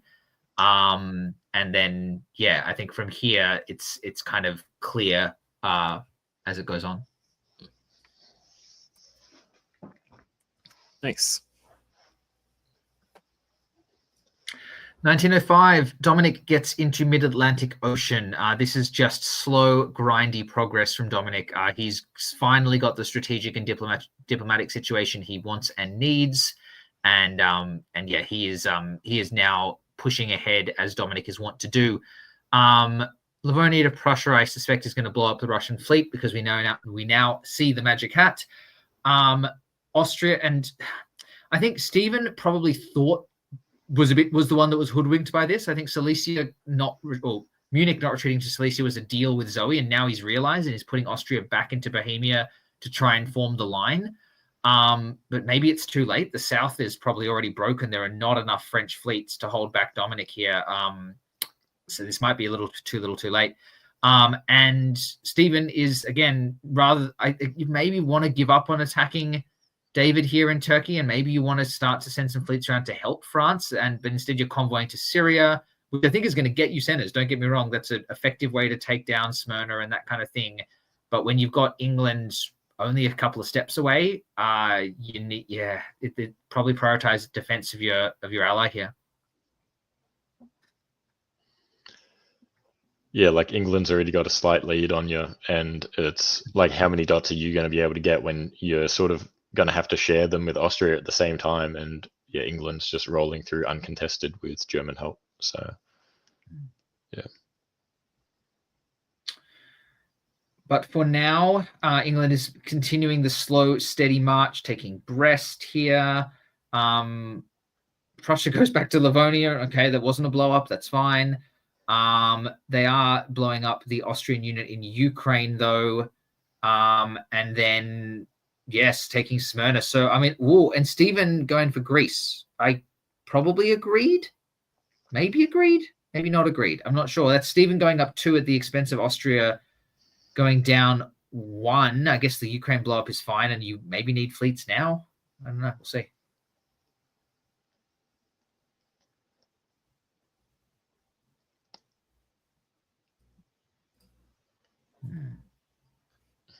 Yeah, so poor David in Turkey's down 2, Stephen up 2, Michael down 1, Dominic getting an extra fleet down in Liverpool, so that again showing how peaceable it is with England, Germany, and Russia. But yeah, Austria having a build in there as well, so maybe a rebuild. Yeah. Yep, cool. But that army is doing other things anyway, helping Galicia hold. Aegean gets into Con, and poor old Con is blown up. And now it is time for the Italian armies to start looking at the Italian fleet, from Stephen to start looking west. But Dom just walks straight through into North Africa. No one's in Mao, but he's got that fleet from Liverpool coming down into Irish, so they'll be getting Mao soon enough. Strategic note here. Zoe's done an amazing job to come back from the brink a little bit with this position and actually, recover it. At some point, especially in the timed game, Zoe needs to start taking centers here. And it's probably, you take them by agreement. You take Belgium or something, but like, if England is making this kind of progress against France and you're not getting Paris or Belgium or any of that, and you're not going to stab your Russian ally and the center is locked, I just don't know where your centers come from. So this is that point where you got to do some alliance management and just say, hey, I'm taking Belgium here. Let's still work together, but I need to have something in this alliance to keep me on side. Yeah, for sure. And Dominique's saying they were pitched to Janissary and declined. This one we have not covered yet. 406. Yeah, well, we see Dom getting into Mao here because he had the 3 fleets. Why not have a little jab at Tunis? Like, he could probably try and bounce out west, but, this sort of does the same thing. Keeps that Ionian fleet further back. Here we see the end of David as well, with Stephen being supported up into Ankh to capture that. Meanwhile, Cody and Stephen are still chill. Budapest and Bulgaria self-bouncing in Serbia, keeping away from having 2 on Greece. But we see Cody staying the same, gaining Con, but losing Rum. So maybe that fleet in Con goes up into black to try and get some extra progress further in from here. Another English fleet from Dominic, and also one down for Stephen in Naples. So, yeah, rolling through. And I mean, the fact that Dominic is only building fleets in Liverpool is the saving grace that's probably keeping Zoe on side here. So good alliance management from him to not be getting the demand to hand over Belgium and that kind of thing. Not a lot of movement here. Cody's just trying to get into position to maybe have a shot at Romania or protect Serbia. This is locking up fairly quickly, I think. The Italian fleets are now in position to stymie any further growth in the Med. So the question now is there a stab? Is there a stab? And yes, Zoe. Belgium was on offer. Okay, so maybe there was a deal that you will eventually take Belgium here. Yeah, that's fair. That makes sense, and as you should. There you go. Yeah, here's Belgium. Here's Belgium, but also here's Dominic pulling back into North Sea and Norwegian, which is turning against somebody. So he's managed to cut a deal with France to say, well, I'm not going to take anything else. Fine, I'll pull back out. And I don't know who he's turning on. It probably isn't Zoe, because you probably block Belgium if you are turning on Zoe here. So, I mean, if I'm Ben Kelman, I think some alarm bells are ringing, because I don't know where else Dominic's going to go. You're either going to draw here, or Dominic is going to send those fleets somewhere, because he's no longer sending them west. So let's see what happens. It could be draw positioning.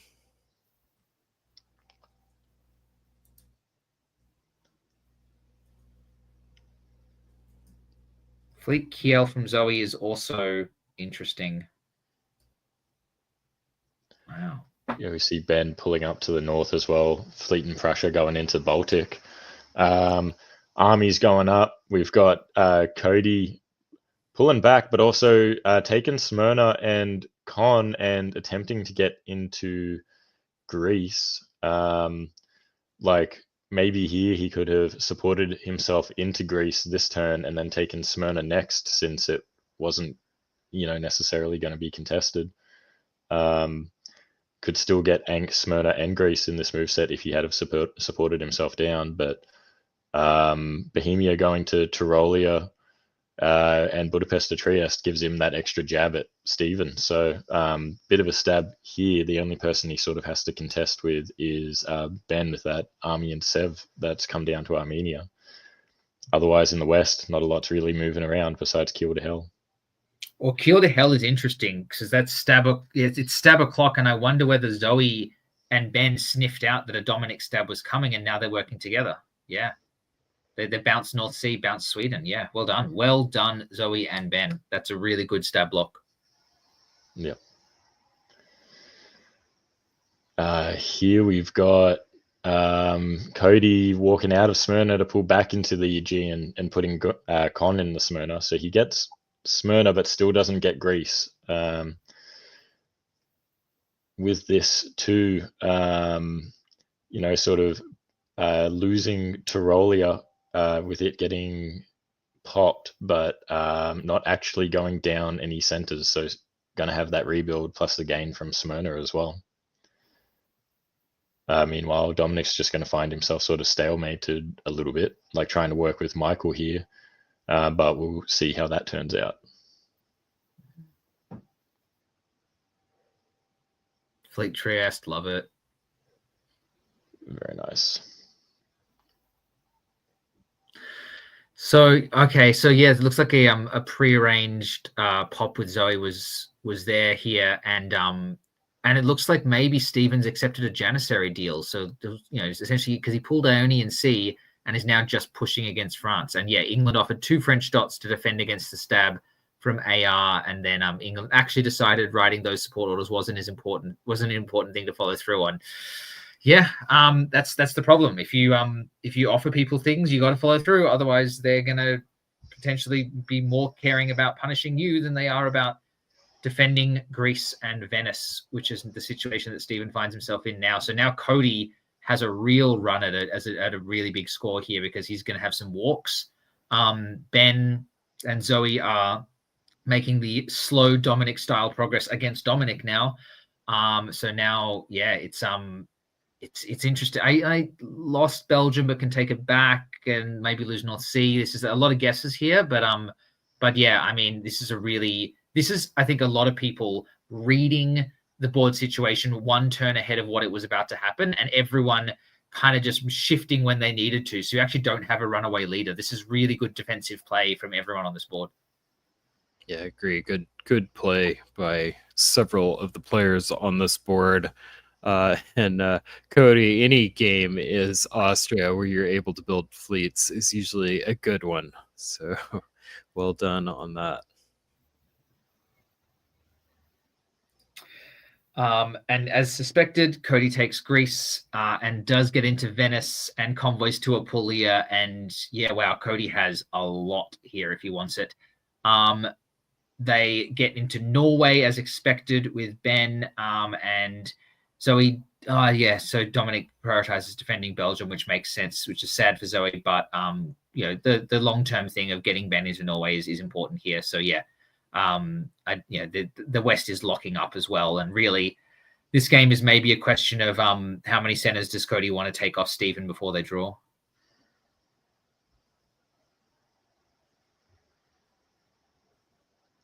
Another fleet, yes. There we go, and he's got the lead now as well.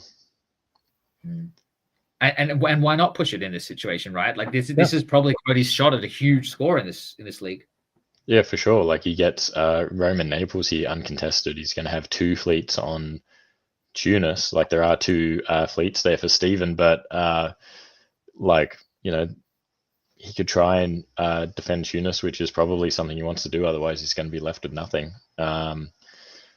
Meanwhile, probably agreed bounces between Cody and Ben. While up in the West, again, not a lot of movements. Zoe trying to get into Belgium, but not getting there. And Norway walking to Sweden. Sweden capturing Denmark as well. But Norway remaining open due to the bounce. I reckon the plan was to get the fleet into Norway and then push Denmark through to North Sea. We'll see how that goes. Yeah, Denmark walks out, doesn't want to take it. Yeah, that's it. Now they've got a Fleet Norway, Fleet Skag, and Fleet Hell. Cody going up again, Germany going up, and there we have a draw. Well done, Cody Miller. Yep, very well done. It was nicely done. All right, Brandon, go for you for this one. Story of this game. Yeah, well, like you look at the center chart there as well. Like, you know, a little bit of up and down, but you can tell that people were. It seems like they were shifting when they needed to as well to try and keep different structures. There was a few dynamics that changed accordingly to try and keep a bit of a balance. I love seeing Cody's end result here as well, getting a nice top. And yeah, I hopefully get to see him at some more face-to-face events here in Australia soon. So yeah, I love seeing this gameplay from him and everyone really. I think everyone did a good job. Yeah, and we can see in the chat that there's a time limit kicking in, and they were trying to get through to get another year in the game, but they didn't quite make it. And I mean, yeah, Cody, this is a 13 center, 14 center score if you get another year in this game. So this is actually a better score than your very good score implies. So you should be very, very proud of this game. Brilliantly played, well-timed stab at the right moment. You read the board perfectly, and I know Cody's a newer-ish player on the Melbourne scene, and you know, it's games like this that can really kind of get you confident and vault you into some really high-level play. So well done. All right. Well, that concludes our coverage of our games tonight. I want to thank all of you for watching. If you don't mind, give the stream a thumbs up if you enjoyed what you saw today. The like will definitely help. Subscribe to the channel if you enjoyed and want to see more coverage. And let's take a quick look before we end the night with our standings. We started the show out to say that at this stage of the game, there is often a lot of movement as people are starting to rack up the scores that are going to help them later on in the season. So here's your look at our top 10. So Jamal, you are still in first with that 414.5, a pretty significant lead over second place Jason Gray. Third is Cody Miller. Justin Lohr moves up into fourth at 281. Darcy Morris, Christian Brown improved their scores. Patrick Jacobson moves into the top 7.